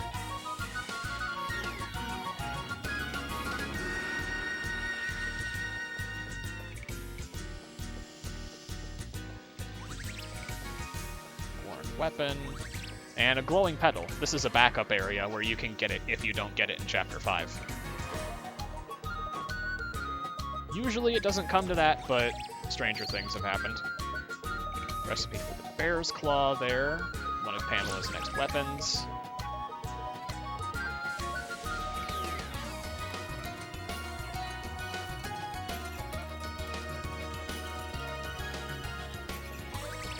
Over here.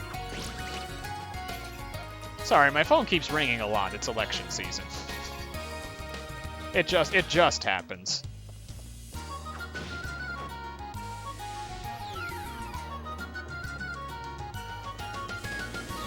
Heading over here.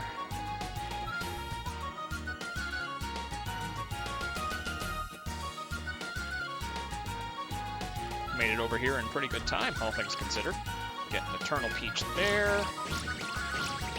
Steel there. Oh, I don't actually need to pick that up. I forgot. And now we have a mining spot. Where I need to get the Lemia Silver. Did I not get enough raw comet ore?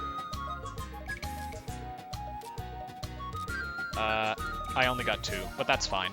I can make more later.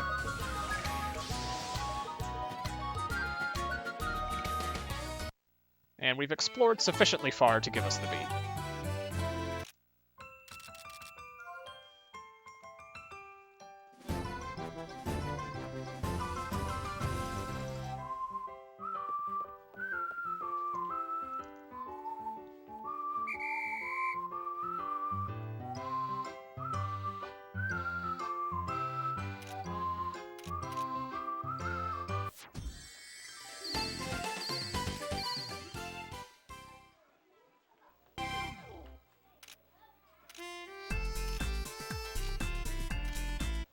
Syntheses going well.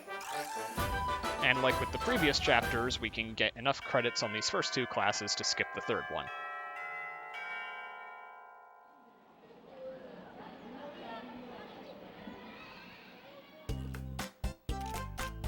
This one is a little bit different from the others. It's a marathon, where you've just got to climb to the heights the fastest. The random encounters of real life. That is perfect. I never thought of it that way, but it makes so much sense now. Accurate, yep. Yes.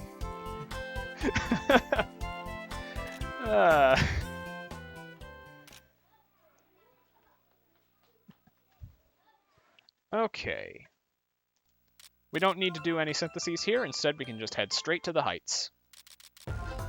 This class feels so much like they just wanted another school festival in, but couldn't find a good place to put it, so they just did this instead.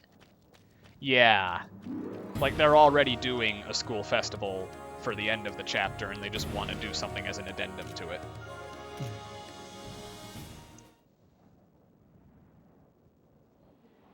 But it's at least an easy A rank, so...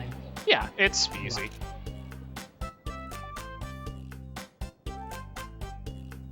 Is it possible to not get an A here? I don't know. I've never failed it. Yeah, I feel like you either get an A or you just don't succeed. Yeah. And I mean, the rewards for getting an A are far too important to pass out on it. And getting an A is the fastest anyway.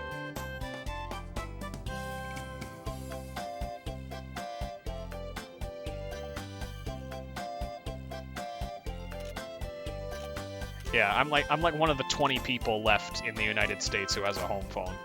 Like a landline. Like, I never use my cell phone. Good times. Okay. Oh, that guy wanted me. But he did not get me.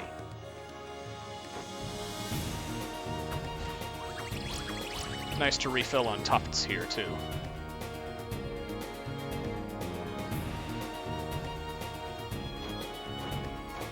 And then it's just a standard climb up the heights like usual. I gotta say, this theme here, I was praising Wind Corridor, but this theme is excellent.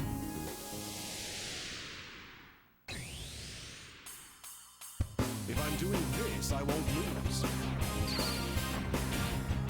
Tufts, I'm assuming tufts of fur. Like, that's generally...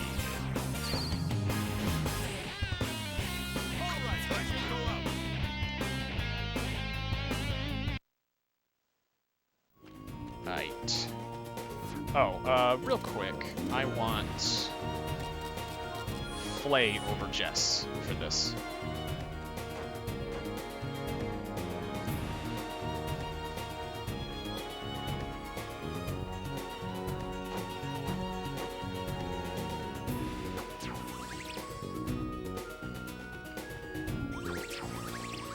Oh, did you pick up retraction?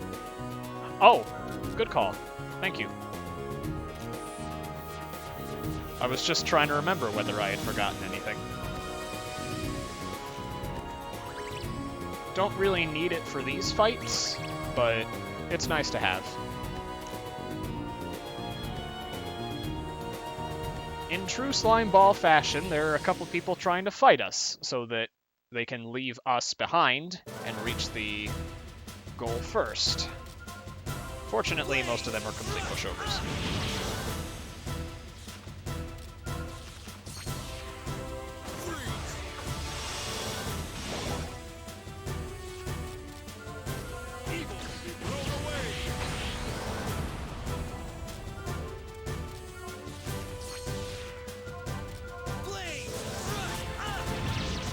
Oh, he's less dead than I thought he would be. I got you. It's useless. There he goes.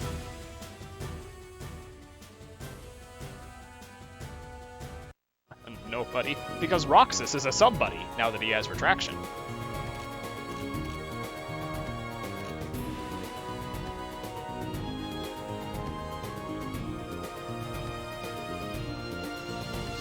Yeah, it is kind of interesting how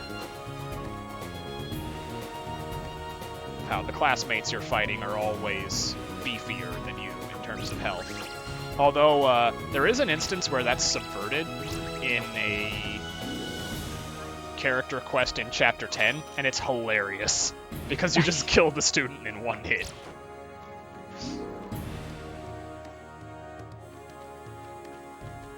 Anyway, we got a nice thing of coal there.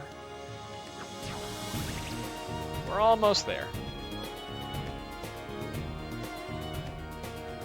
I'd like to think that every other classmate in the academy, their grow book is just HP and nothing else. Yeah.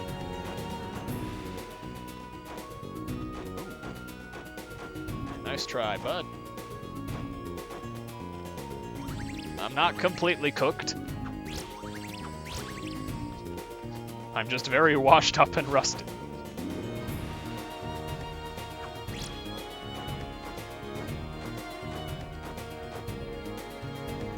And here, we get a rematch with the Mook Squad. Fortunately, they are nowhere near as tough as they were in the last chapter.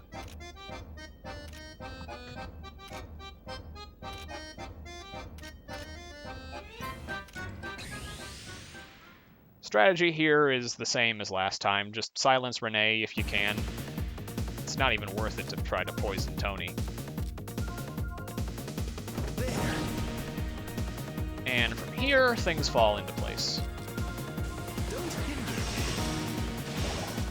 Oh, and she's slowed too.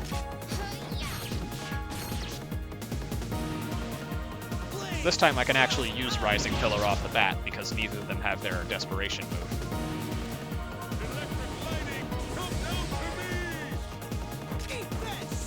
That actually makes sense, Mel. And WGG. WJG, good lord, I can't speak. We beat them so hard that they're still recovering. I'm just gonna guard.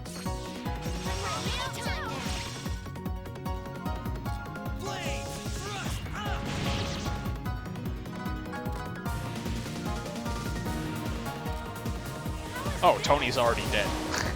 Oh, wow. Wow. Can I give Pamela the final hit here? Maybe? Oh, yeah, I definitely can. Wait, does this even give SP/AP? I don't remember. I don't think it does, now that I think about it. I have no idea. Yeah, it just cuts. Oops. Yeah, the funny part about that, Zephyr, is that Roxas does know how to heal, but we kidnapped him.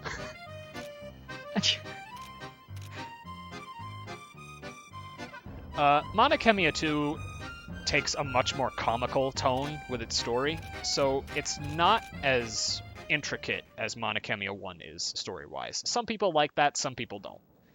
I think the gameplay is better. The alchemy system has a lot of very nice quality of life changes that make things easier. Hard mode is a very welcome challenge. Mana Khemia 1 is kind of easy. The soundtrack is just about on par with MK1. Because, you know, they've both got bangers. Nefertiti versus Vanishing Mirage, Stigmata versus Namenloses Licht.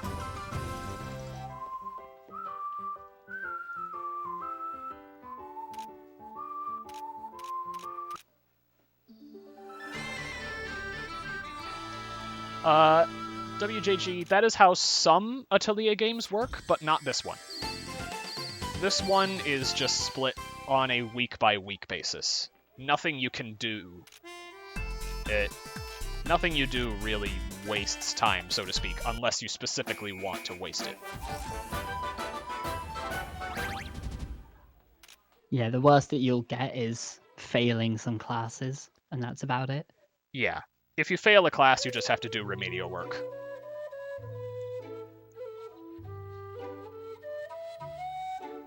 What's wrong? Yeah, Mana Khemia 2's cast of characters is Alchemy. even dumber than Mana Khemia 1's cast. Sometimes that works, sometimes it doesn't.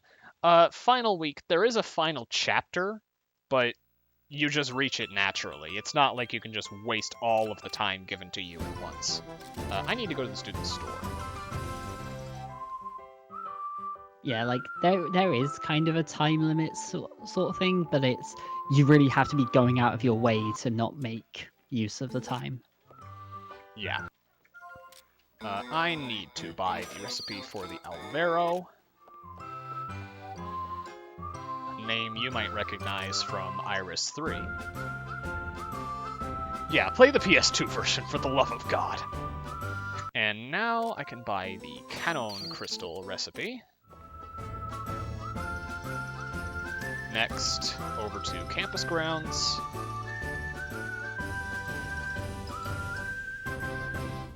We got a little cutscene with Flay here.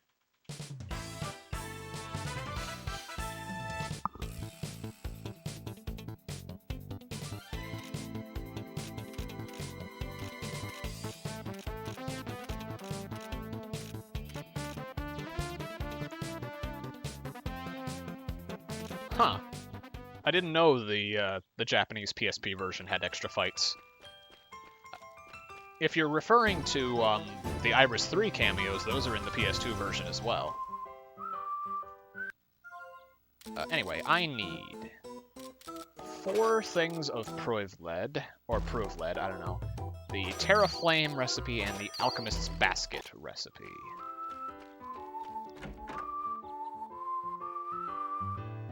Next, over to the workshop. Provled, okay. Yeah, I can't tell whether that's a French or German word. Which ultimately doesn't matter because I can't speak either of them.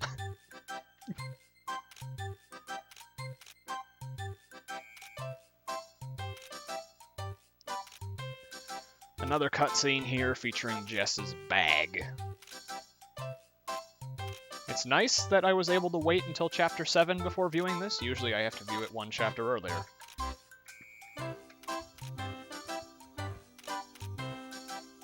Yeah, I was gonna say, when this came up, I thought it was the version with Muppy in it.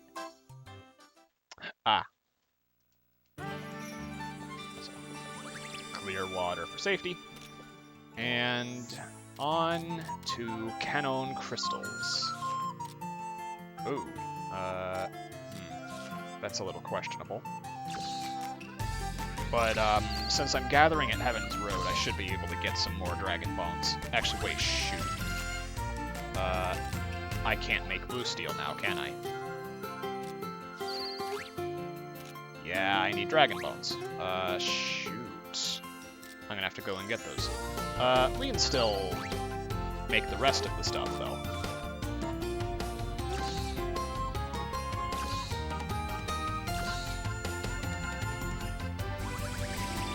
Like Glacier Crystals, Thunder Crystals, because those just use Legion Steel.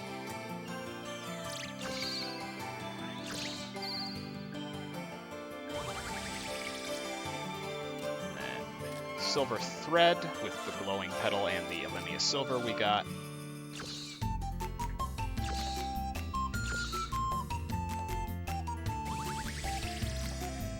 Now, for Divine Shields, which require Holy Crest Paper.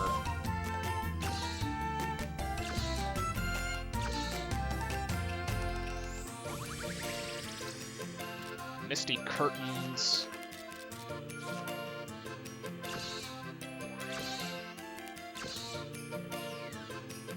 Oh, that's fine. I need to make 2 treasure capes.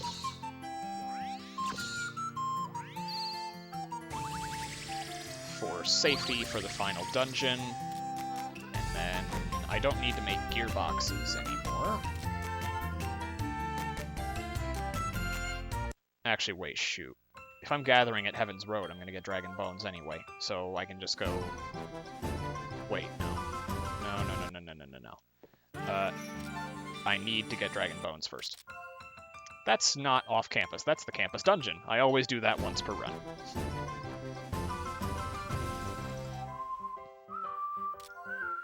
Off-campus we go.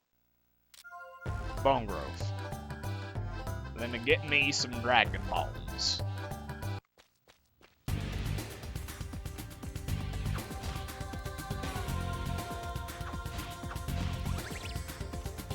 Those are Beast Fangs. Those are both the wrong animal and the wrong part of the body.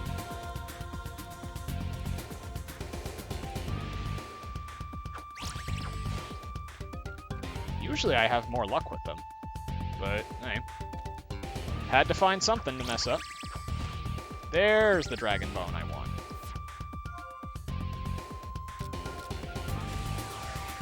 Are teeth bones, though?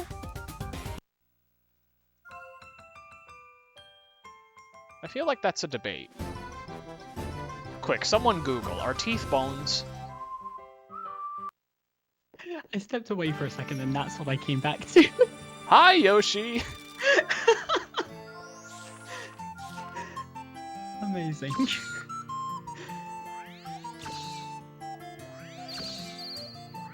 Okay. synthesizing blue steel, which is one of the biggest bottlenecks in this run. I need a lot of blue steel, and I almost always run out of it. Anyway, I need Jess to gather at Heaven's Road. You need to make... Oh, I never made Thunder Rods.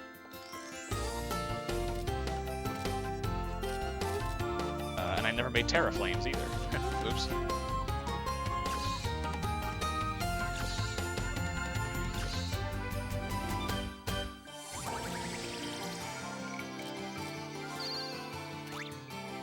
Don't need to make Bob-omb Ice just yet.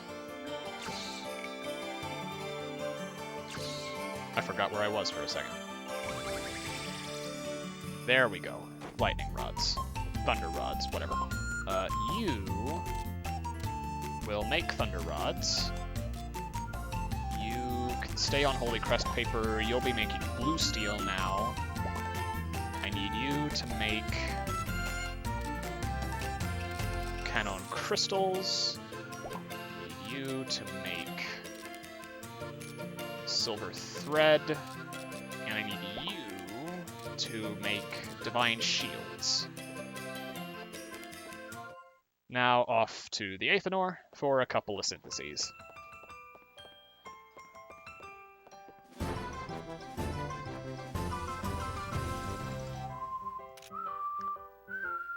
First up is the Bear Claw, which requires the Steel Claw from earlier, a gear.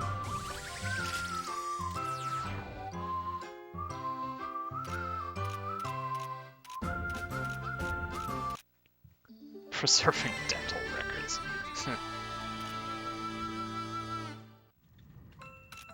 Anyway, up next is the Alvaro, Blue Steel, Gearbox, Lightning Rod, and a Grand Gear.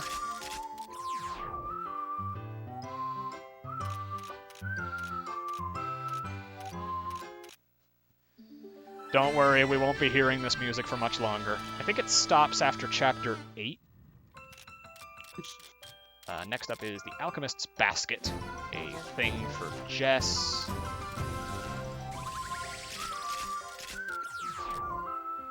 Which we are immediately going to craft into the Alchemic Bag. But we're not going to equip it. Instead, we're just going to leave it there. Black Cat, Kitty Ears. This is what we needed those items for. I will phrase it such. Then Pretty Ribbon, Tornado, Critical, CS Effect. Actually, I should probably put SP on that instead. Then, next up are the Glasses of Death, which requires Poison Shroom. Then the Lando Cap.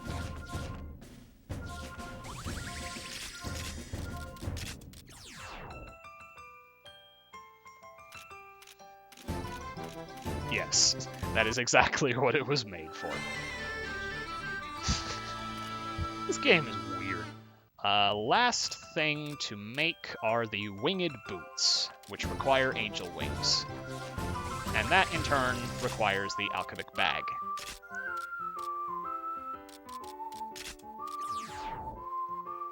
Very nice item there. They boost both your speed and your SP, but they are more important as a crafting ingredient for an item in Chapter 12.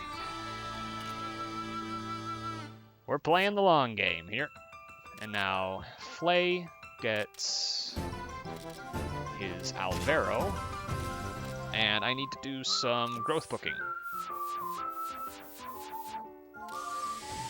Vane needs SP. Not necessarily now, but eventually. And then I'm also going to give him some speed. No, I'm not.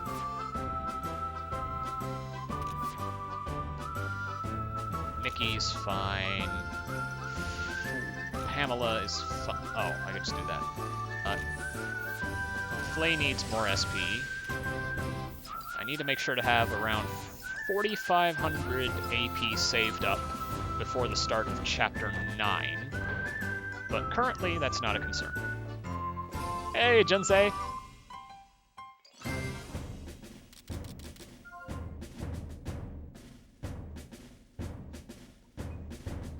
Now that you're here, maybe I'll have better RNG. And now we skip the rest of the breaks.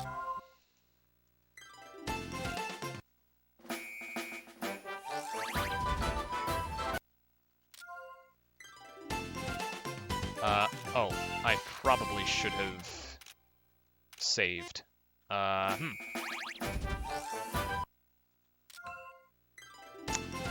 Scale chips, that's not what I need. Well, too late now. I'm just gonna have to roll the dice on Chapter 8. The reason I have Jess gathering at the Bone Grove is because there's a specific item... Wait, no, not Heaven's Road. Bone Grove. Not Bone Grove, Heaven's Road. Is because there's a specific item that I need her to gather from there. And when I say need, I absolutely mean need. It is essential to the run.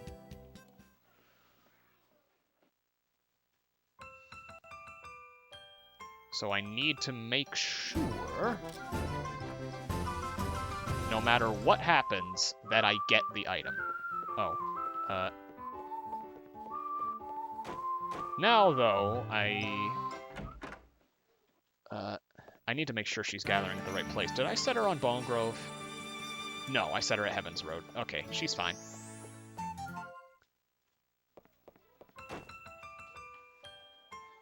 You can invite anybody you want to this upcoming school festival exhibit, but I'm going to invite Flay, because he's my best party member right now.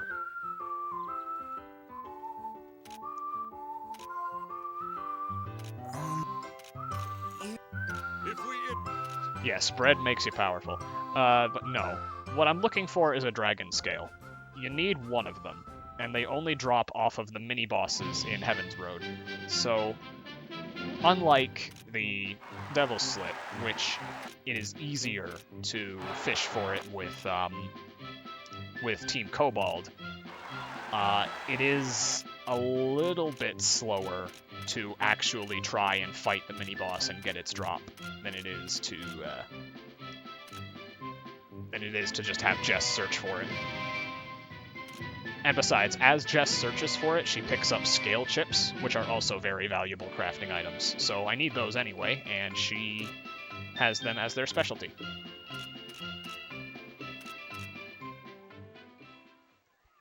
We've got 3 tasks to do for this school festival. One of them involves going back to the Heights again. Difficulty scale. God dang it, Zephyr. If I had a free hand, I'd ban you. Don't ban him, actually. Please don't. At the very least, this means I am flush with tufts.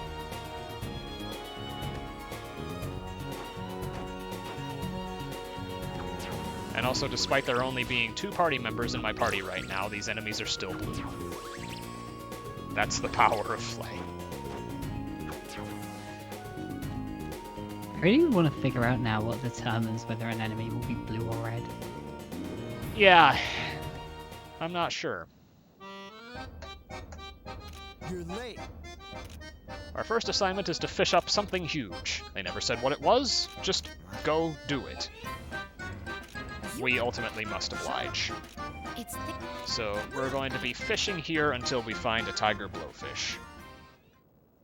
Not exactly what comes to my mind when I think large fish, but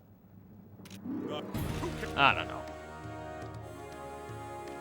Unfortunately, tiger blowfish are one of the rarer drops here, so I could potentially be here a while.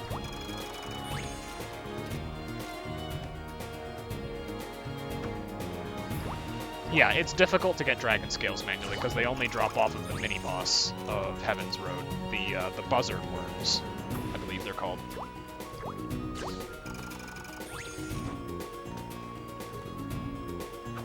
Fish Rorona. Bit early for that. Jokerfish. I don't actually know what happens if you lose the trivia contest. I've never bothered labbing that. Ow. Monsters, of course. Think this will give us leeway. I'm just gonna fight this.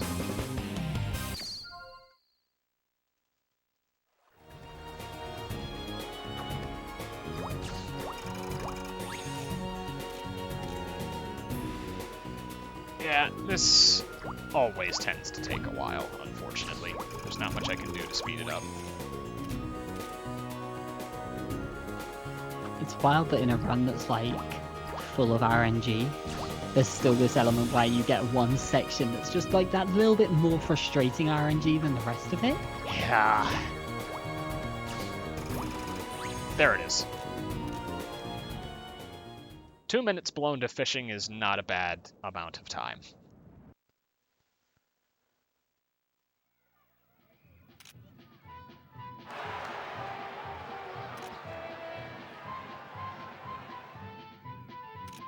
No.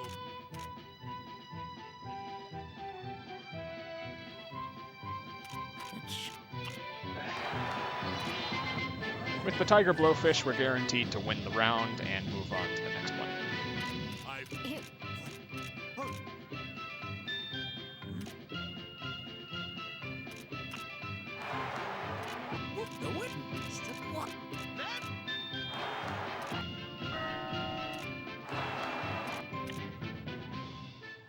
I mean, for all intents and purposes, Shally is the closest we're gonna get to Khemia 3. And Shally's one of the best ateliers, so I'm happy. Our next assignment is to just synthesize something huge. As vague of a demand as it is, we do have an idea of what to do.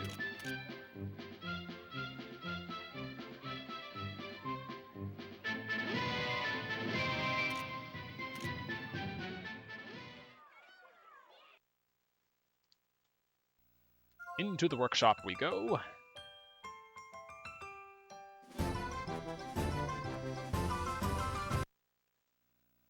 Flay proves himself to be completely and utterly incompetent. And for reference, it's not up for debate. Khemia and Khemia 2 are numbered entries in the Atelier series.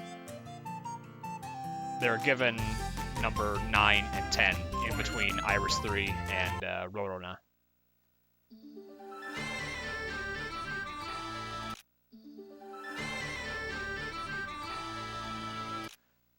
So, they are mainline Atelier.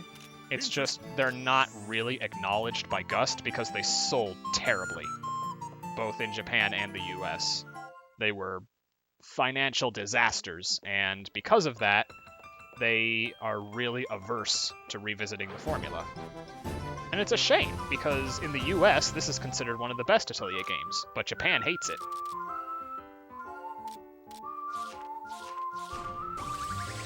Yeah, I find it really odd. Like, I don't think I've ever met somebody who's played this game and disliked it, so... Yeah, but Yeah. in Japan, it was received terribly, and Khemia 2 was received even worse. So they went back to... I've heard mixed things on too, so that's a little less surprising, but... Yeah, so they went back to the basics with Rorona, and that sold.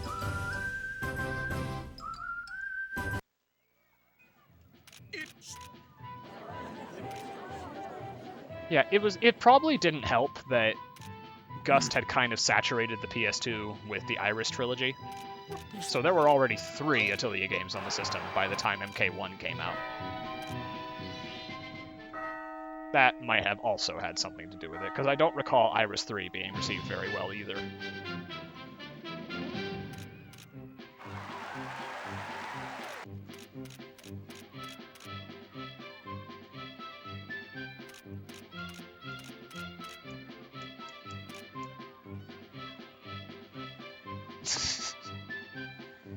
You're right, Jables. You're right. Our final assignment is to retrieve an item called the Black Muscat from deep within the Wind's Corridor.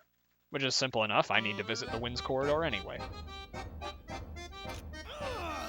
More Derek Stephen Prince hamming it up.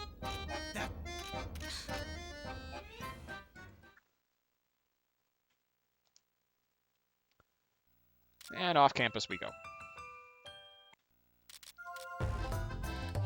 Fortunately, we get to warp to the Abyss off the bat this time, instead of having to travel through the corridor.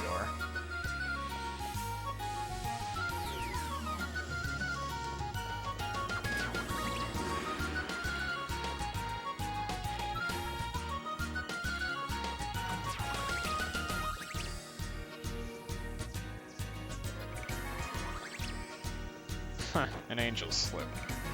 Wonderful.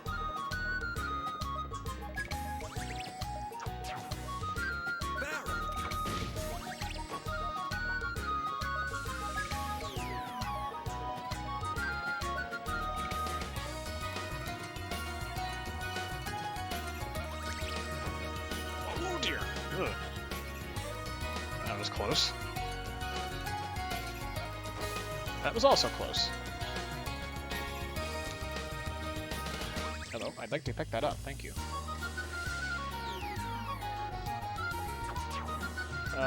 Very short detour here. I'm gonna go back to the mining spot and see if I can't get the last piece of raw comet ore I needed.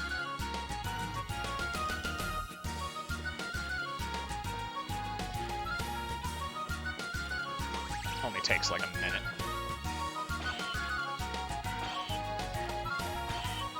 There we go, there's the raw comet ore I need.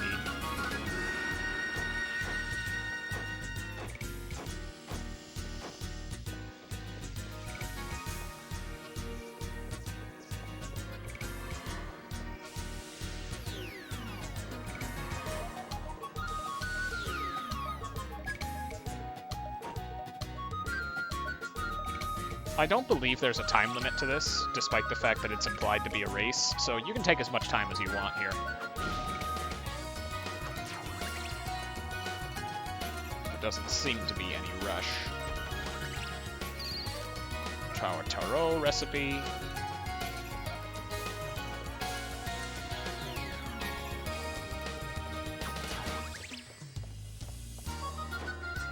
Well, you'll have plenty of time to talk about Artanilico 3 tomorrow. We're almost there. We can just pick up this, which gets us, I believe, a Yubana flower. Wait, did it seriously just not give me any Yubana?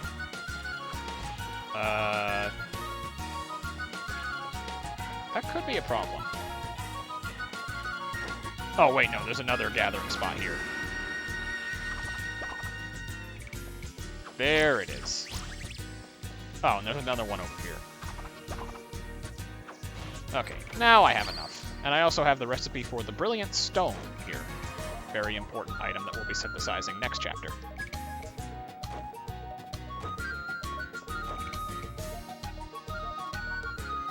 Also, I have no idea whether this upcoming line is accurate. I'm pretty sure it's not.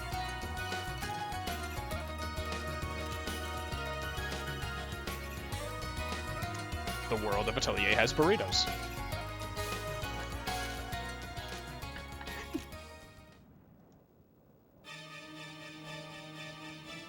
And we got another fight here, but this one is also a joke.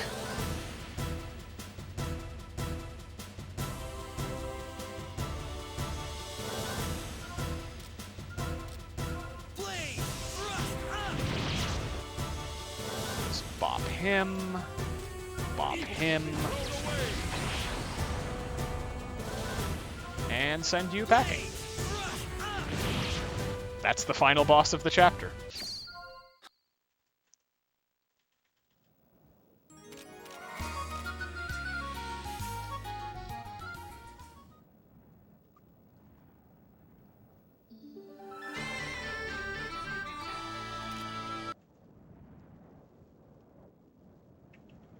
Everyone talking about DS RPGs. It's always funny for me, like the two RPGs. Whenever people say about like kind of obscure but amazing RPGs and stuff, Mana Khemia is always one that I suggest to people, and the other one is on the DS, Yeah. which is Radiant Historia.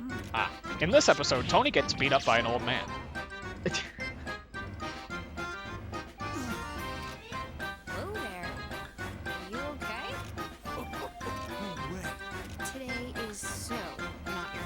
I love this line.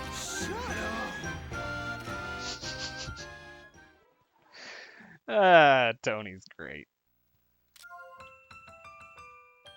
Just that trailing shut up.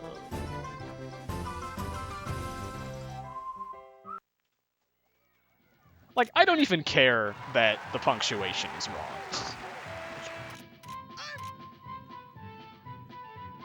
Also, Derek Stephen Prince also voices the MC. So in numerous situations in this chapter, he's talking to himself.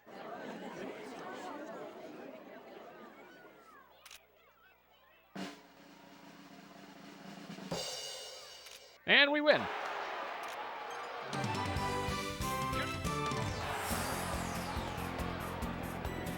That's two victories. No matter. Never. You. Someone.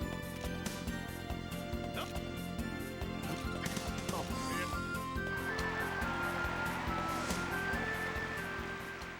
man. Okay. Now for chapter 8.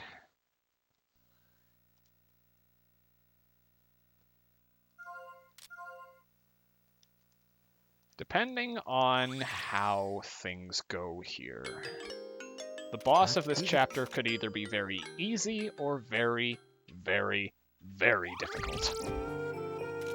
It's probably going to be on the difficult side.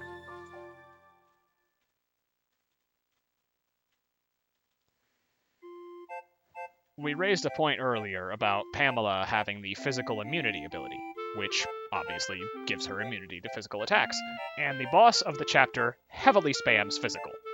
So you'd think that it would be good to get that physical immunity perk so that Pamela can cheese the boss, but we don't quite have enough AP to do it. Yeah. We could get it now, but it would potentially make the following bosses more difficult because she doesn't have enough speed. So we'll see what happens. For now, we have RNG. This is basically RNG the chapter.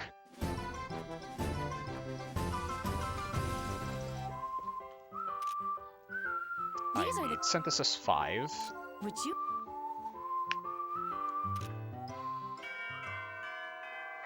Oh, I also need to check to see if I got any dragon scales from the previous period.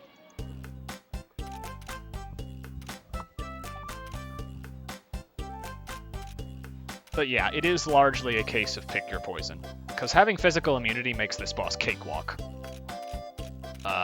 If I don't have it, then I have to rely on RNG a bit. We'll get to that when we get there.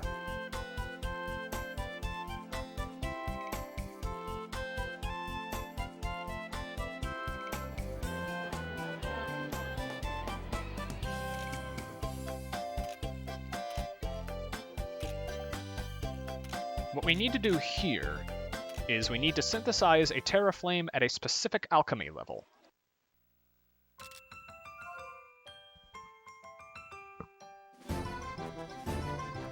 Oh shoot, I needed to go to the store first. So I've got a cutscene. I'm hoping I don't have any more cutscenes.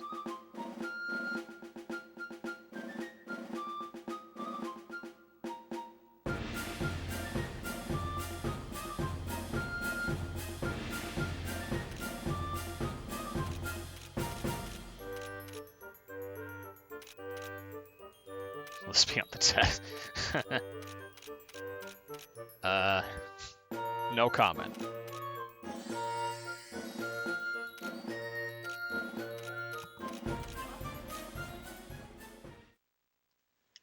So back out I go to the student store.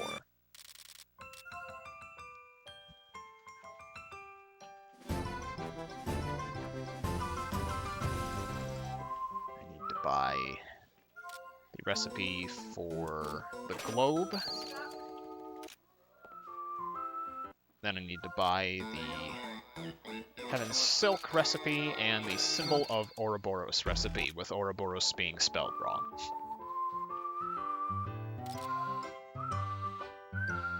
And yeah, globes are cool. They do tons of damage and aren't afraid of anything. At the infirmary, I need the Stone of Alectoria recipe, the Super Nectar recipe, and the Heal All recipe. Now I can start synthesis.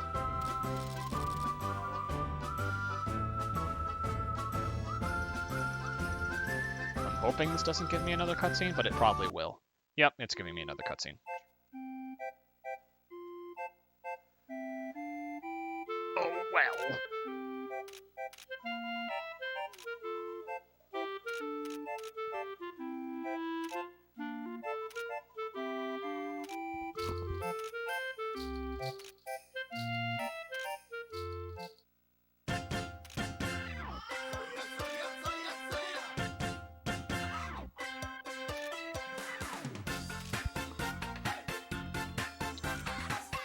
Let me see here.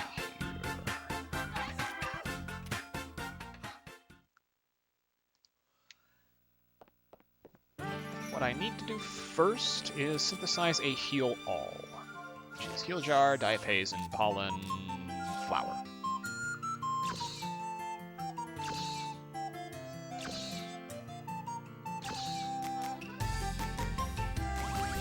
Yeah, dodging the cutscenes is immensely difficult. Now I can make a Brilliant Stone.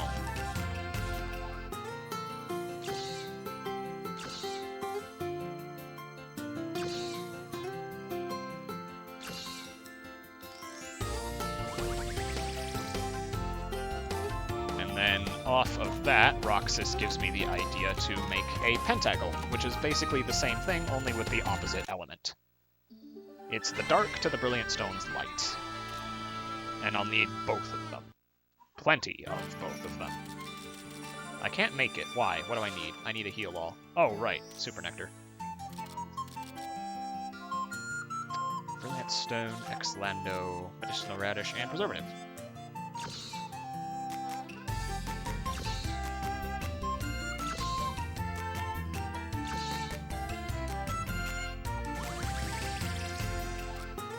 Now I can make the pentacle. Do I have the thing I need? No. I need to start shuffling. Here's my special synthesizer. I need a specific alchemy card here. This should be okay. And then I guess I'll have Nikki auto-synth this. Please don't screw it up. Okay, you didn't screw it up. Good. Next up are 2 globes. Oh, I need Zettles. I can make some of those. Do I have it now? No, I don't. Leave it to me. Oh god, Pamela's gonna screw this up, isn't she? Oh, no, she didn't. Alright, now I need to make another one. I am not getting good luck here. Alrighty. Here I go. There we go, that's the one I need.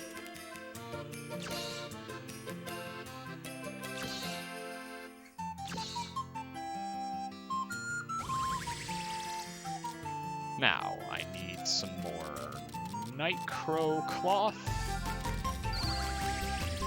Some more Silky cloth. And then finally, I can make the thing for my class, the Terraflame. I need to decrease this by 50%.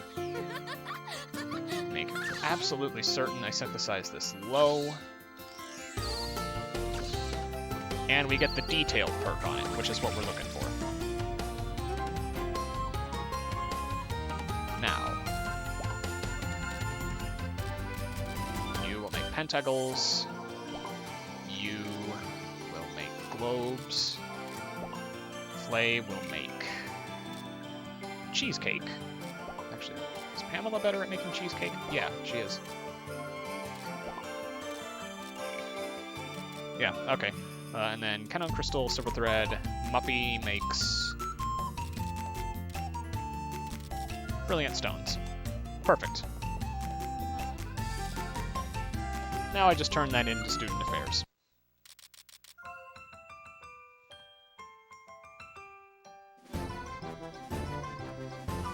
Yeah, they only tell you for this that you have to make it neatly, Yeah, which neatly. doesn't really give a lot of information, but if you just kind of trial and error through different ratings. Yeah, and you can also pay somebody money to tell you.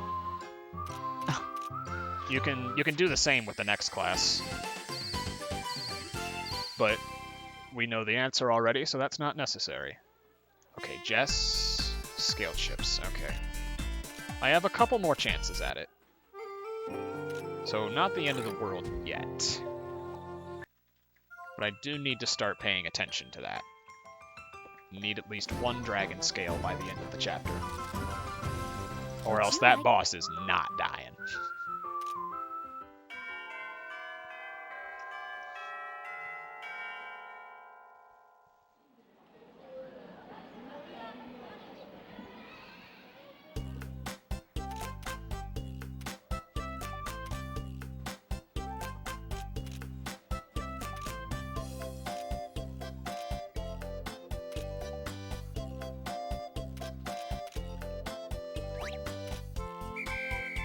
Now we have to make an item as low on the alchemy level as possible.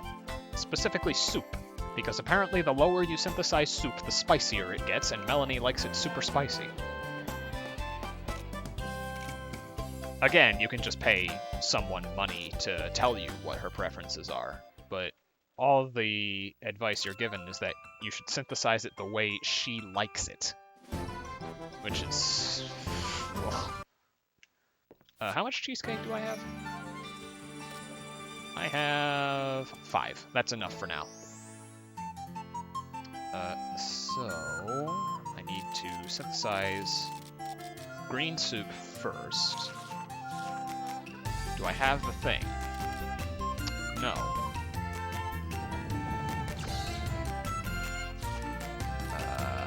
Wow, this is really bad. I can do this, no problem.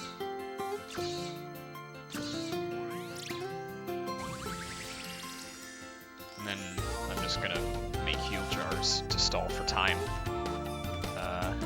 Auto synth. Ew. I can do this, no problem.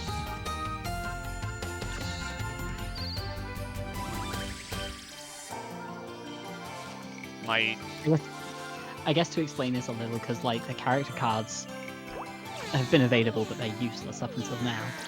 Yeah. Each character has like a handful of options that they can get. If you're just cycling through them to see something, you want to not get autosynthesis until the last one because it completes the rest of the items. So you want to get like, circle to earth, because that only. Yeah, the Use one I level want, one. the ones I want are the ones that lower the alchemy level. Nikki and Pamela have those. Reset to 0, that's the one I want. Because 0 is exactly where I need to be. But yeah, RNG the chapter. Now I need to mutate this to make red soup. And then use Nikki's card here. Yum, yum. Make sure to synthesize it low.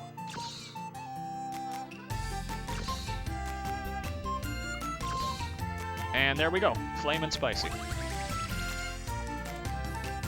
Now I just need to set thingy. Pamela, you will gather at the Bone Grove. And then Flay, you can continue making globes.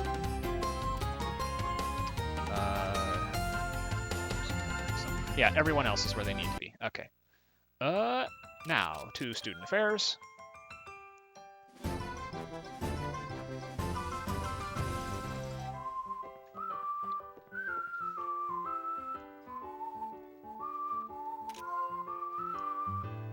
Now that it has the flaming spicy perk, we get the automatic A and enter free time.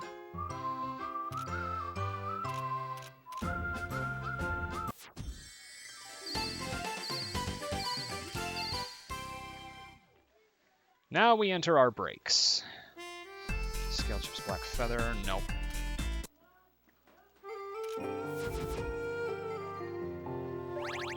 Okay.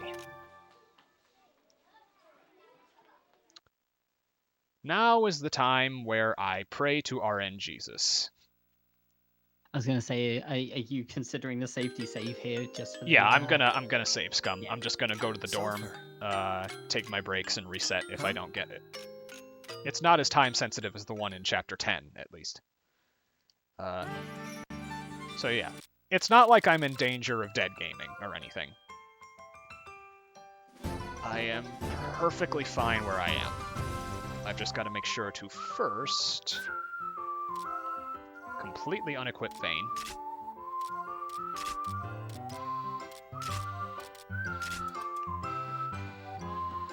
Fun fact, you can hold square while you're scrolling on item menus to scroll by 10 instead of 1. I found that out like last week. I had no idea that was a thing. Yeah, it's weird. Anyway, taking my breaks now, and I'll need to watch... Nope. Oh, but Pamela got a king crab. That's very unusual. So if I get Dragon Bone here... Wait, I get a Dragon Scale. Then I might be able to avoid doing something in Chapter 10. I'm gonna save here, because that king crab is very important. And then I'll just save scum from here on out. Alright, Jess, pull through. Yes! Dragon Scale! Perfect! This could not have gone any better. Wait, what am I doing? I need to advance breaks. Oh, and she got 2 of them! Oh, is that another crab as well? I think it was. I've got 2 of them. Yeah, usually I set aside a synthesis to gather for a king crab in chapter 10, but I no longer have to do that, so I can synth blue steel instead. That would be very helpful. What isn't helpful is what's currently going on in the plot. Despite being a mana, Sulfur is dying, for lack of a better term. We're not sure why. Mana aren't supposed to just die. They're immortal beings powered by earthen energy, or whatever. But Sulfur is ill. Desperately ill. And we need to fix that.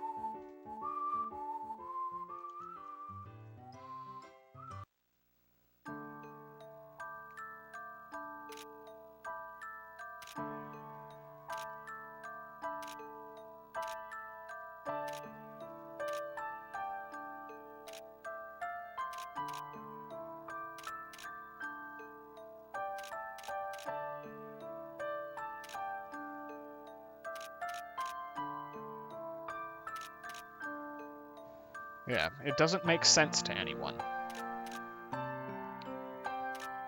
For that reason, Vayne cannot fight in this chapter.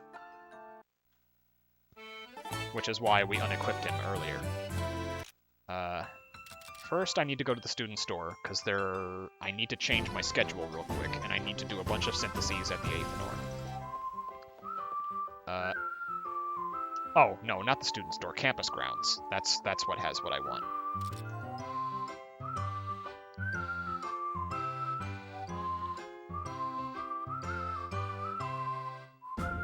I believe there's a cutscene here? Oh, no, I must have already viewed it in, like, chapter 6 or something.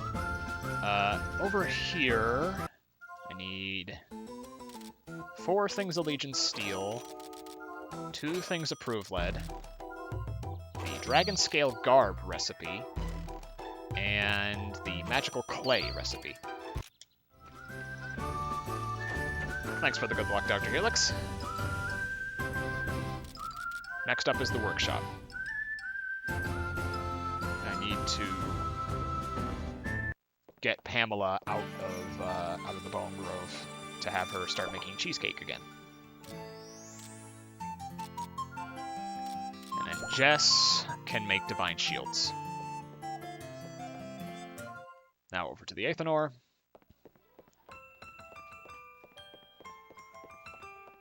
Where we've got a lot of syntheses to do.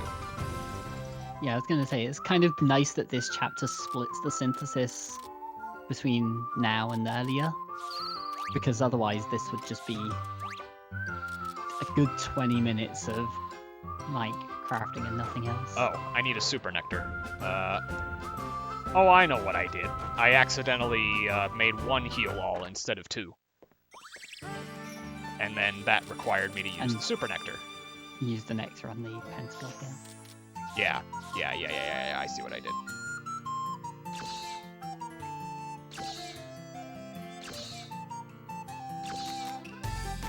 Aight, we're good now. That should be all I need. At the very least, I don't have any cutscenes to view. I've cleared out the buffer.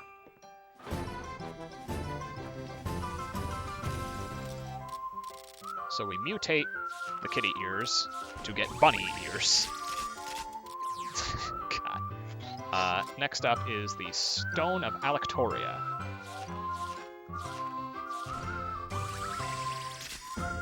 With AP gain and critical. Symbol of Ouroboros is next with Dragon Bones.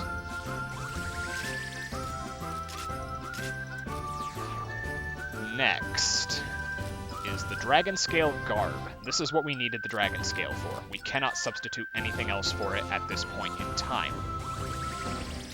And the reason why we so desperately need it is because it's a very important item in a further recipe. We've still got a couple more things to make, though, before we get there. Can I make the Fish Scale Garb? I cannot. What do I need? Oh, Arabesque Robe. I can make that.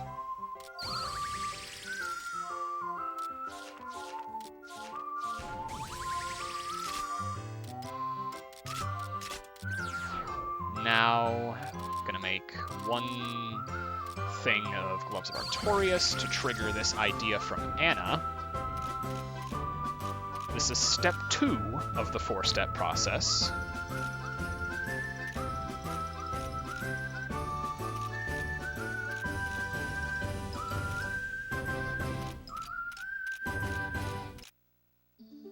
That unlocks the recipe for the Scale Gauntlet. And real quick, while I'm on the menu, does Pamela? Yes, she has 5,500 AP. That is more than enough for this. Next thing to make is the Scale Gauntlet, which uses scale chips. That's Artorias, so I'm gonna use... Should I use the blue steel for this? Yes, I should. Because AP gain on Pamela. Then, by mutating this with the Carbon Boulder, we can Plastic Claw. We'll need that later. And then we make the Steel Claw.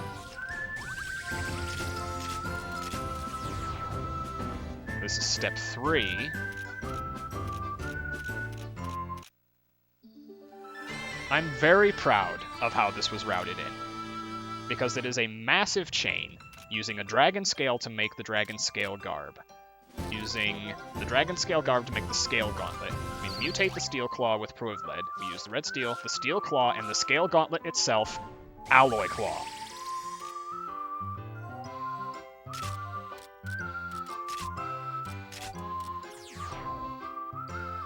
Just got a bit of miscellaneous stuff to finish now.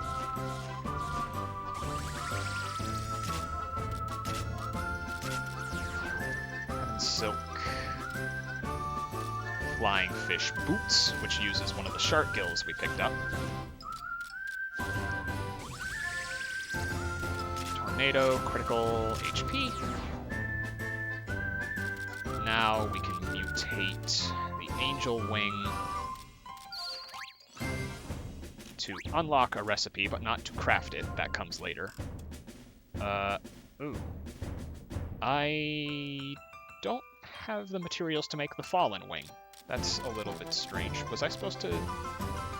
I must have used the other thing somewhere. Okay. I might have to go without it. That's a problem. Okay. Now the Yubana cover.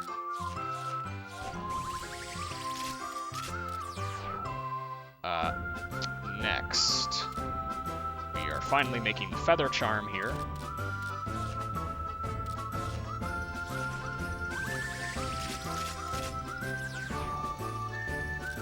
And then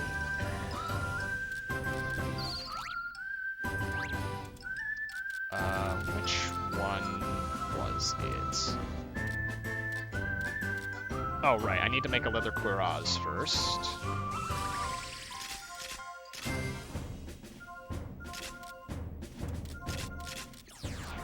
Iron plate now.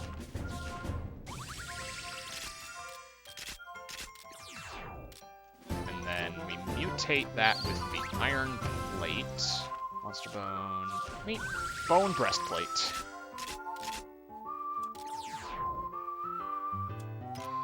Okay. I think I'm going to need to get another devil slip somewhere. Which is weird, because normally you only need one, so I must have screwed up somewhere.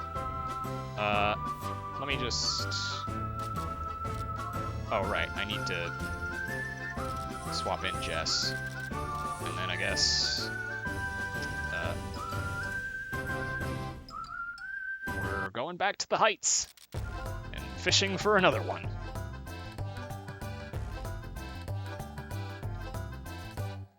This shouldn't take too long. And that was just a whole lot of equipment, which Yeah. achieves like exactly two things.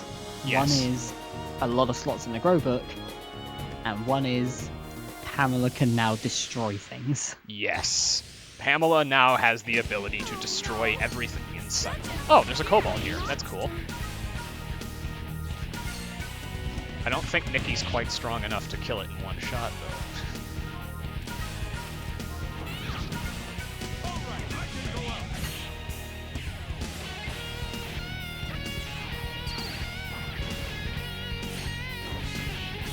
So yeah, I'll just do this, and we get another thing of menace.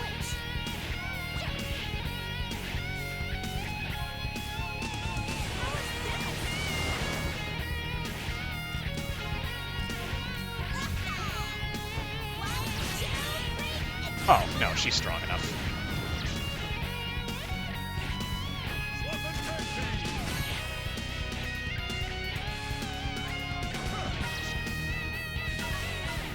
Give Pamela the kill for AP.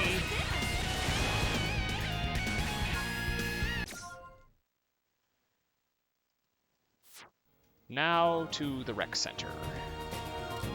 To rectify this mistake.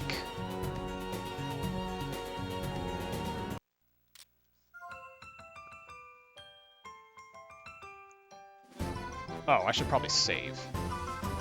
That would be a good idea. Just in case I fail it again. Oh, right, yeah.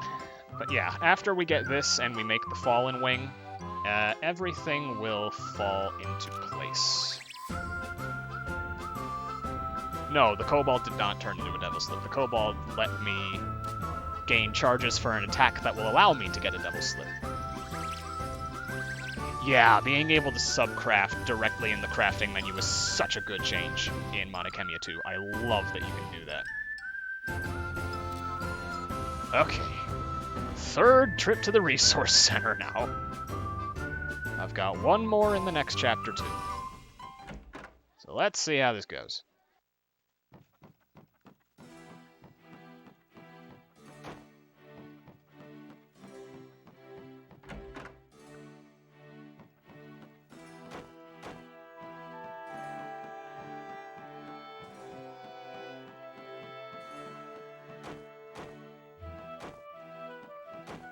Huh, Crimson Feather Drop. How lovely.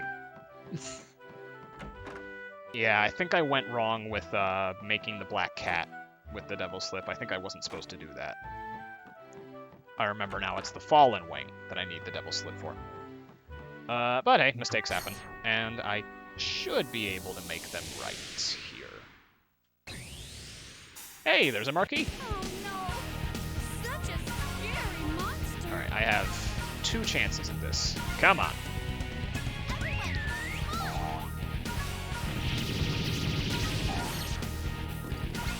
There we go.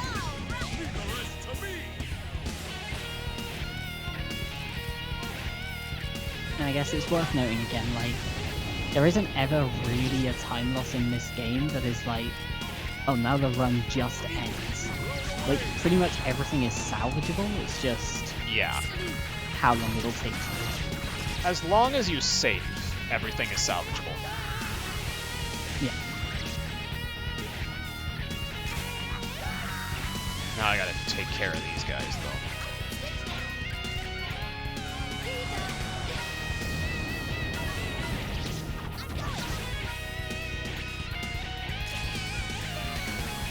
Okay.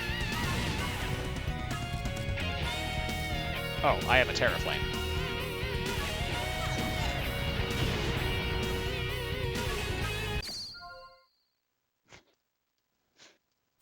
And we're done.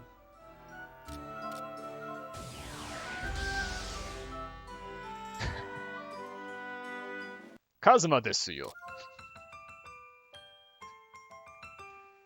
Just activating steals all over the place. Unfortunately for him, this is Atelier Iris, not Atelier Eris. And even then, this isn't Atelier Iris, this is Khemia. Okay. Why can I still not make this? Oh, because it's the Archangel wings. There we go.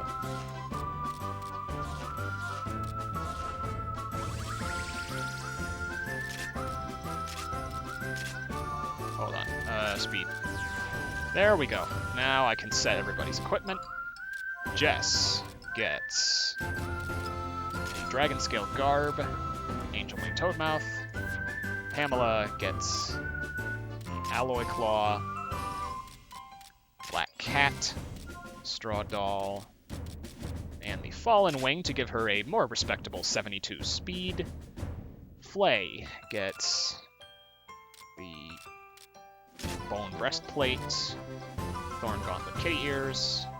Roxas gets Fish Scale Garb, Angel Wing, and Flying Fish Boots. Now for growth books, and I need to do a lot of specific things here.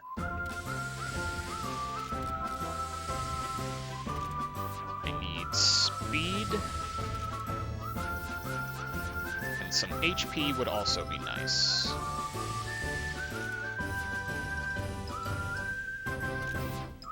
Nikki only needs speed and HP.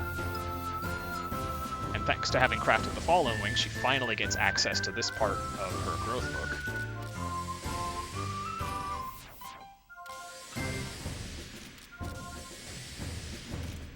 Okay, Pamela. This over here is no bullying. Words cannot describe how strong of an ability this is. Like, it's a pretty stock RPG ability, I think. But for some reason they just, I don't know, took an ability that's quite good in a lot of games and made it even better. It is absurdly strong. It's absurd.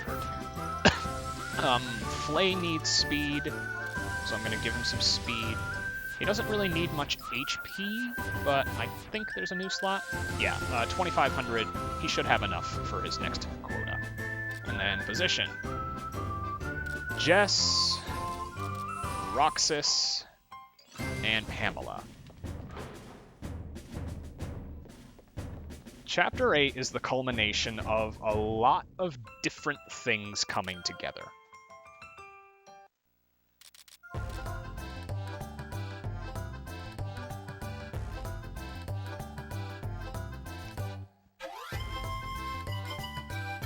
In order to Sorry. Okay. There we go. In order to save sulfur, we need to go into the old schoolhouse and pick up something called a moonflower. In the meantime, though, we're going to do something that's very against one's established sense of self-preservation.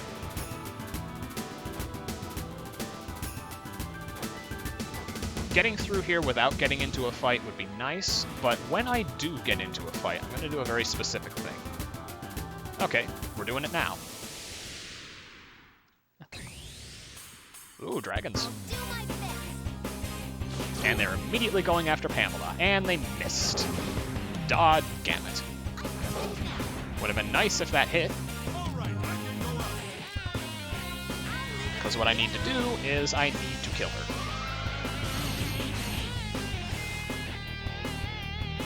Yeah, there was all the crafting to set up getting the alloy claw, which unlocked no bullying. Gave Pamela a bunch of extra stats on top of it.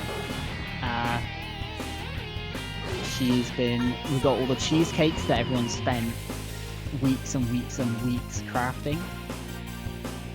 And now with Pamela dying, that is pretty much all of the speed and support speed to get Pamela in and out as needed. As we mentioned earlier, when a character dies and then you flee from battle, they're revived with 1 health.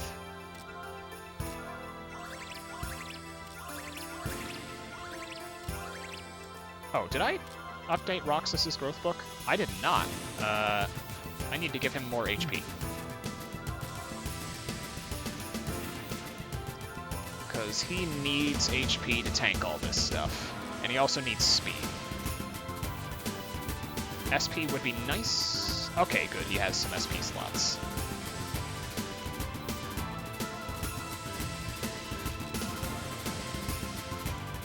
Roxas isn't going to get any more skills at this point, so all he needs is speed. And if I can get some recovery speed on him, that would also be very nice. Okay. I'm also going to need to heal him up. And then... Oh, I need to Amber Suit. I didn't think that through. I should be fine with Flay on Vanguard instead of Jess. It's not a matter of speed, to be sure. Okay, I got the super comment that I needed. There's nothing over here.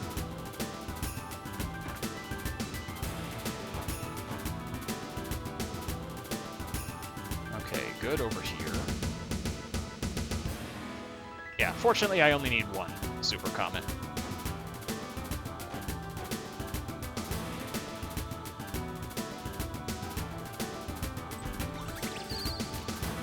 Shield of Ajax recipe. I think I missed a money chest somewhere, but that shouldn't matter too much. And fortunately, that encounter we tanked is nullified because we've entered a cutscene, which resets the clock.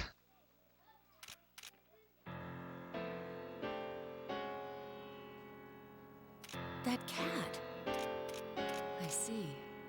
I know quite a bit. Isolde knows quite a bit about taking care of cats, so Sulfur is in her care.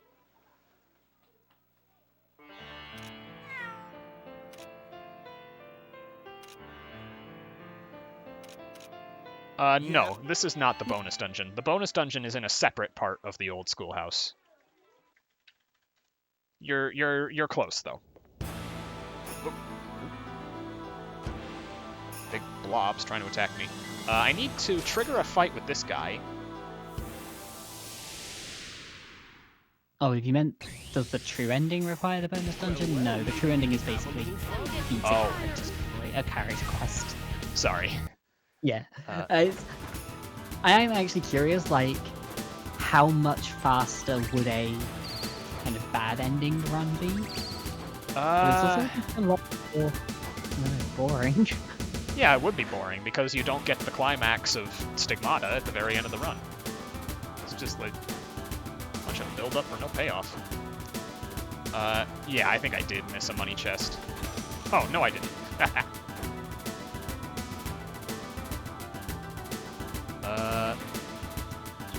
Just gotta make my way down.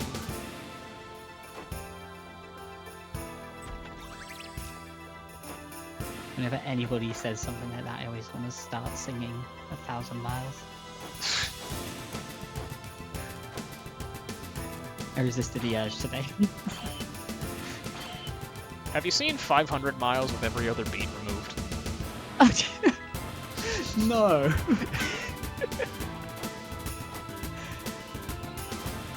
It'll give you a good laugh. Anyway, we're here. We've reached the save point, which conveniently doesn't heal you, whereas many of the others do. And that happens to be perfect. Need to make sure I'm all set.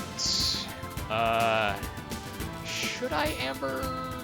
No, I should not amber soon. Pamela needs SP. So yeah, Flay it is. I could die here if things go wrong, so need to make sure. Oh shoot, does Flay have enough speed? I don't know if he has enough speed.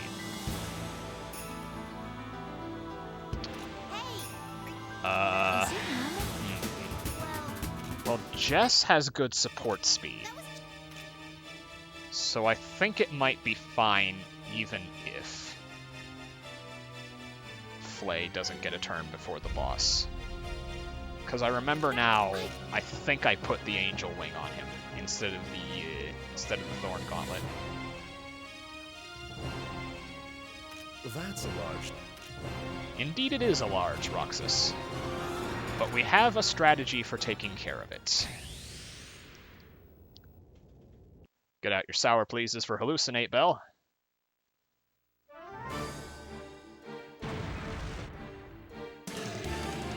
Alright, what's the turn order? Good! Okay, here's the strategy. Cheesecake Pamela. Jeez, so much trouble. I'm getting tired. And now, this is why Pamela is the best character in the game. Don't bully me.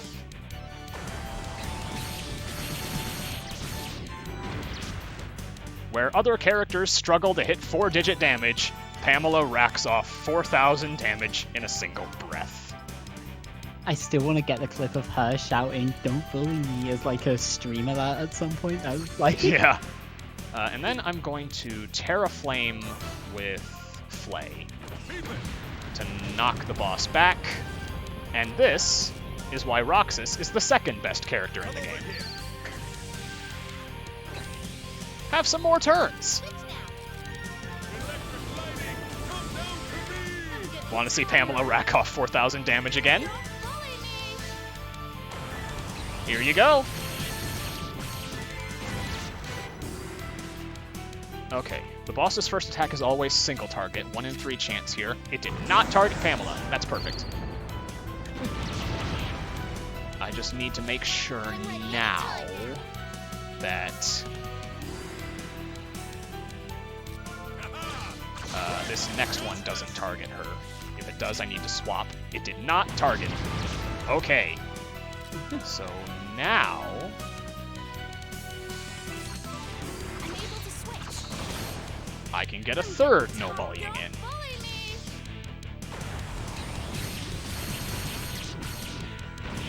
I'm gonna swap now though, because she's running low on SP.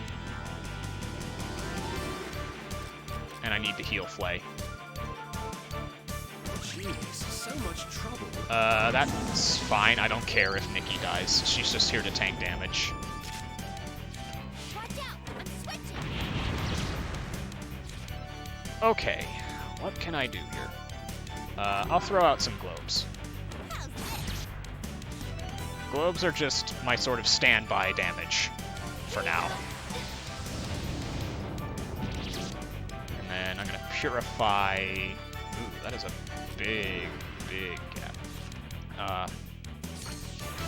I don't know if Pamela will be ready by the time Nikki gets her next turn. It's very nice that those targeted Roxas, though, because he resists physical. Okay, I can do this. I'm getting tired. Here's another. Don't bully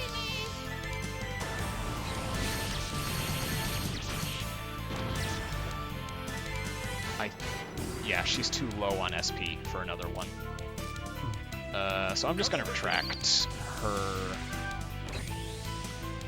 I'm getting tired. Oh, she doesn't have enough. Flay. Globe him. Vortec Lore on Jess is fine. Disaster on Roxas is fine. AoE. Oh, wow. I'm getting really lucky with... Wait, no, he's broken. Okay, I was not very lucky with that. What do I do here? I'll Tornado. This boss does get more complicated if you don't have physical immunity. Oh! He's dead. Oh. Never mind. What? Man, I didn't even need to do 4 no bullyings. I just did 3.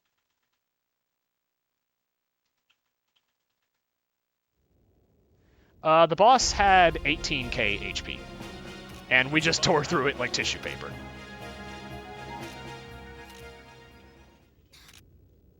And she's only getting stronger from here.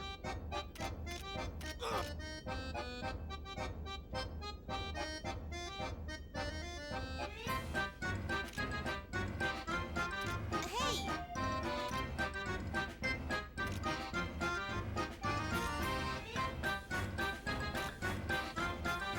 I'm kinda behind on time, but Chapter 10 is gonna be quicker. Because I don't have to search for king crabs. Also, this theme is great.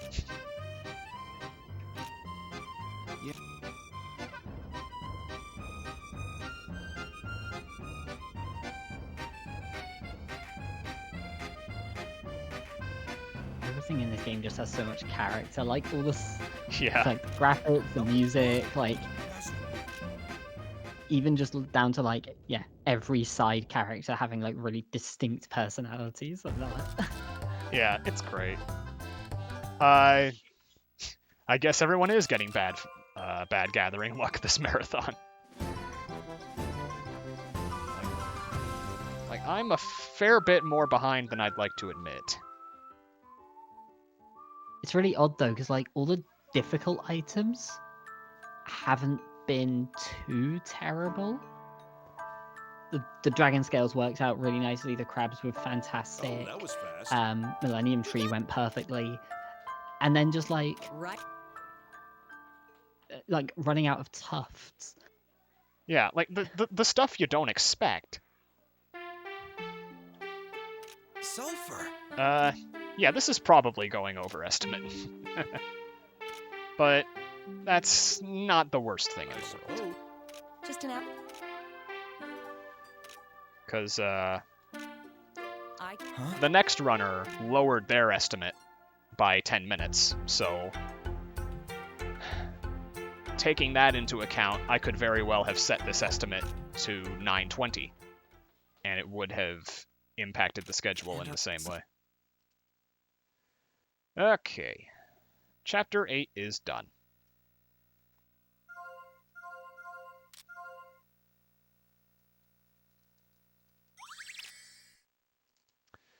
On to Chapter 9 now. just Oh, do you?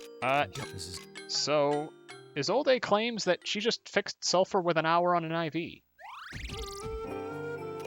She didn't specify the medicine. She didn't specify any other techniques, just IV. Not even alchemy.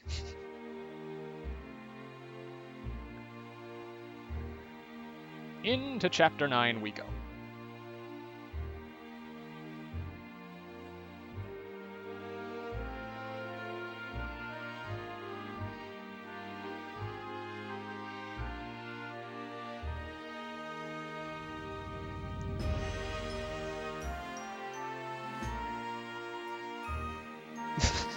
When has Isolde ever lied?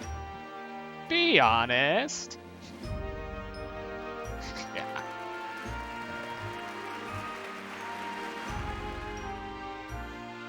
Okay. So for Chapter 9, I'm going to do things a little bit differently compared to previous runs. I am going to...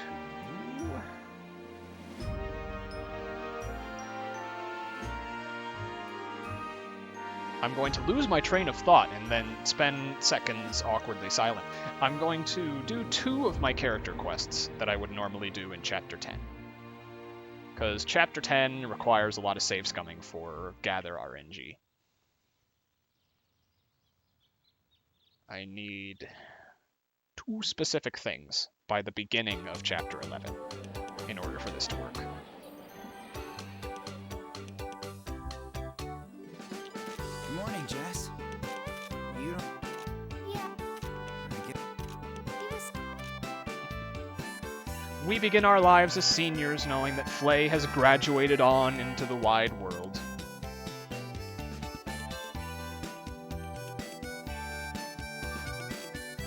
He will be missed, for he has now graduated and gained his diploma from Al-Revis Academy.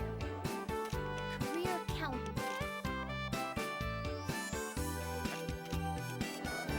Or has he? That's right, he flunked.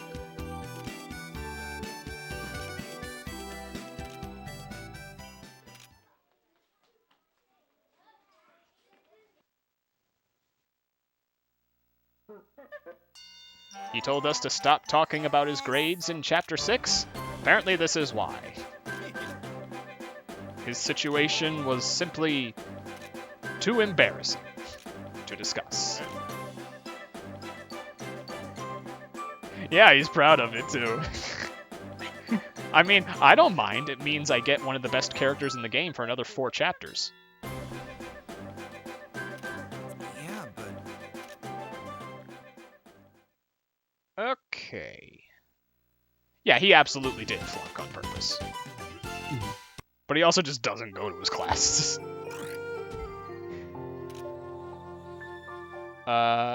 Anyway. We've got 2 new areas open. We're only going to visit one of them. I need to go to the student store first. And I need to buy 2 recipes. Liquid metal and formula fabric. Plus 8 pleather cloths.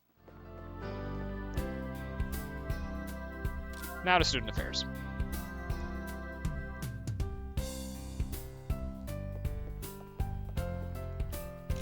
Next is synthesis 7. Would you like to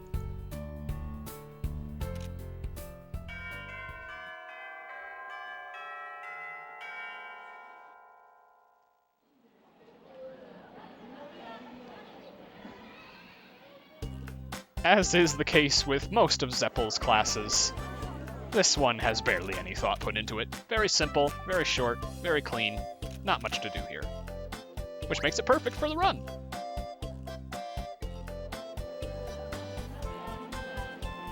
It's great that there are so many of the classes where the script, like, the characters are like, wow, this is really easy. They didn't really think about this one at all, and it's like, that's why we do them.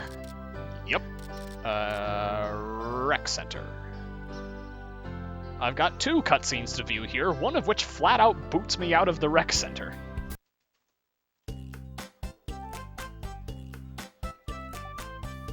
So yeah, this is obnoxious. It almost makes the combat class faster, but this is still just a little bit easier and quicker.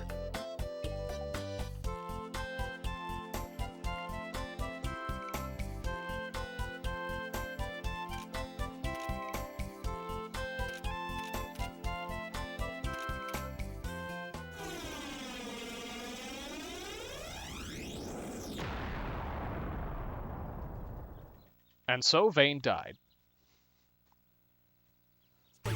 True end. Bad end.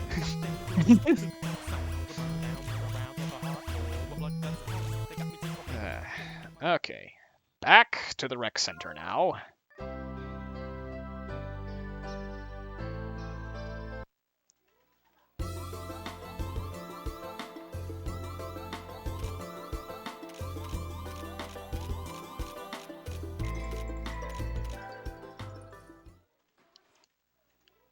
And now we can finally go to the rec center. Fortunately, the special shop in here is on the way to the objective, so we can stop by and pick up whatever we want. / need.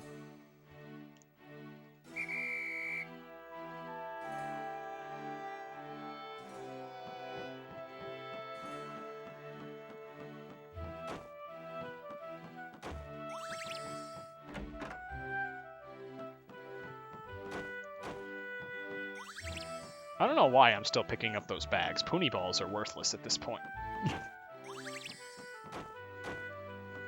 It's just muscle memory, I guess. Those two monsters are phasing inside of each other. That's strange.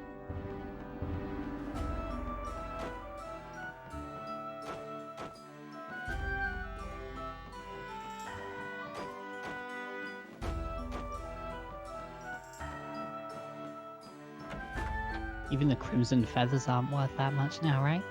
Yeah, the crimson feathers, you usually get more of them anyway. I need a thing of white meat for safety. Wild meat, sorry. And then one monster cookie and one white feather.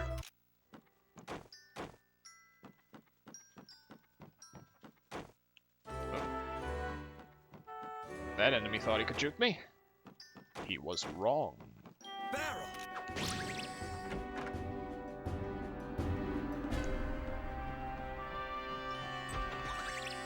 This is the first of two things we need.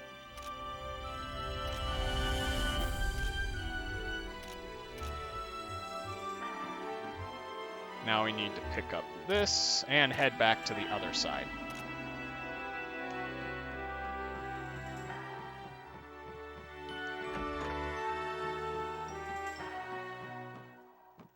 Oh, wow.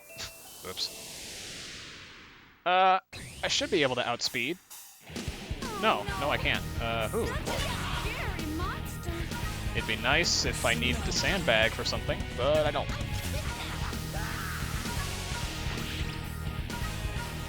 I'm ready.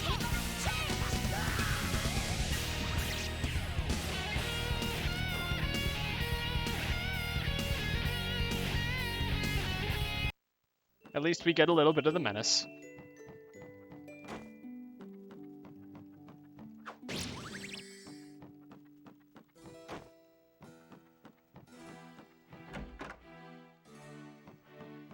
Now we just hit the... Oh. Wrong fork.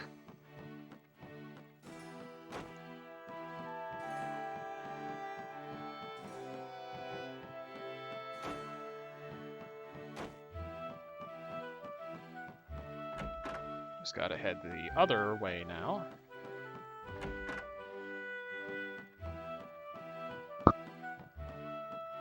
Sorry, bumped my mic there.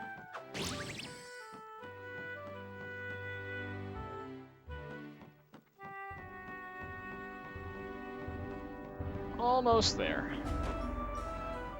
God, the movement around these areas looks so much easier than it actually is as well. Like, Yeah. enemies will just like turn around with no warning, just like dash towards you, dash in a completely different direction.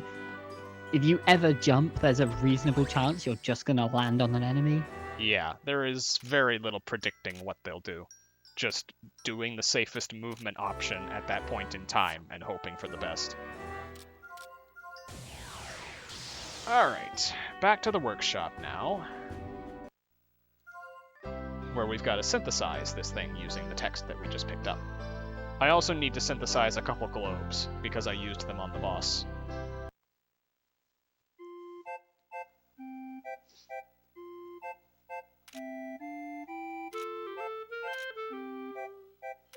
Another cutscene with Roxas here. This one is available starting in Chapter 9, so there's nothing I can do to avoid it.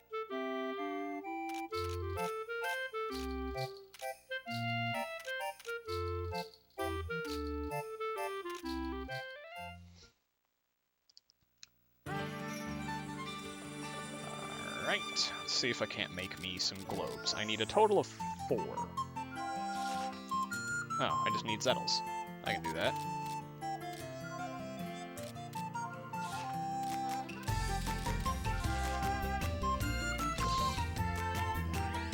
Might as well make them like this, so that they're more sustainable. I'll make 5. There we go. And then over here, we have the Flask of Galileo. It does not matter how you synthesize this, it will always be a 0.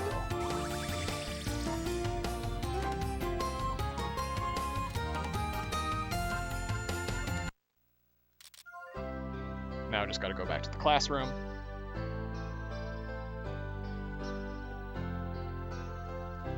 turn it into Professor Zapple. And literally, like, the entire hint that you get for that chapter, or for this class, I should say, is that it's called synthesis. Yeah. So if you go in and just open the treasure chest that has a flask in it, you're not synthesizing anything, so you fail. Yeah, and Flay is paranoid about that it's a trap. Alright, easy A. The next one is also an easy A.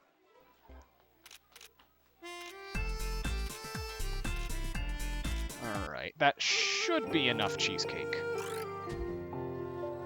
I would hope it would be enough cheesecake, because that is a lot of cheesecake. Actually, I might as well check how many cheesecakes I have. Cheesecake count is 12. Yeah, that's fine.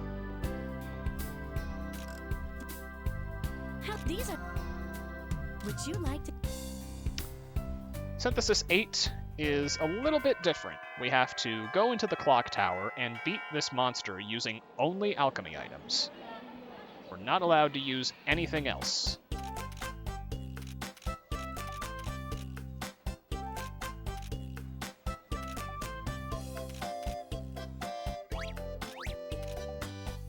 And fortunately, we get 3 Terra Flames for it. I want to save those, because they don't deal as much damage as the globes, but they do knock back. So they're great for getting out of trouble.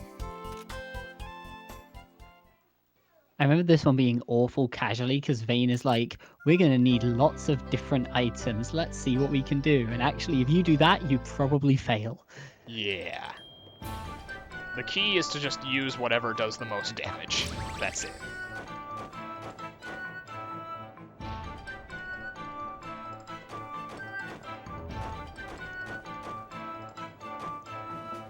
The clock tower is a pretty neat stage. It just has one thing I really don't like about it, and we'll see that later.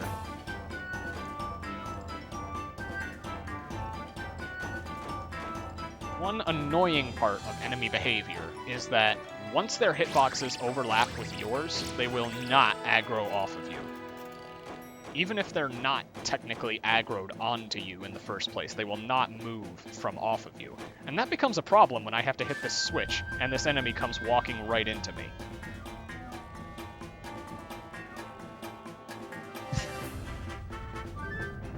So we're gonna get this big long cutscene with this bridge moving into its place, and then immediately I'm gonna get into a fight.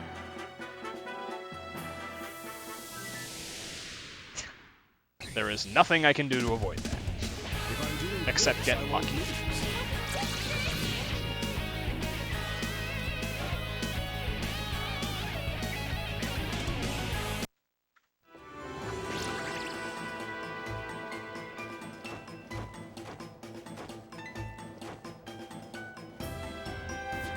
Okay, I just need to set my position here real quick.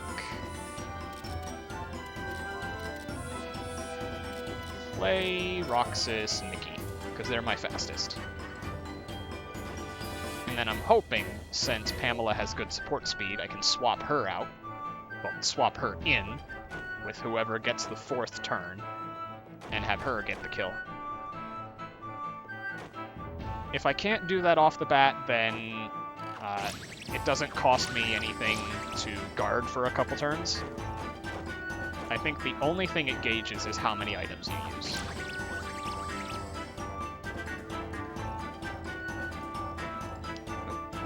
Hello, boy. Thank you.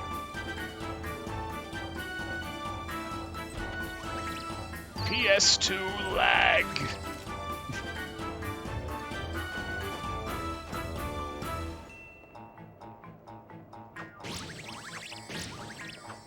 Oh, it does not like this area, huh? No, it doesn't.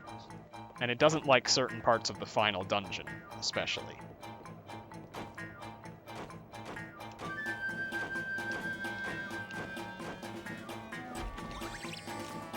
Okay, with that, we're ready.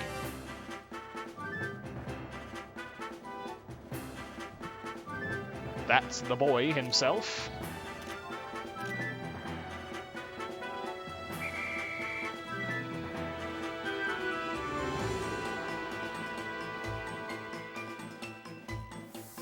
also, for some reason, this is like the only quote-unquote boss, I guess, where it goes, are you sure you're ready to fight this now, before it starts? And I don't know why that's Yeah. the only one that gets that. It's kind of strange. Is Pamela ready now? Not quite, but I can guard. I can switch. And boom. Just takes 4 globes.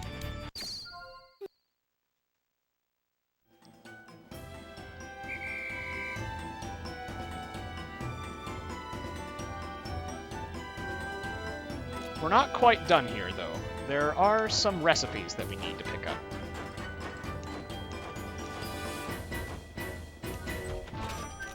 As well as some money. This recipe here. For the Philosopher's Hand. And with that, we're ready to go.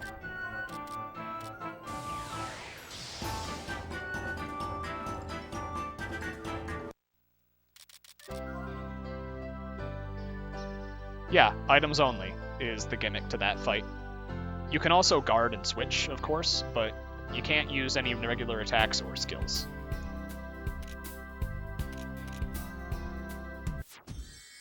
And there we go. Easy A.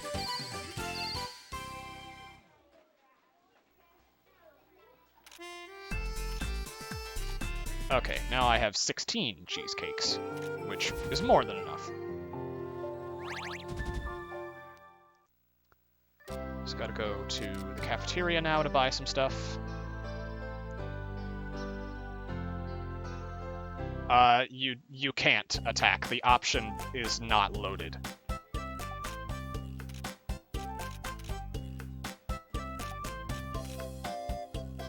You might be able to do a regular attack with Roxas's defensive support, because that acts as a counter. But I don't know what would happen if you did that.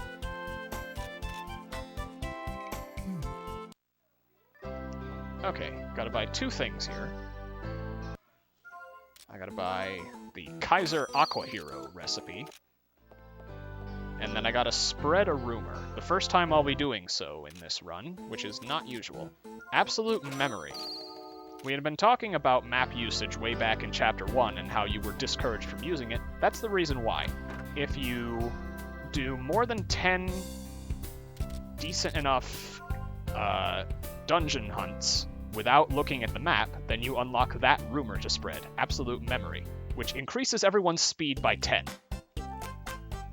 Speed is the most important stat pound for pound in the game, so being able to tick that is very important.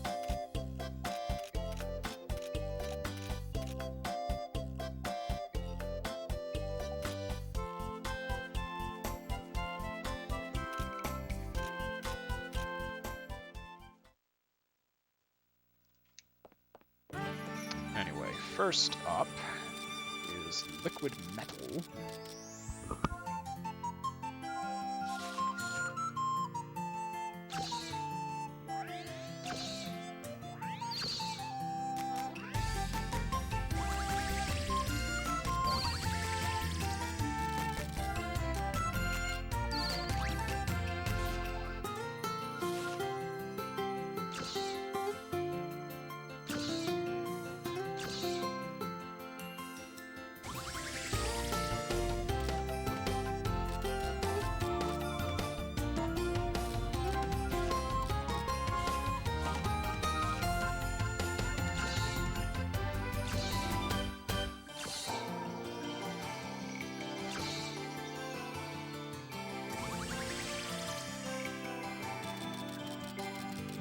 There is a lot less crafting in this chapter, at least, than some of the previous ones.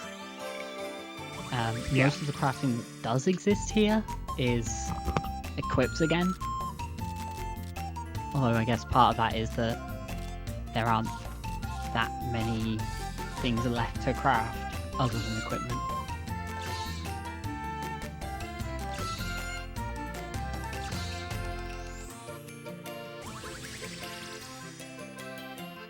Okay, I think that's all I need to do.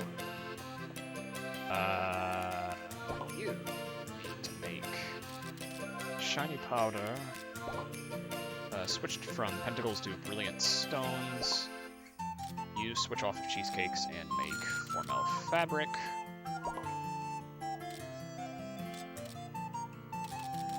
White steel now. And Roxas makes liquid metal. You need to make some spare alloy claws. And then you need to gather at God's Scar, because there's an item we need there. And now I'm going to do some character quests.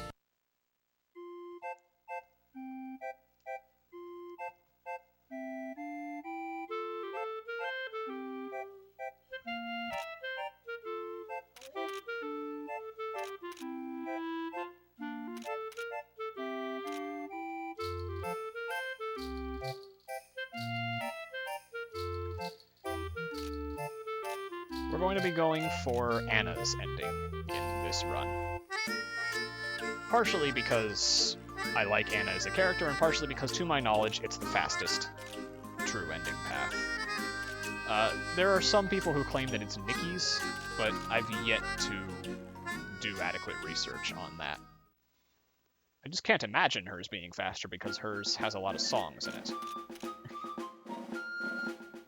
Yeah, I guess Anna's has a lot of, like, movement and running around to do. Any new Nikki's strat? has, like... Yeah, there's a lot of running. There are some new strats, some subtle differences in subtle places. We're doing the first two character quests one chapter earlier so that we switch around our syntheses in chapter 10.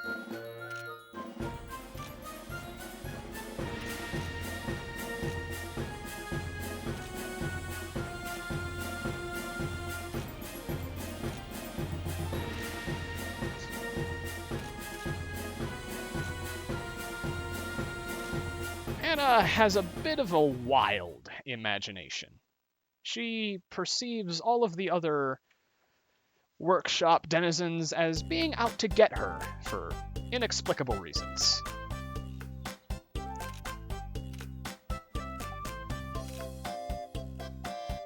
So we've gotta find her and put a stop to her inadvertent villainy.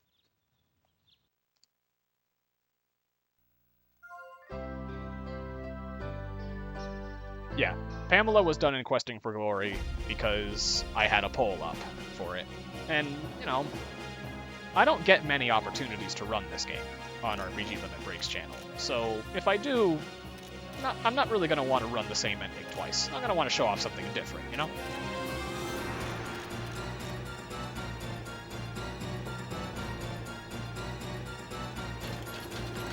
Yeah, she was kidnapped.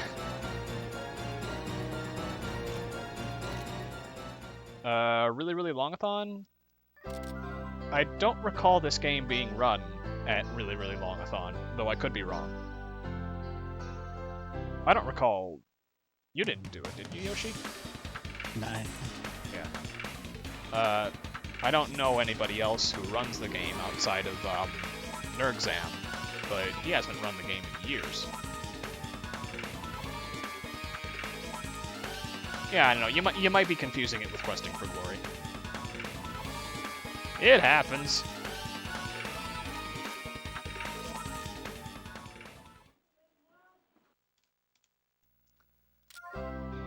Off to the workshop hallway now.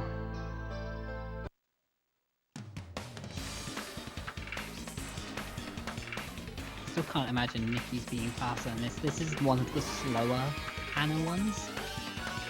And like, Nikki has like 3 or 4 songs at least that are like 3+ minutes each. Yeah. And Anna 3, Anna 4 all go by stupid quick. Mm.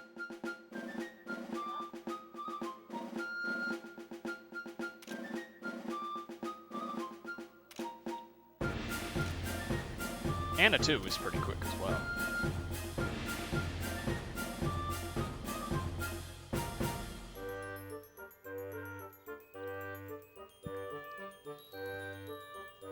We've hunted her down. She's defending herself for no particular reason. You've gotta try, I stress try, to defuse this.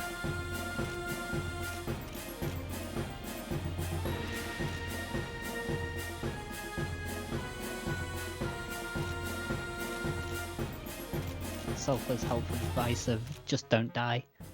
Yeah, just try not to die.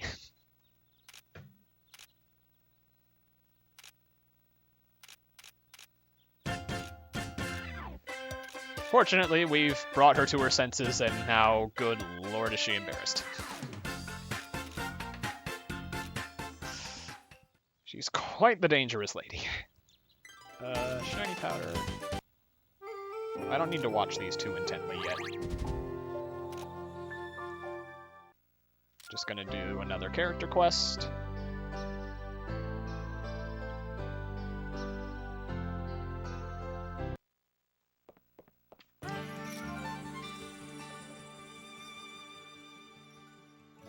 This one involves Anna deciding to take Vane out on a training session in Heaven's Road, whipping him into shape.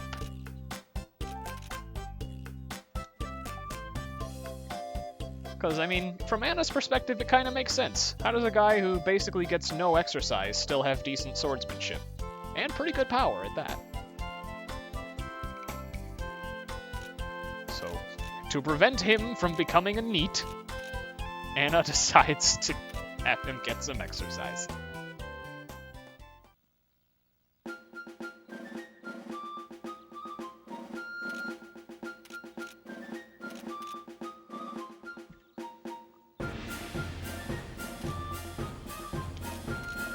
Fortunately, having the combination of 190 SP and Rising Pillar makes this this sort of grinding session very quick.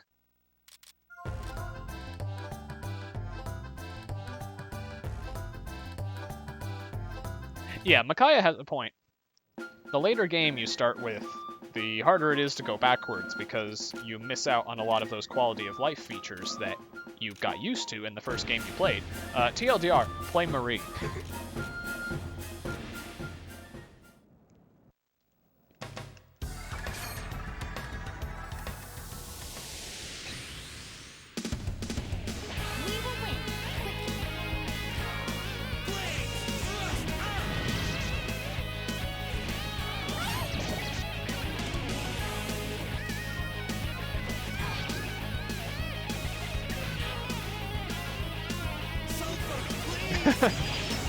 If you want to, PPJ. I mean, I won't be around to stop you.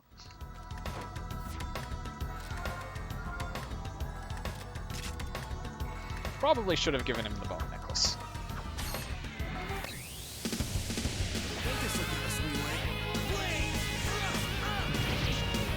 Okay, Got yeah, to that just helps. have like the rest of his equips with the Caesar. Yeah, because I never re-equipped him from Chapter 8.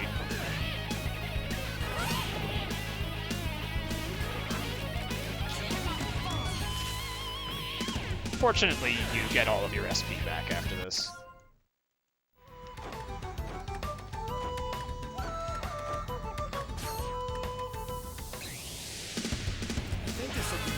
Also, new battle theme for the win.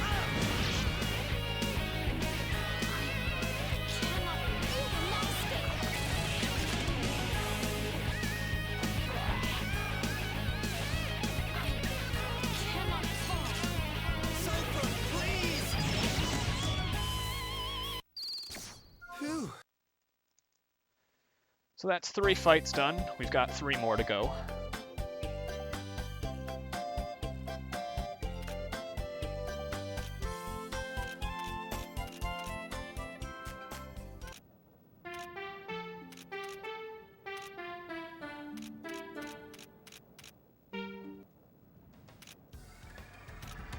Alright. Back on the grind we go.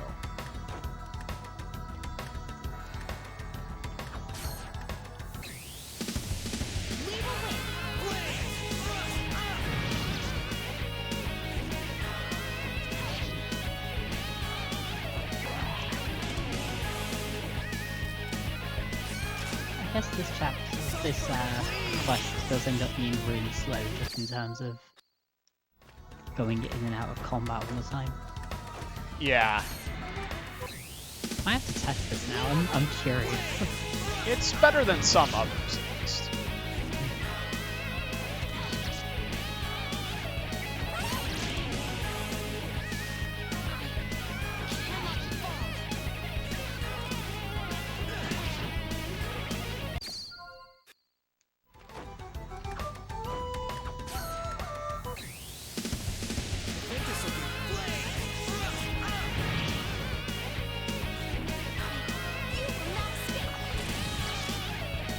Okay, just got this fight left.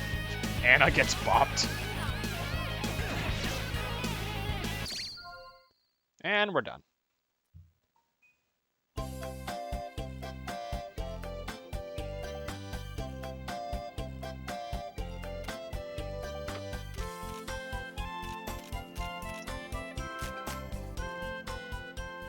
Yes, Anna has been bullied, to the dismay of everyone.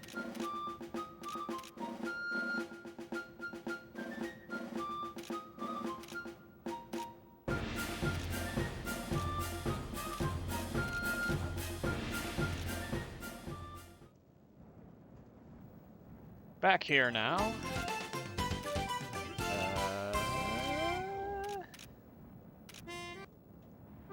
Okay, I got one of the item I was looking for. From Muppy. So I'm gonna do these next couple cutscenes, because there are a few of them. And then save scum again to get the other one. I... Heck,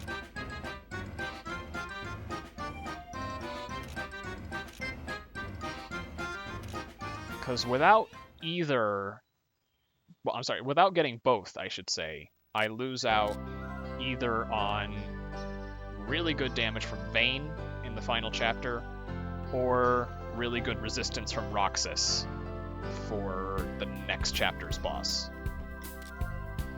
And I'd rather have both of those. Alright, let's see. Is he back yet? No, he's not. There's another cutscene here with Vayne taking career counseling.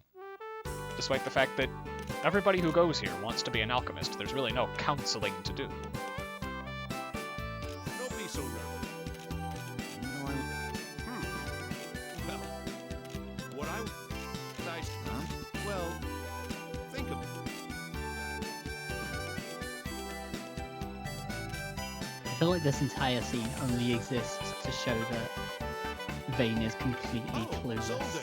Yeah, he's absolutely directionless on what he wants to do. And that ties into this chapter's boss to an extent. Okay. Need to make sure to save before I do this.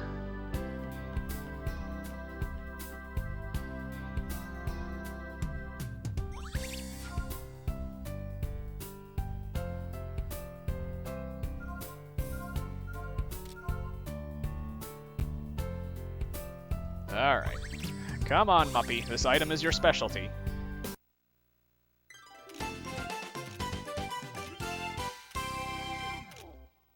There we go.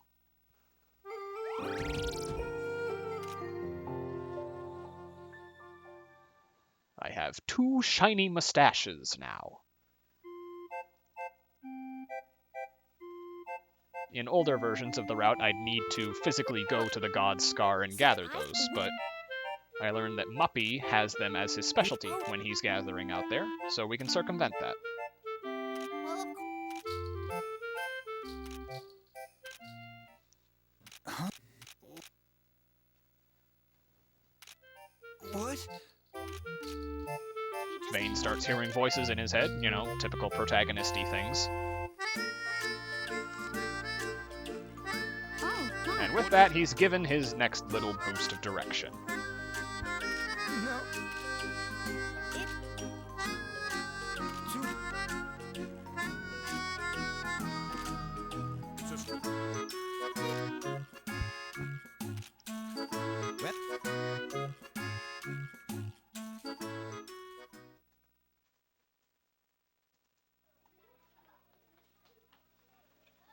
This has some rather seedy undertones to it, ultimately.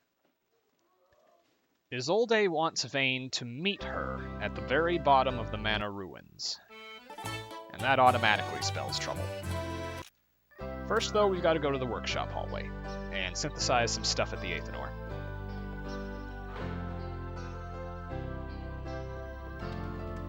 Isolde has been perfectly trustworthy so far. I know, right? I don't see any problem. First thing on the list is the Afrotic Wig, which will be very useful in the next chapter. Then we have Kaiser Aqua Hero, which requires one of the alloy claws I made. Critical L, APD plus. Now, the Philosopher's Hand, which requires some liquid metal.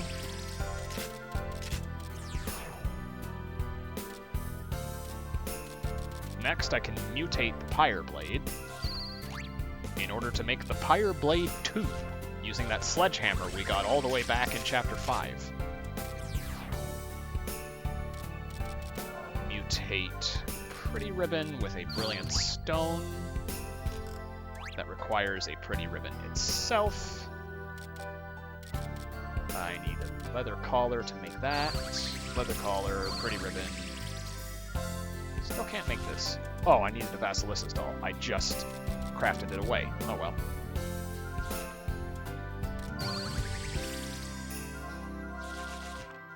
And there we go.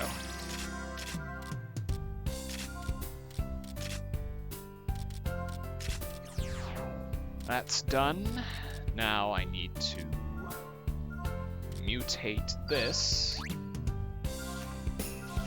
to make the Armored Crab.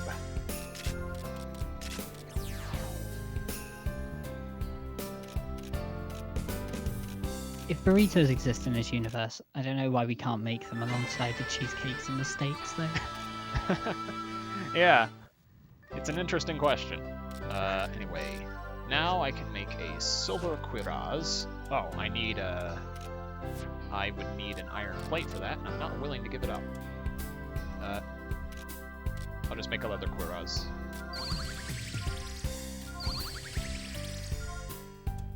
No, not that. Iron plate, divine shield. There we go.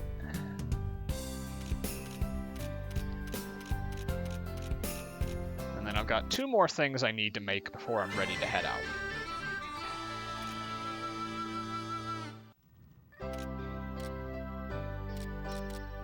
The Shield of Ajax, which requires an Estevan Guard or a Bone Breastplate. Oh, right. I need to take that off of Flay. It was nice to have it, but we must discard it. White steel, bone breastplate, polish powder.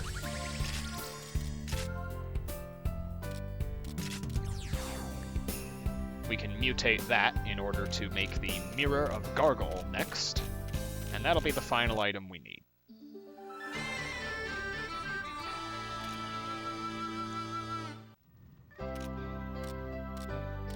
I can't make this because I need...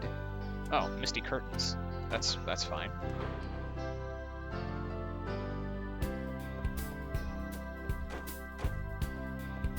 And then I also need some blue steel rather badly.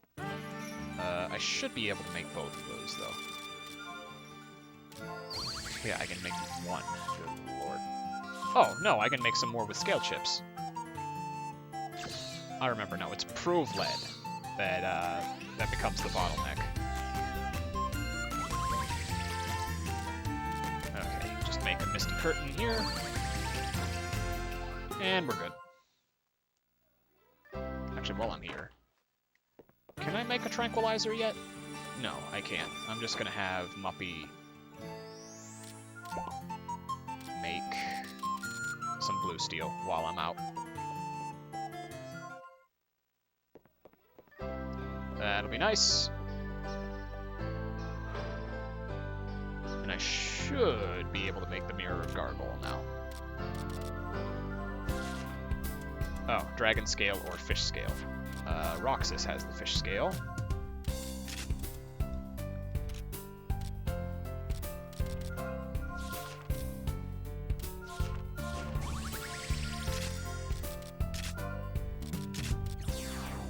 There we go. Now for positioning. I'm set. Flay Roxas Pamela. Kate Sith's Caller.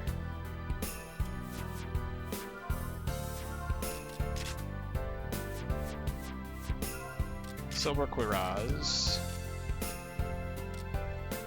Philosopher's Hand. Jess gets unequipped. So that Vayne can have Toadmouth. Pamela gets the Alloy Claw, Black Cat, Falling Straw Doll.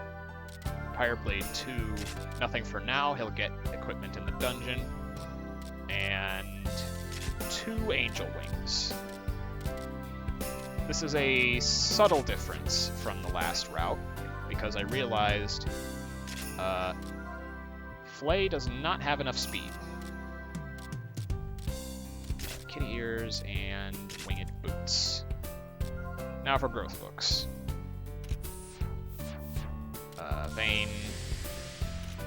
Vayne doesn't really need anything because he's not important in this fight. Jess just needs SP and HP. Because we're not really using magic with her anymore. Just Tornado for knockback. And over here, I can start investing in her speed.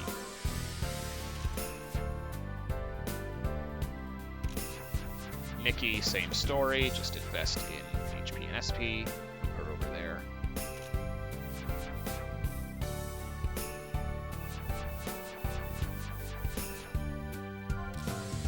Just a bit more HP for Pamela. And then magic.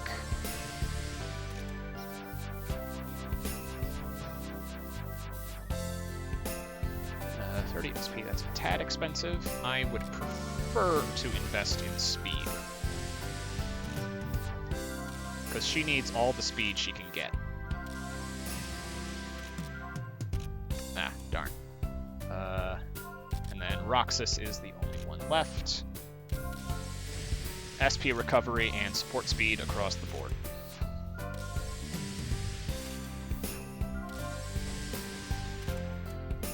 What's my status? 98, 110, 107.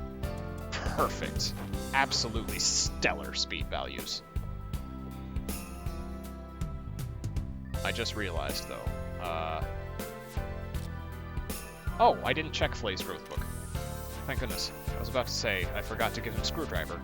Nope, I did not forget to give him Screwdriver. I'm going to give it to him right now.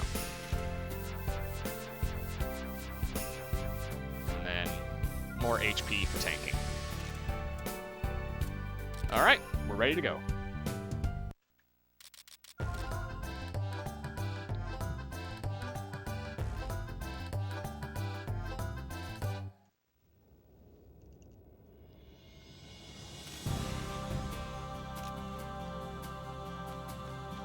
The bottom center of the Mana Ruins has a lot of stuff you need to do on a relatively strict time limit. Silver Quiraz there. I'm going to equip that to Flay. And I also need to make sure to sandbag Pamela at some point. I'm going to try to hold that off for as long as I can, because there's a save point that heals my health just before the boss.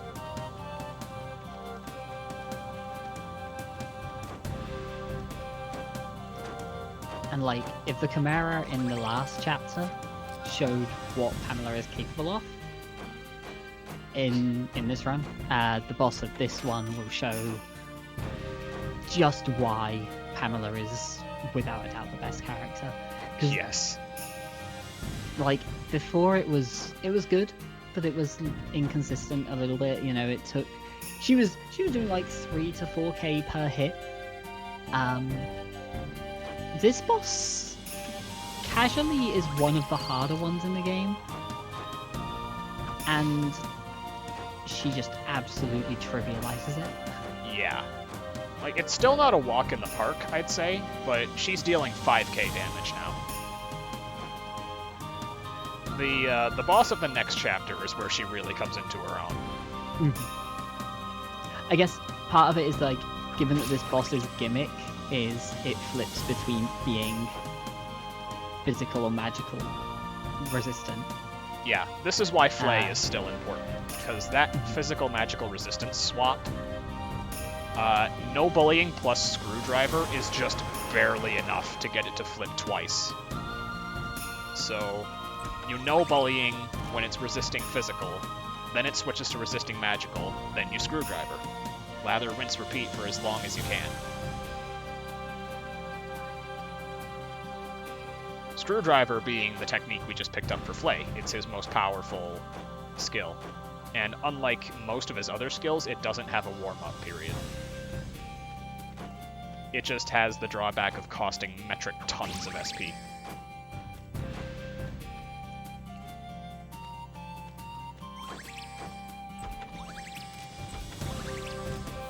What's Flay's SP? 180. That's bad.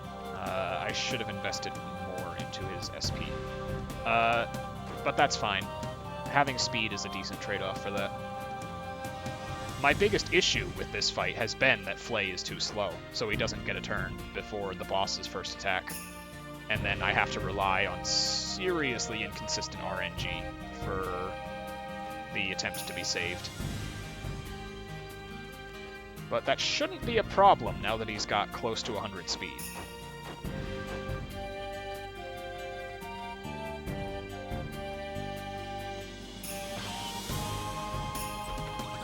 Got some nice equipment from the mining spots here.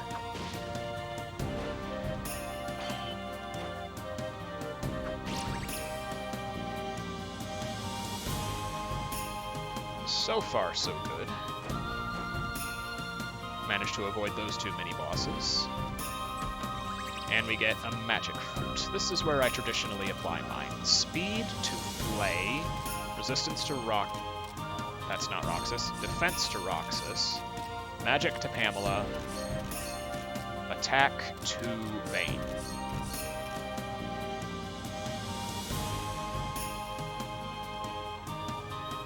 An attack to Vayne probably seems really odd, given that we were just talking about how Flay is like the damage dealer right now in terms of physical attacks. Vayne picks up very quickly. He does. He becomes his own little monster for the final boss fight. Save point here. I honestly didn't know this existed until I was doing a D-Rust a few months ago.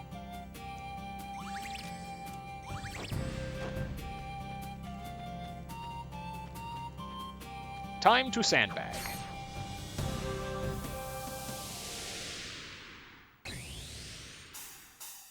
Point the worthy opponent.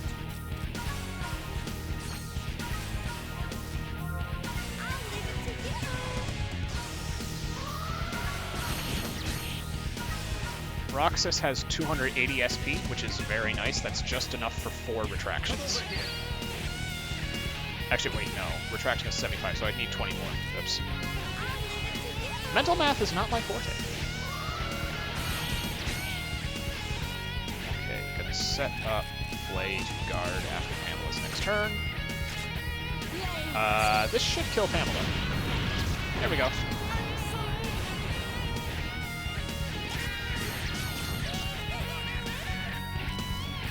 That went pretty well.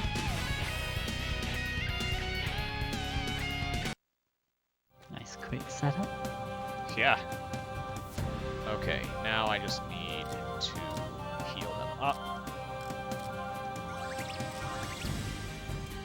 There we go. Oh, I need to Amber Soup Roxas. And we've made it.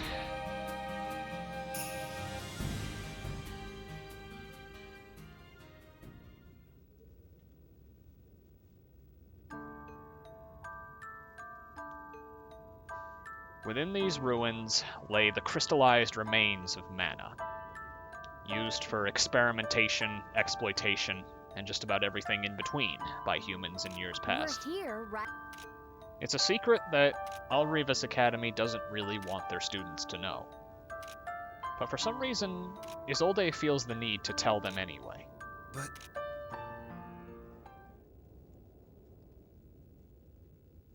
It's part of the darker side of the relationship between humans and mana.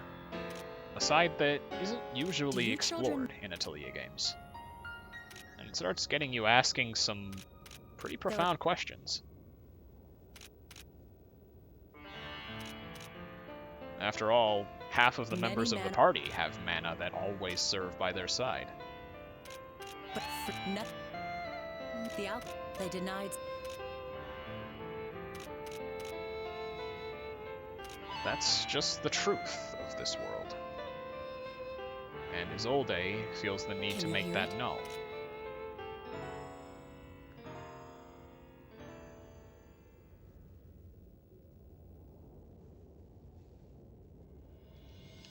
This sort of shakes up the crew a bit.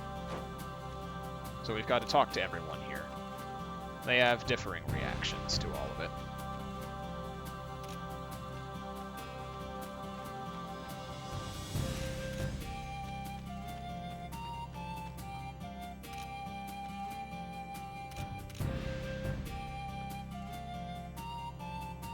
As we reach the interior, we find a particularly large crystallized mana. a big crystal. What? Huh? And something's going wrong with it.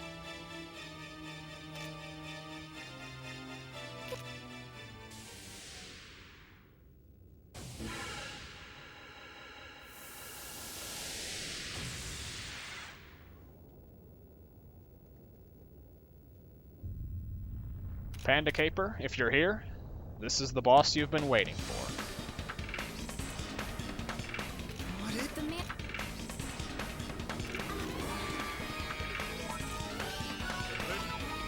But it's a This is the boss of the chapter, and it plays very weirdly. Its name is Zweismunde, a misspelling of the German term for 2 moons. And I need to make sure my turn order is correct here. If it's not, I'm in serious trouble.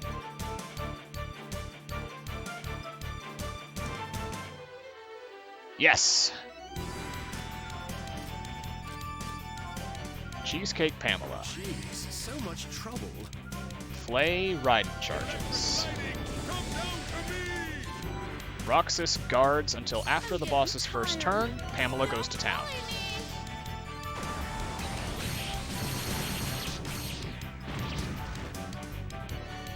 A very unlucky no bullying just did 4,600 damage.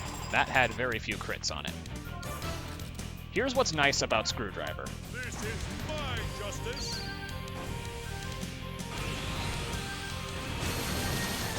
It knocks the enemies back, so Roxas gets another turn, Come over which here. means Pamela gets another turn.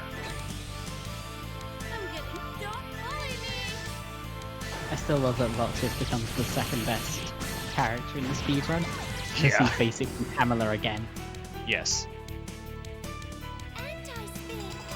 I can switch. Now the boss is weak to magic again. I'm ready anytime. Piercing Needle is fine. Roxas should be able to tank that. Alright, now I just wait for...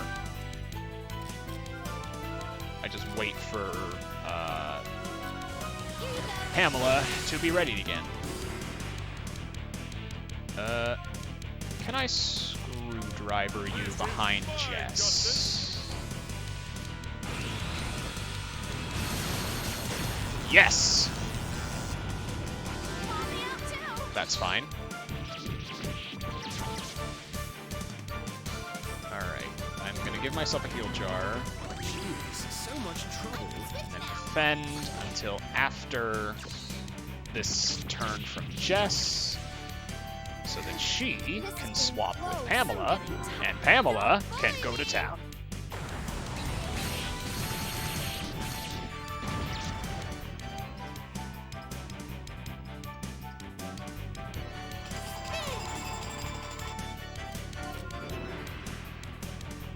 I can only retract Pamela this time, but that's fine.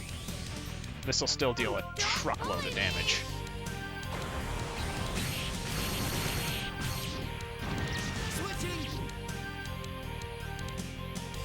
So this, combined with the screwdrivers, is tearing through its health pretty quickly. Can Flay tank this? No. Ah, I didn't switch in time.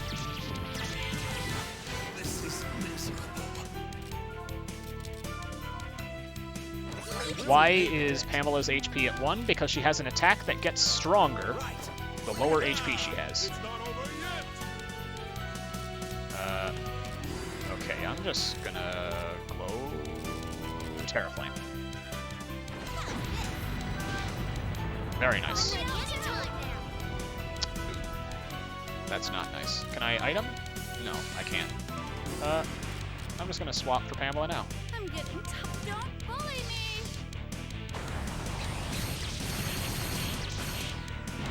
I'm pumped up. It's close to dead. It's not all the way dead. This next no bullying will kill it. Just gonna heal all here. So I just need to get Pamela out on the field one more time. I don't care that Jess is dead. That's fine.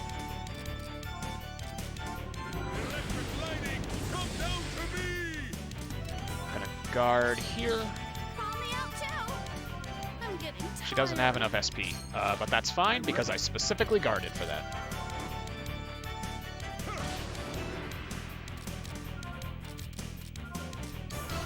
Leave it to me. I'm getting tough. Don't Later. bully me.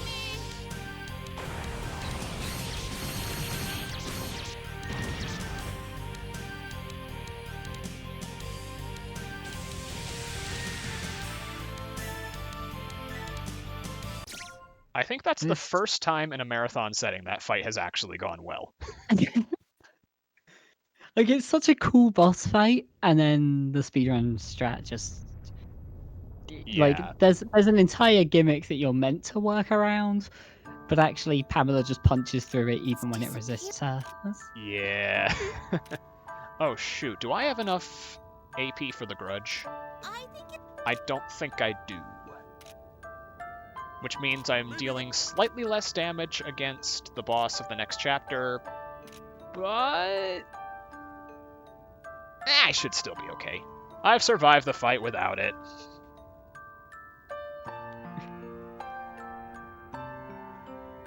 Yeah, Pamela auto-revives after a set amount of turns.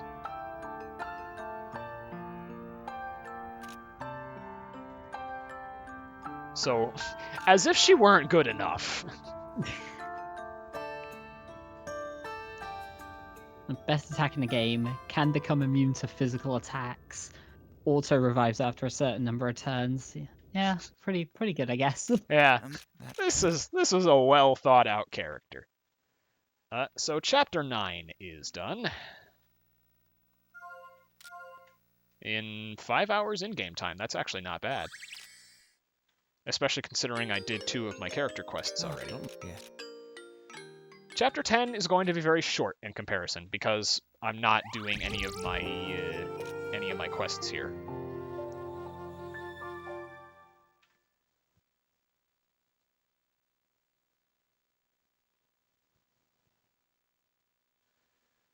All right.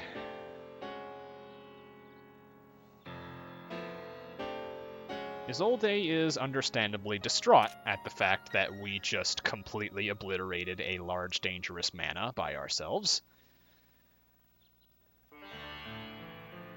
So she's got one more thing she wants to test.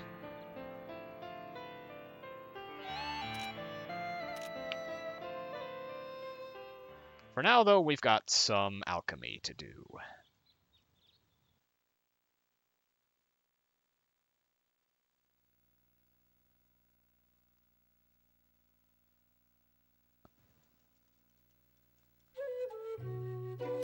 That voice. You were watching. How did the... They. How... Okay, since this is another vacation chapter, we've got 3 break weeks all to ourselves, and I'm going to be using them to save scum some more. I need one very specific item. Into the work... Oh, no, I need... no, I don't need to go to the student store yet. I can go to the workshop first. That's fine.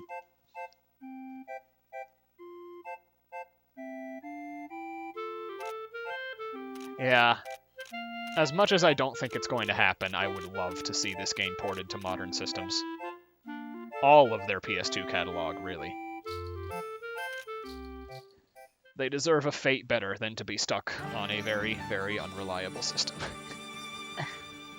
Do I have any Lemahu cogs? Oh, I already have one. Okay. Now I need some blue steel, and I already have that.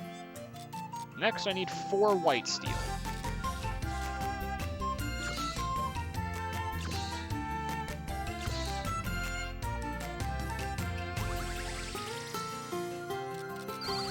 Alright, that's 4 white steel. Now I need 2 things of Holy Crest paper.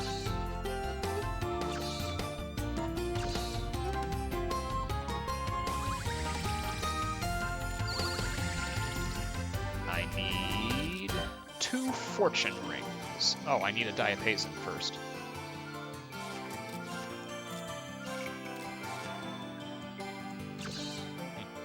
Usually I don't have to make those. Whatever.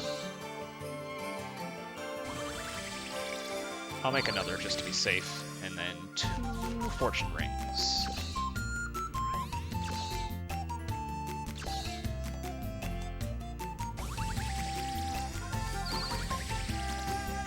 That's it. Oh, nope, I need tranquilizers.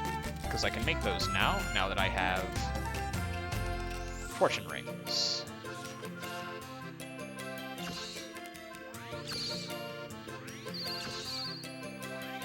There we go.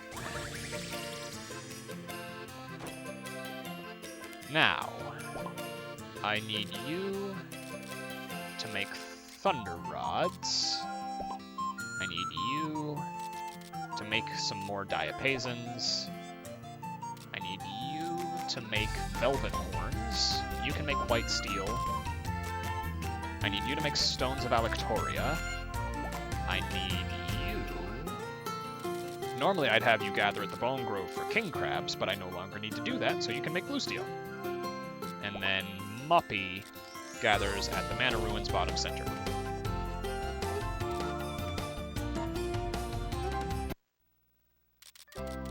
Now to the student store. Yeah, there were a lot of people who had difficulty with that. I'm surprised to learn. Now I need the Alchemy robe recipe. And in the infirmary, I can buy the recipe for the Megan Yurts.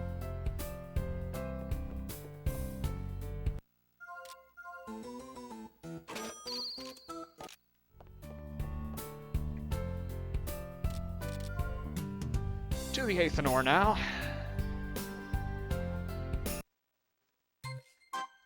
Oh, right, I forgot this cutscene was a thing.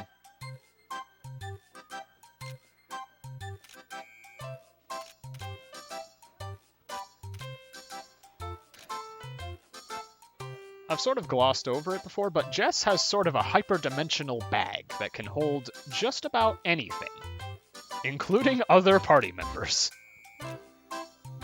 Yeah, there's like one of the scenes in the workshop where like Jess is rooting around in her bag and Muppy says something about one of his ancestors traveling to this planet in the past and having a soft like spaceship or something. Yeah, getting lost in space. Okay. The idea of like Jess carrying around a miniature spaceship at all times. Okay, why can't I make these? Oh, I need Trower Tarot. That makes sense. For that, I need...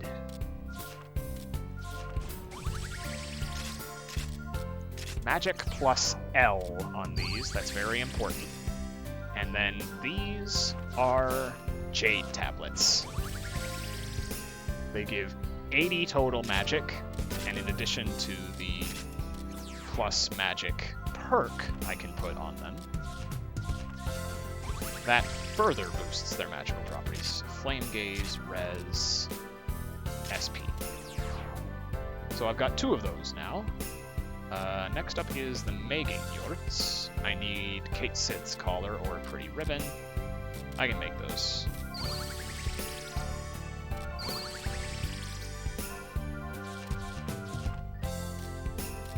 Fortune Ring or Velvet Horn. I think I... Hold on, no, I need to make sure. Next weapon I need to make is the Super Alloy Claw, which requires white steel, so I'm not going to do that just yet. I'm going to wait for my syntheses to catch up.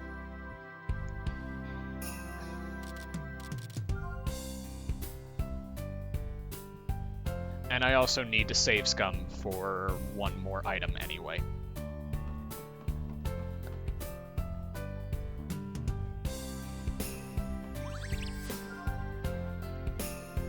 This is the reason why I moved my character quests to Chapter 9, so that I could just blow through my breaks like this.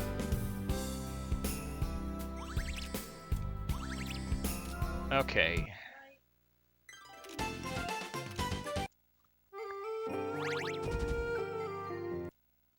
Show me the money.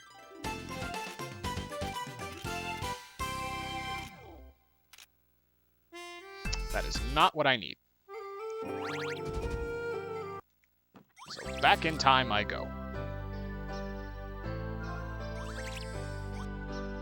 Fortunately, this load is relatively quick for this game's standards.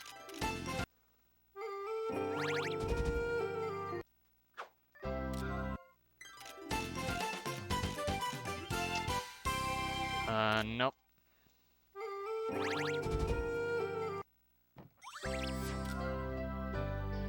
Usually I can get it within the second try, but it seems to be a little bit stubborn.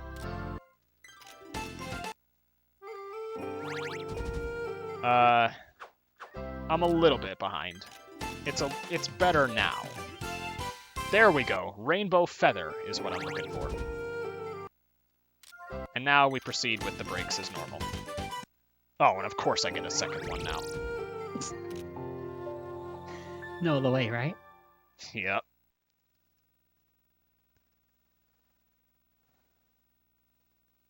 Yeah, the last boss went pretty smoothly, and I didn't have to reset on Chimera. And this boss should also go pretty smoothly. I think, even if I don't have enough AP for Grudge, I have my 2 Jade Tablets. Those are more important. Okay.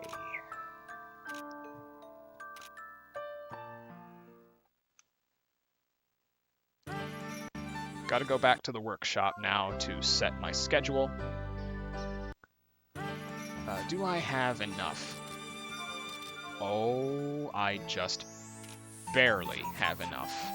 I think this is 3,000. Let me see. So, Thunder Rod, Diapason, Fortune Ring for you, Megan Yorts. You will make Megan Yorts now, except you won't because I haven't crafted those yet. And I also need to craft alchemy robes, now that I think about it. And equip the alloy claw. Oh, wait. I have multiple alloy claws. Okay, Super Alloy Claw needs a Megan Yorts, that's why. Now I can make it, though. With Pretty Ribbon, Velvet Horn, some thread. Now I can make the Super Alloy Claw. With AP gain plus. Next up, I need to make 2 alchemy robes.